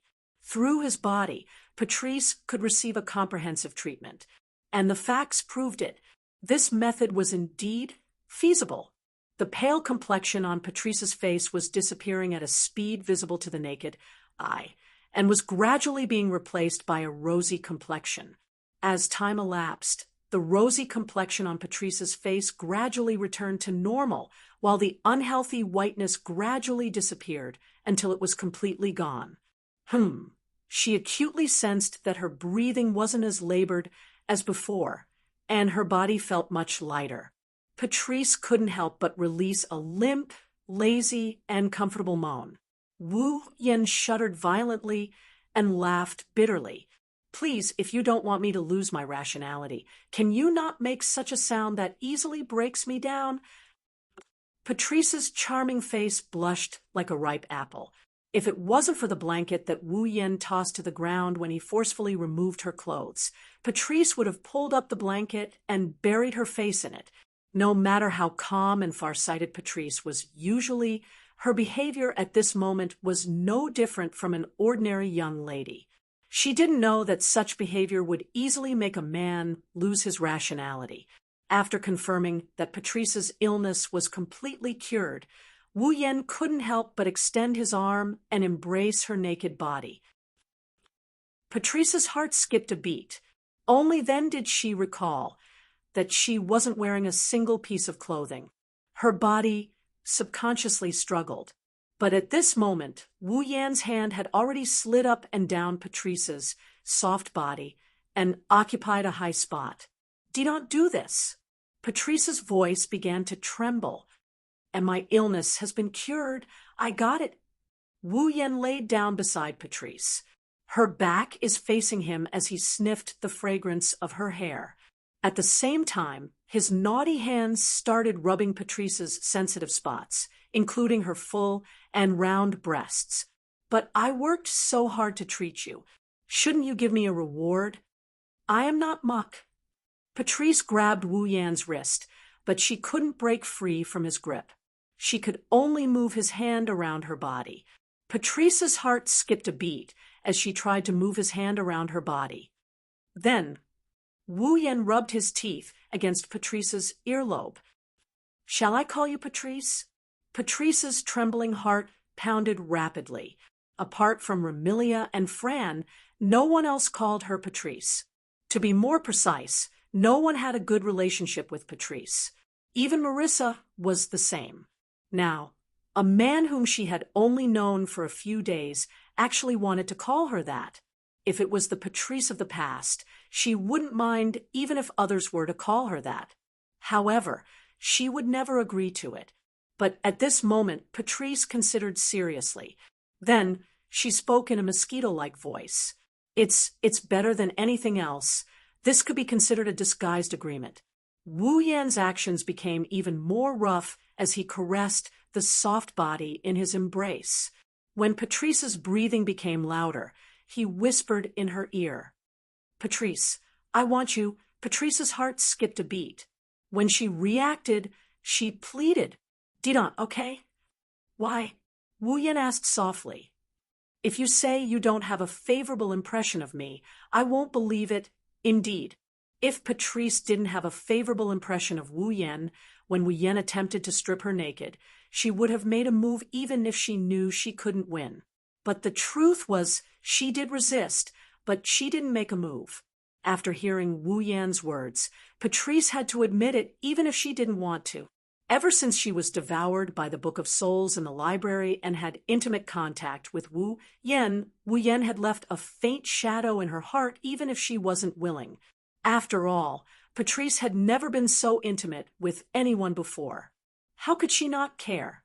But while she cared, it was impossible for her to fall in love with Wu Yan after just 2 to 3 days of interaction. But Wu Yan did occupy a certain position in her heart. This position might rise in the future, but it wasn't to the point where Patrice was willing to give up her body. Therefore, facing Wu Yan's question, Patrice could only plead, "You let me think about it, okay?" Chapter 1767.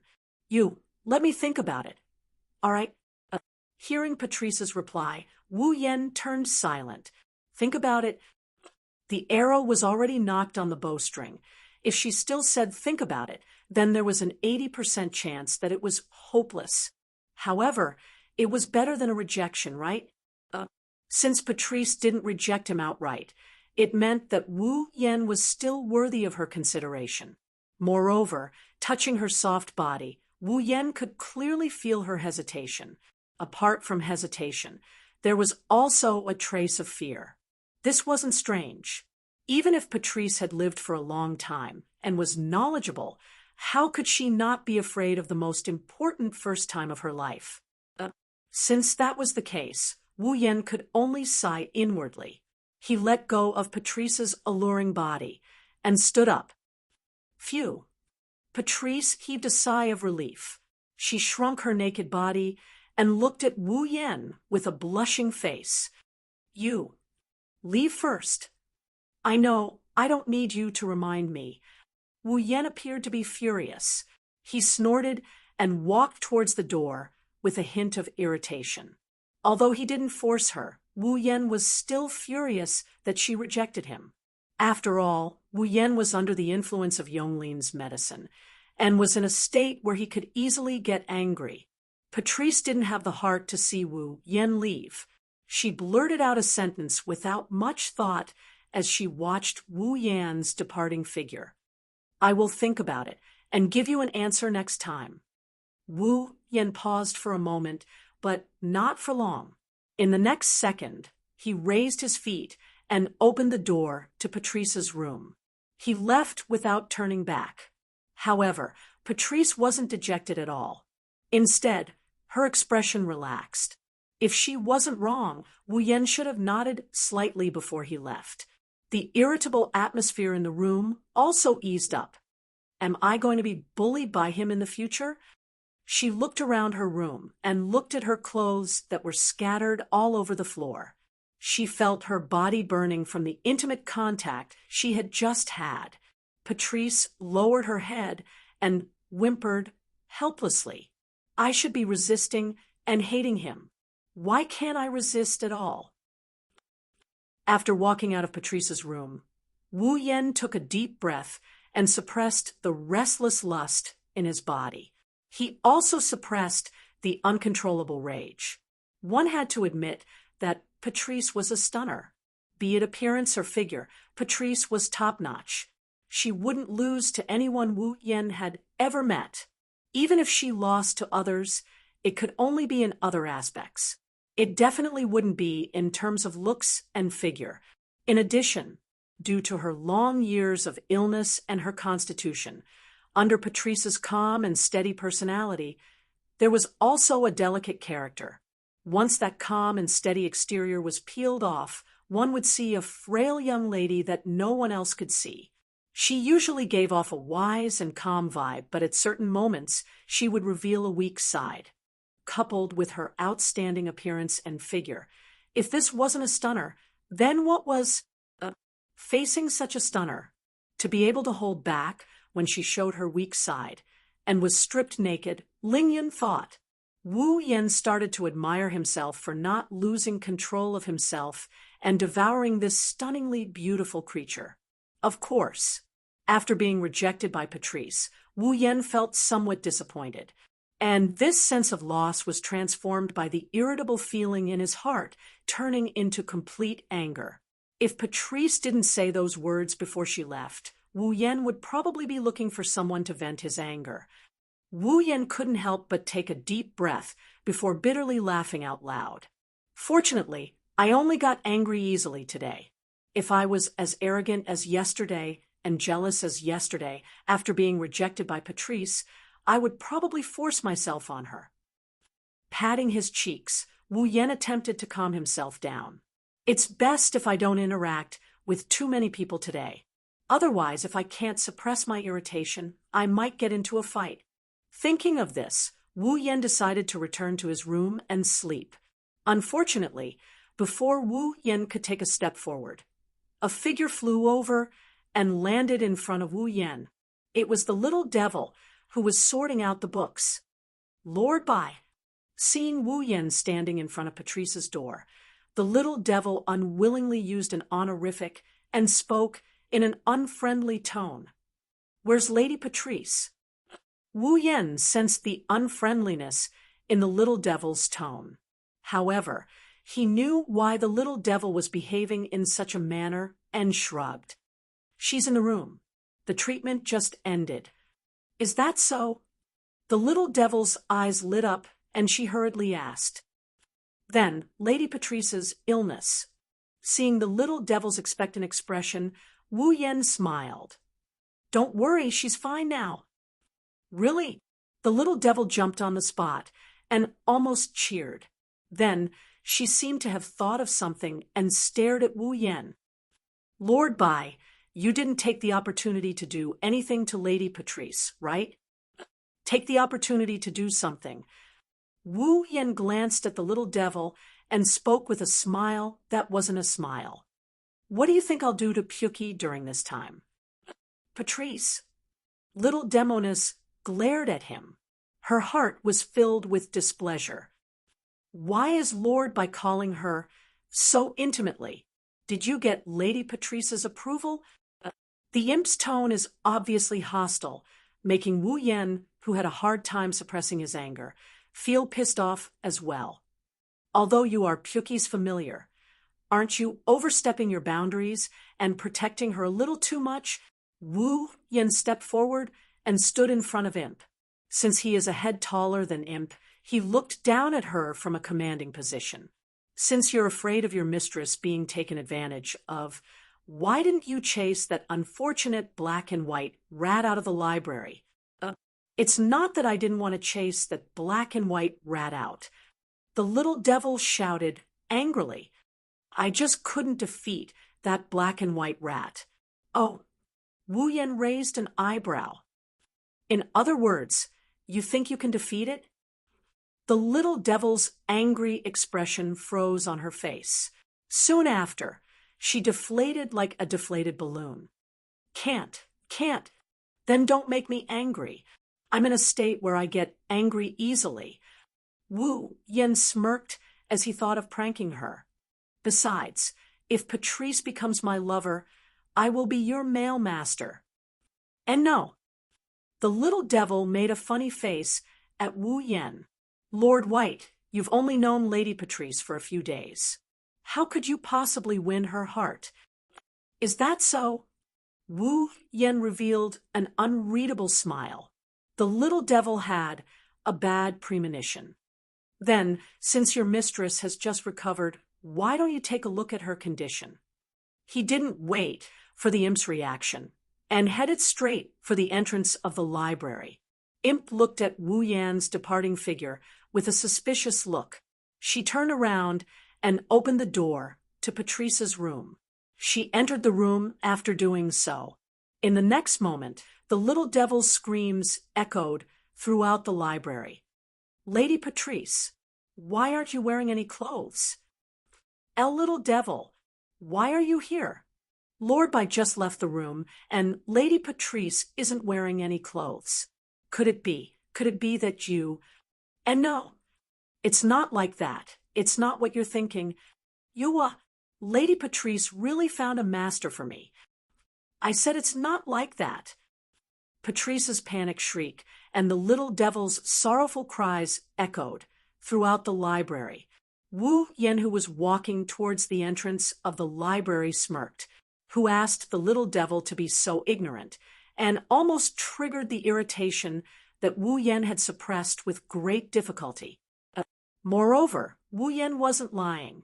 Patrice said that she would consider whether to follow Wu Yen. If she decides to follow Wu Yen, wouldn't Wu Yen become her master? I'm just stating the truth, although it's only a possibility. After messing with the little devil, Wu Yan's mood improved.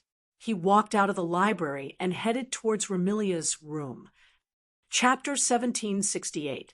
The next day, on the balcony of the second floor, Remilia and Fran were sitting opposite each other. One of them looked bored, while the other was lying weakly on the table. No matter how one looked at it, they didn't look like their usual self. They looked lazy from the bottom of their hearts. Of course, it was daytime. For vampires who only moved at night, daytime was equivalent to night. It wasn't strange for them to be so lethargic. Only Zui Yi, who was standing on the side with a tray in his hand, knew that the two vampire sisters weren't lethargic because of the weather. Sigh. Remilia rested her chin on her hand and looked at the clear sky outside. Scarlet Devil Mansion has been noisy for the past few days. It's so quiet today that I'm not used to it, so he couldn't help but think to himself, as expected. Remilia was lethargic because Wu Yen wasn't here. So Yi found this to be inconceivable. Did his young mistress already see Master by as an indispensable part of her daily life? Thinking of this, Yi hesitated for a moment and said tentatively, "Young mistress, do you need me to wake Master Bai up?" "Wake him up for what?" Remilia turned her head away. "The medicine on him from the moon is still working. Who knows what he'll do today?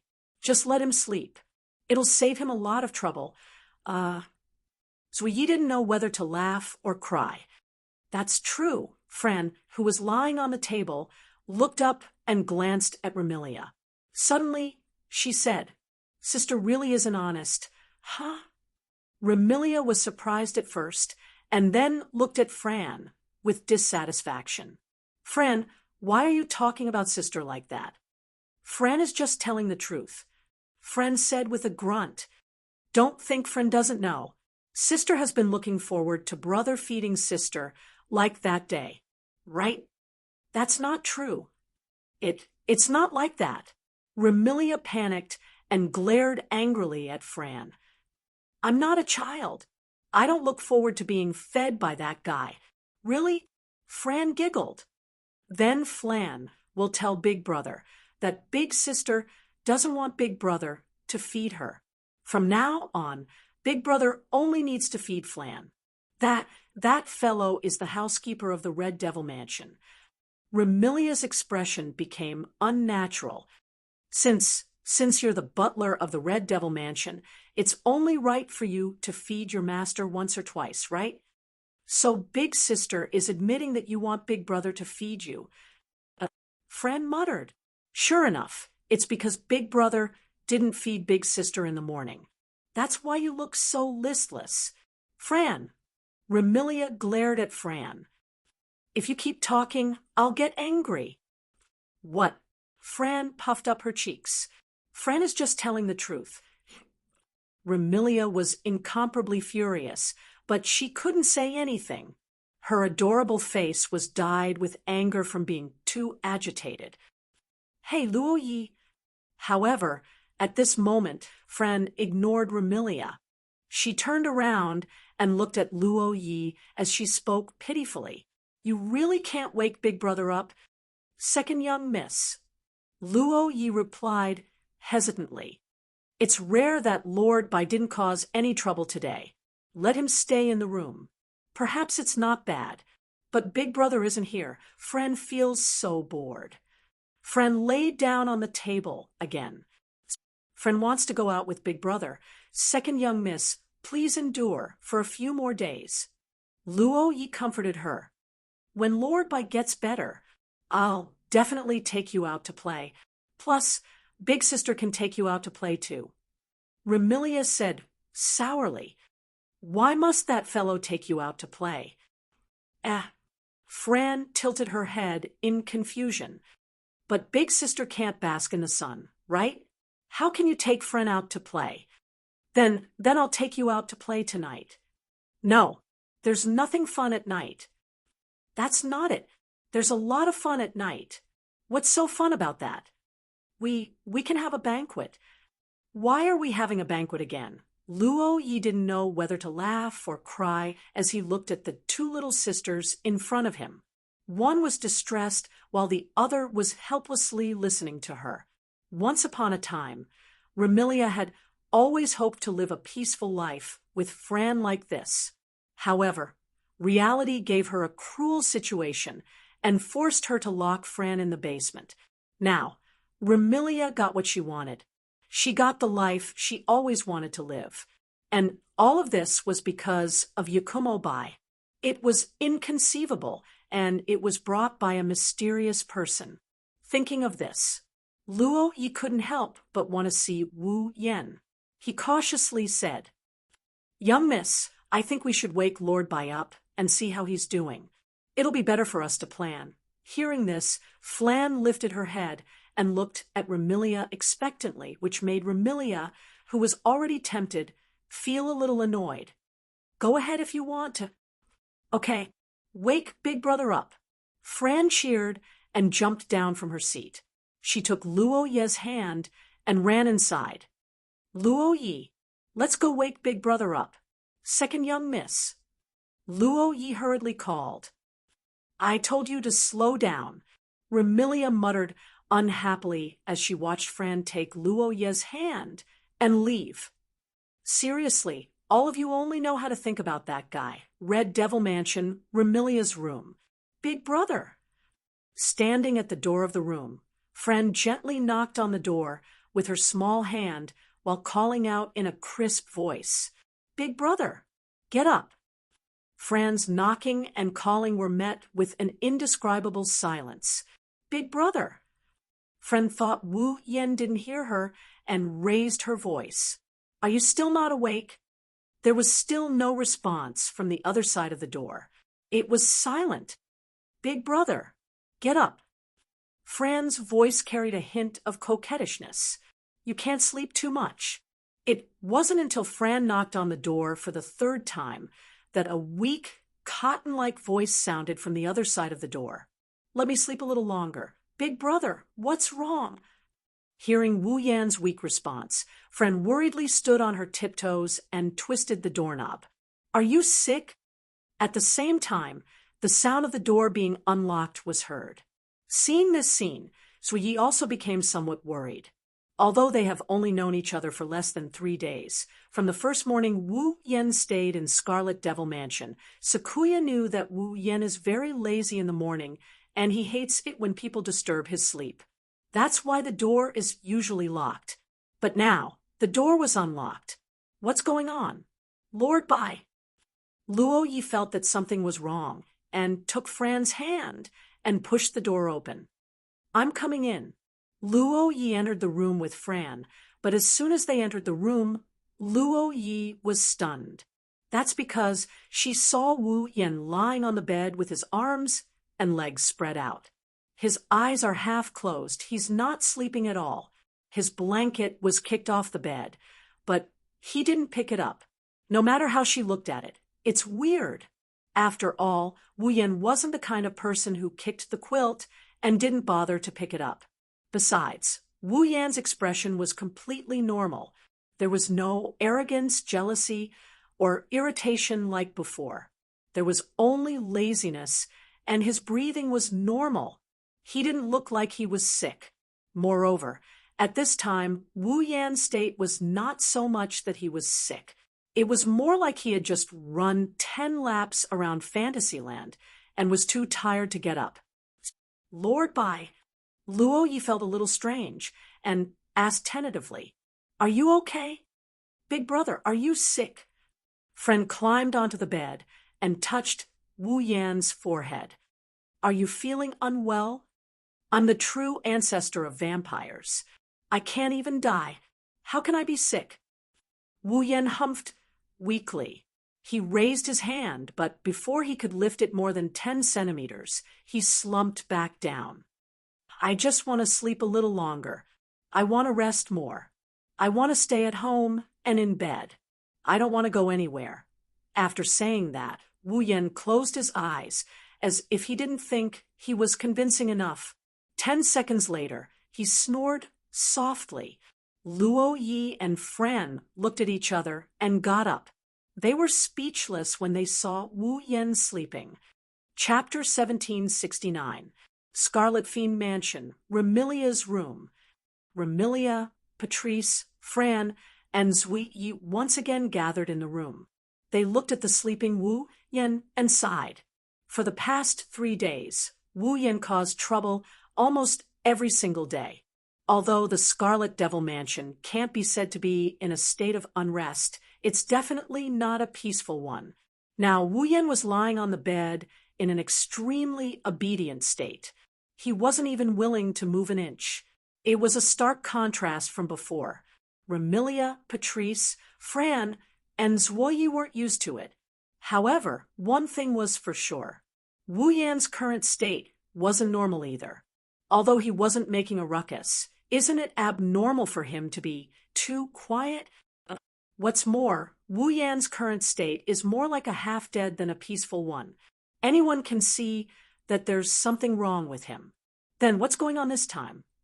Remilia said in a helpless tone, her face full of annoyance.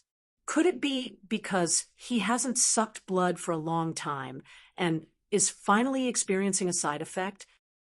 However, he also said that the vampire true ancestor doesn't need to rely on blood to survive. Even if he doesn't drink a drop of blood for the rest of his life, there won't be any abnormalities.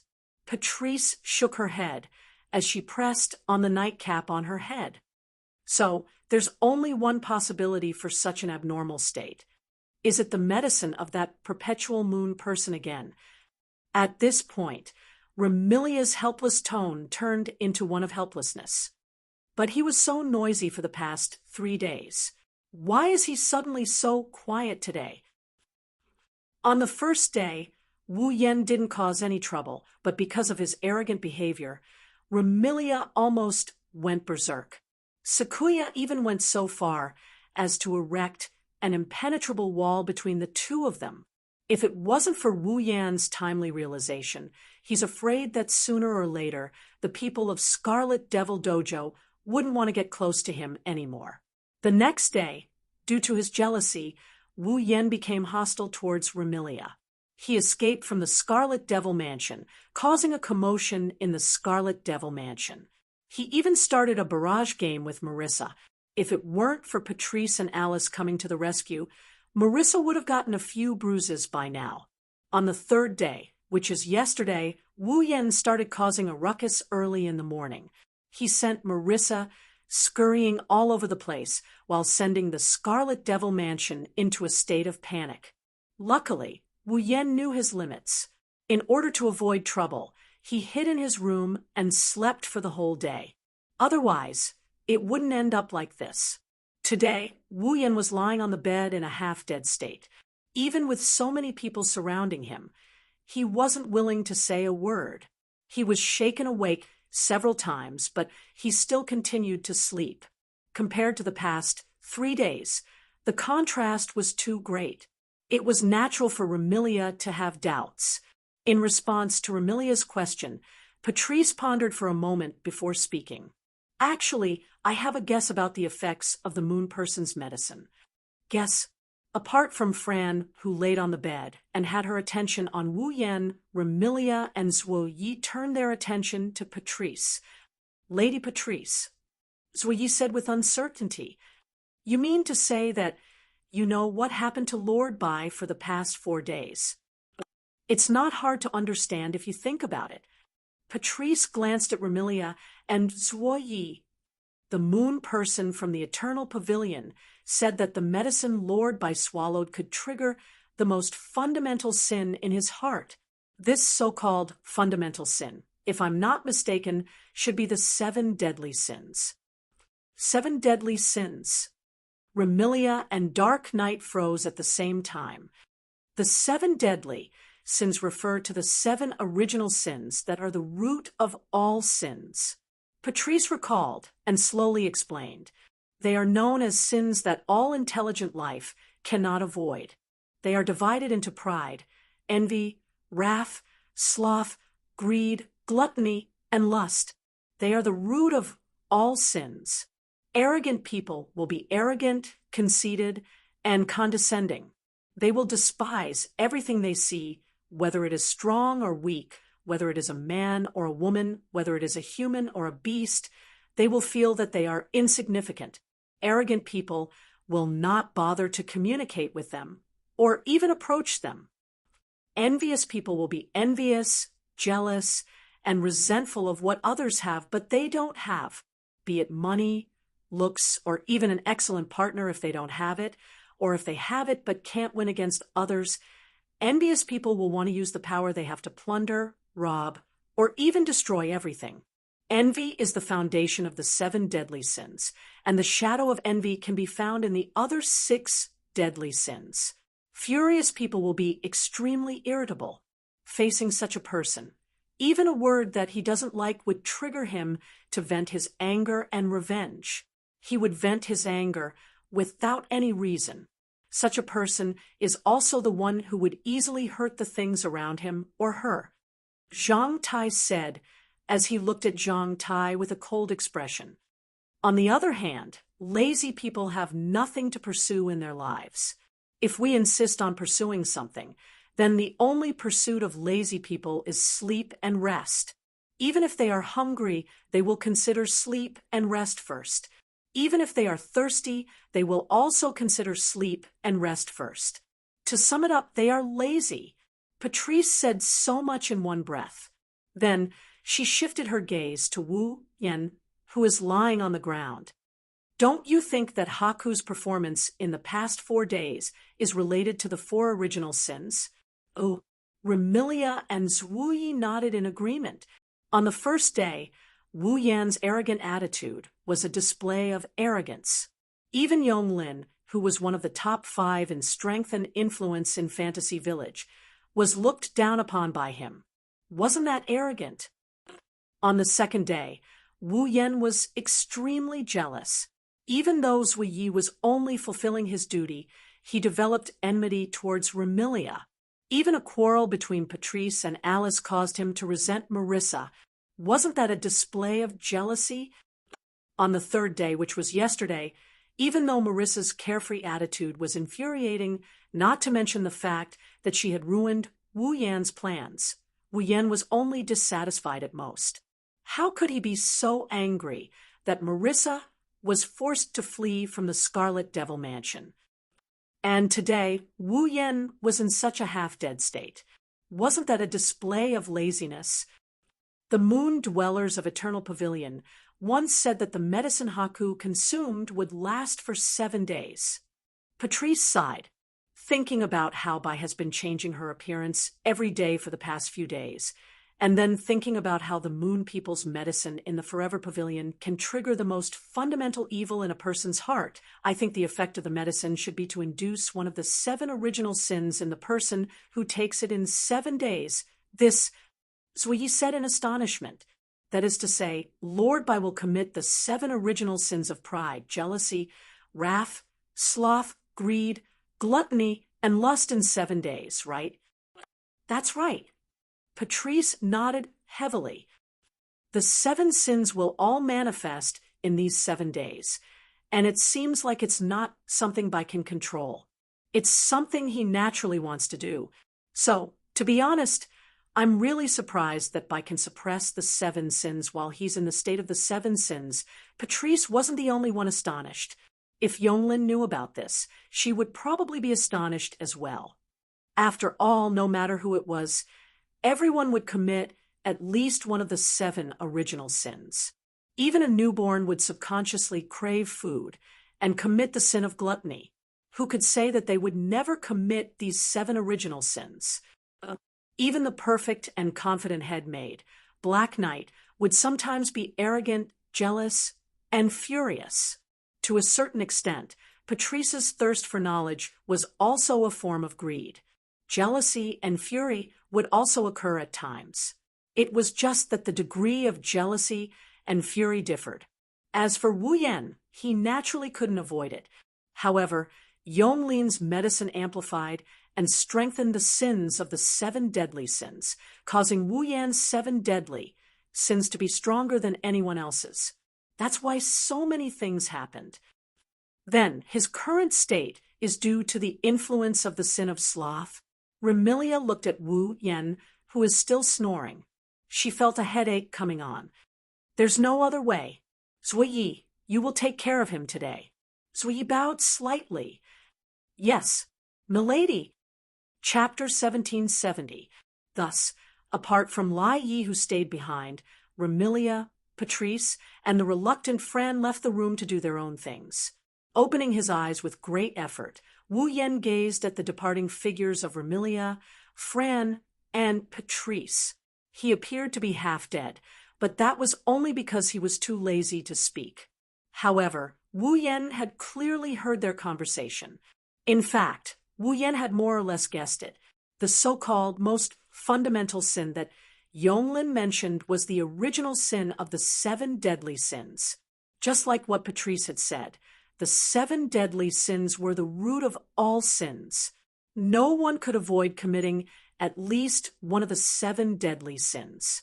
If anyone could avoid all 7, then that person would be a saint. Therefore, the 7 deadly sins could be said to be human nature. Since it was human nature and unavoidable, how could one control it? That's why when Wu Yan committed pride, envy, wrath, and today's sloth, he didn't notice that he was in a state of triggering the original sin. He even went as far as to vent his inner sin when he was in a state of triggering the original sin, because this was a sin that everyone would commit. Wasn't it an unavoidable sin?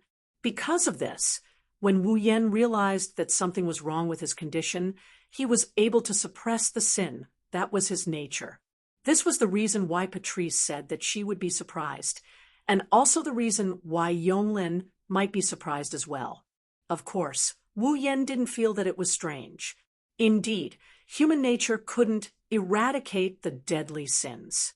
However, in people's hearts, there were things more important than their own lives. Facing these things, even the most arrogant person would be biased. Even the most jealous person would consider gains and losses. Even the most furious person would be soft-hearted. Even the most lazy person would try to work harder. Therefore, under the baptism of the sin of pride, Wu Yan, who intended to take Seiko Yi as his own, would rather resist than submit when he realized that this would cause Seiko Yi to leave him. Therefore, under the baptism of the original sin of jealousy, enmity and killing intent towards Remilia arose. Wu Yan, who sensed that he might harm Remilia, would rather run away than comply. Therefore, under the baptism of the cardinal sins, even if he was angry at Patrice for rejecting his request, he would rather hold it and then force her to do anything. Therefore, under the baptism of the original sin of laziness, if something happened to anyone in the Red Devil Mansion today, Wu Yan would rather work hard than watch it happen. That was the bottom line. It was a bottom line that even human nature could not touch. Wu Yan believed that if any of the girls by his side were to face the same situation as him, they would definitely be able to suppress the 7 deadly sins. Even if that would put an excessive burden on his mind, it would still be the same. Lord Bai, Luo Yi, who had disappeared from the room, abruptly appeared on the edge of the bed, holding a tray full of dishes in his hand. His blue eyes looked at Wu Yan. Lord Bai, you should eat something first. Wu Yan clearly heard Sakuya's words, but he's too lazy to open his eyes. He's also too lazy to respond. He continued to lie there without any reaction. Seeing this, Luo Yi shook his head with a smile. He bent down and shook Wu Yan's body. Lord Bai, even if you want to sleep, please eat breakfast first. However, no matter how hard Luo Yi shook, Wu Yan's snoring was still the same. He had no intention of waking up. Sigh. Luo Yi sighed. It was impossible for Wu Yan to not wake up after shaking him like this. He should be too lazy to open his eyes, right? It had to be said that Yonglin's medicine was indeed overbearing. Although laziness was one of the 7 deadly sins and was an unavoidable nature, laziness was also divided into degrees. Taking a break was laziness. Doing nothing all day was also laziness. It was clear which was more important. However, Yonglin's medicine increased this laziness to the extreme, making people feel lazy to even reply. Wasn't this tyrannical? Luckily, Yonglin's medicine isn't able to bestow extreme laziness. Wu Yan, who is suffering from the sin of laziness, would find breathing a very troublesome task. Otherwise, there would be a good show to watch. Luo Yi had no choice but to say this. Then, Lord Bai, let me feed you, okay? As soon as Luo Ye's voice fell, Wu Yan lazily opened his eyes, but he did not move. He was lying straight on the bed, looking like a living dead, with all his strength sucked out. This made Luo Yi angry and amused at the same time.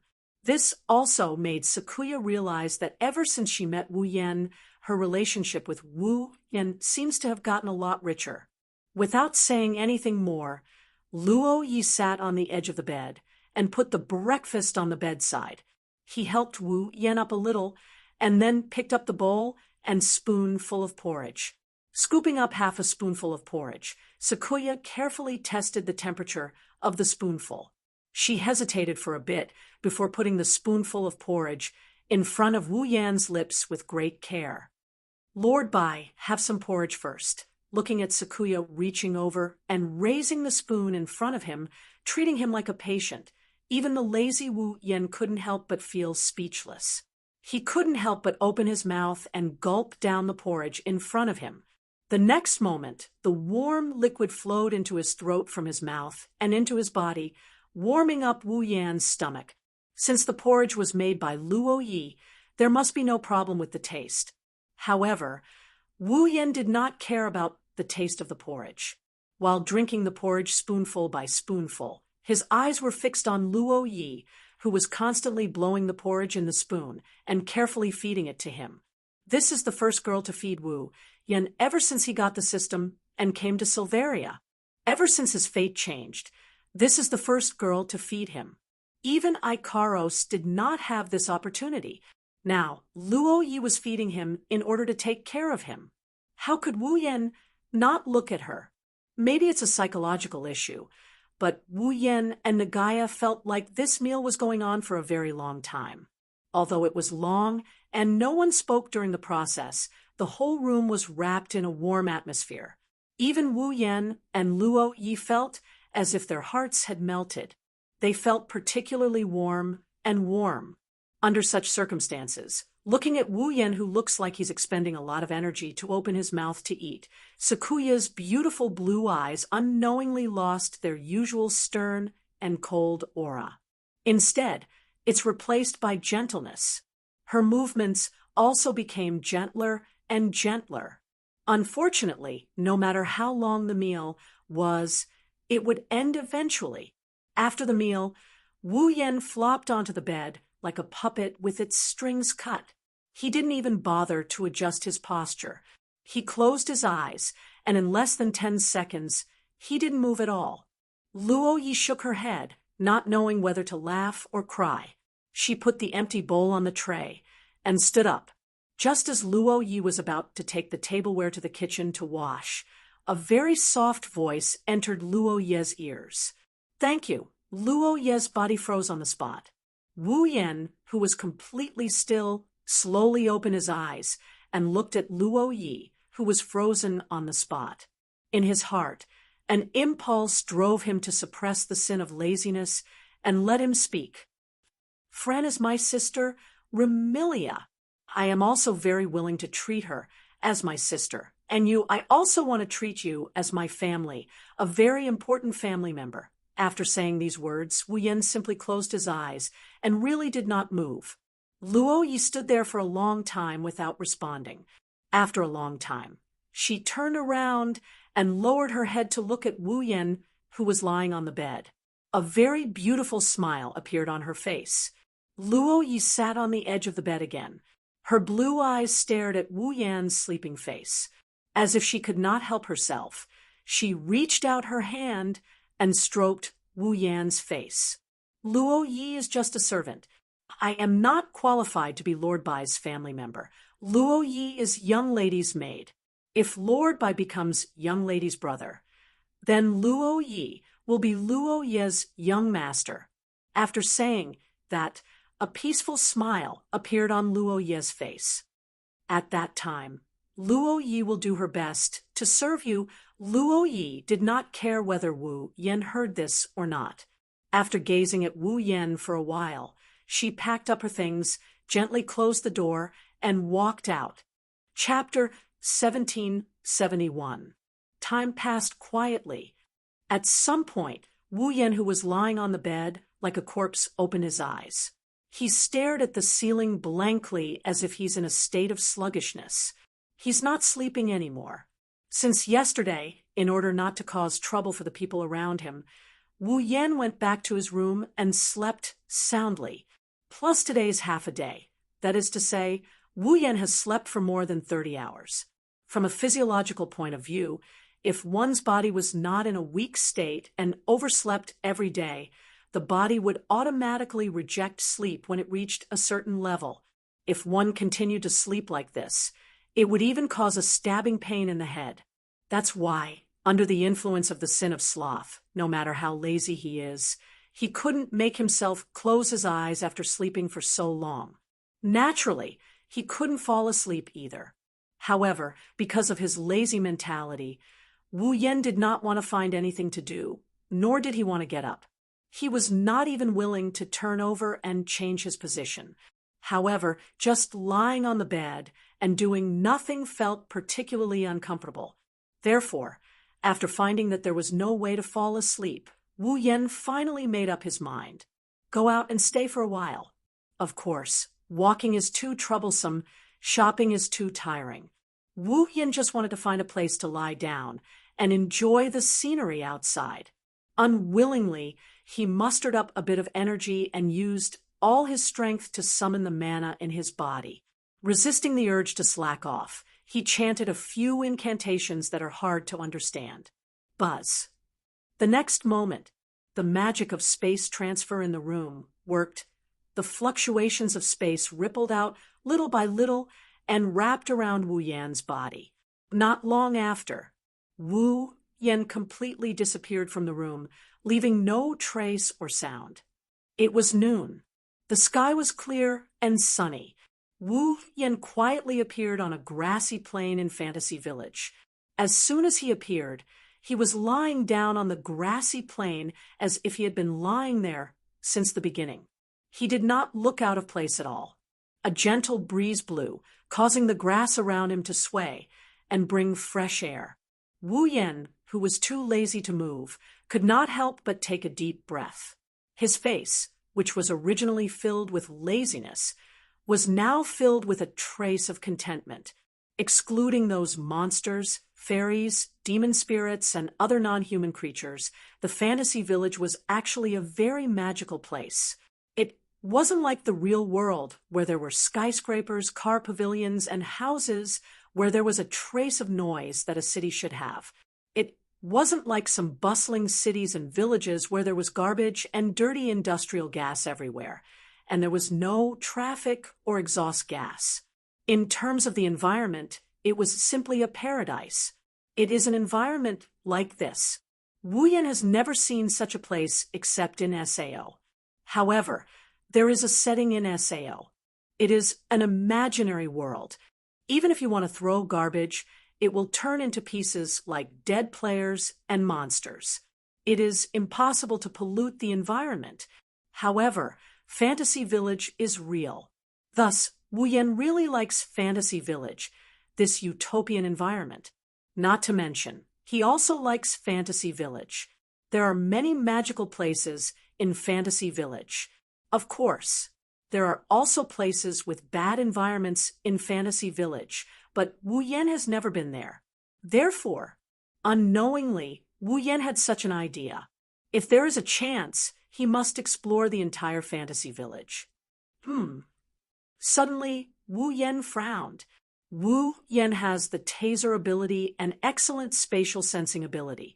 When he wants to set up defenses to prevent sneak attacks, he will subconsciously fill his surroundings with electromagnetic waves to turn himself into a wide-area radar or directly sense the space around him. It is similar to an individual entering water. When the individual is in the water, he will squeeze the water away from the area he occupies to increase the water level.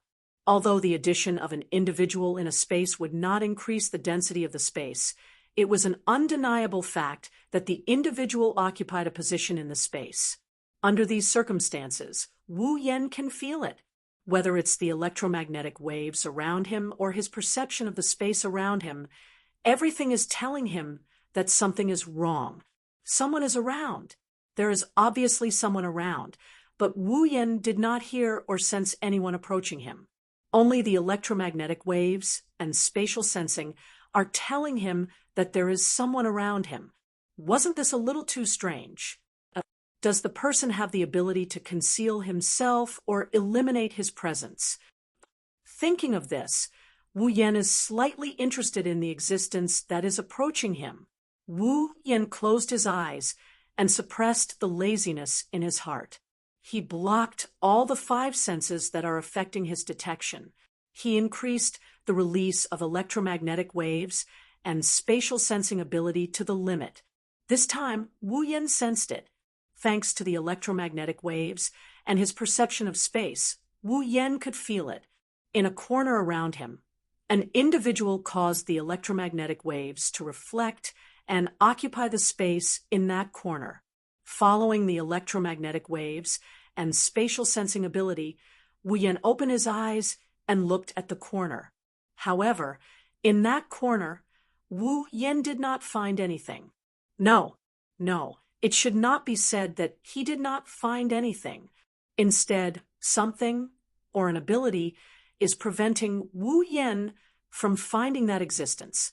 This made Wu Yan squint his eyes and smile. No matter what kind of existence it is, since it can cause electromagnetic waves to react and occupy that space, then no matter how good its hiding ability is, it can't prevent Wu Yan from discovering this existence. Because even if Wu Yan can't find this existence can't escape the system's perception.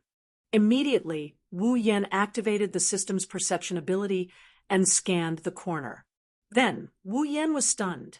Under the system's perception, the existence that was hiding itself and preventing Wu Yan from discovering it was finally exposed. It was a petite young girl who was standing under a tree in front of him. She raised her head and seemed to be observing something. She was a petite girl with shoulder-length gray hair, with a tinge of light green and green pupils. The girl's age looked like a child of about 10 years old. She wore a small yellow blouse with a green collar with 2 white lines running through it. Between her collarbones, chest, and near her heart, there was a light blue diamond-shaped button. Her lower body was a green skirt with 2 white lines running through it. The skirt was painted with a branch of an unknown plant. The girl's sleeves were black, and her shoes were also black. There was a purple heart-shaped pattern on them. She wore a crow feather hat on her head, and there was a light yellow ribbon on the front left of the hat. It was a very simple outfit, but it gave people a different feeling.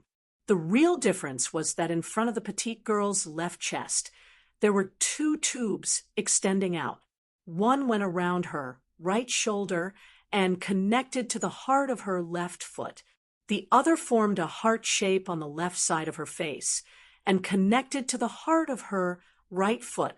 Her eyes were tightly shut. There was no doubt that this petite girl, who looked less than 10 years old, was not a human, but a monster. and it was a monster that could hide from Wu Yan's senses and even cognition. He could only rely on the reflection of electromagnetic waves and sense of space to find her existence. Gu Ming's love. Level 82. Receiving the feedback from the system, Wu Yan muttered in a daze. Gu Ming's love? In this silent environment, Wu Yan's voice spread out clearly. Carried by the wind, it went into the ears of the petite girl named Gu Ming's love. Gu Ming turned around and looked at the source of the voice. Wu Yan's wine-red eyes are still flashing with the system's perceptive sense. Gu Ming revealed a surprised expression. It was natural for Gu Ming's love to show a surprised expression, because under normal circumstances, no one should be able to discover the existence of Gu Ming's love. But from the eyes of the person lying there, unwilling to move, Gu Ming's love did indeed see it. The person who had never seen it before and didn't know when it started had definitely discovered the existence of Gu Ming's love. This made Gu Ming's love surprised.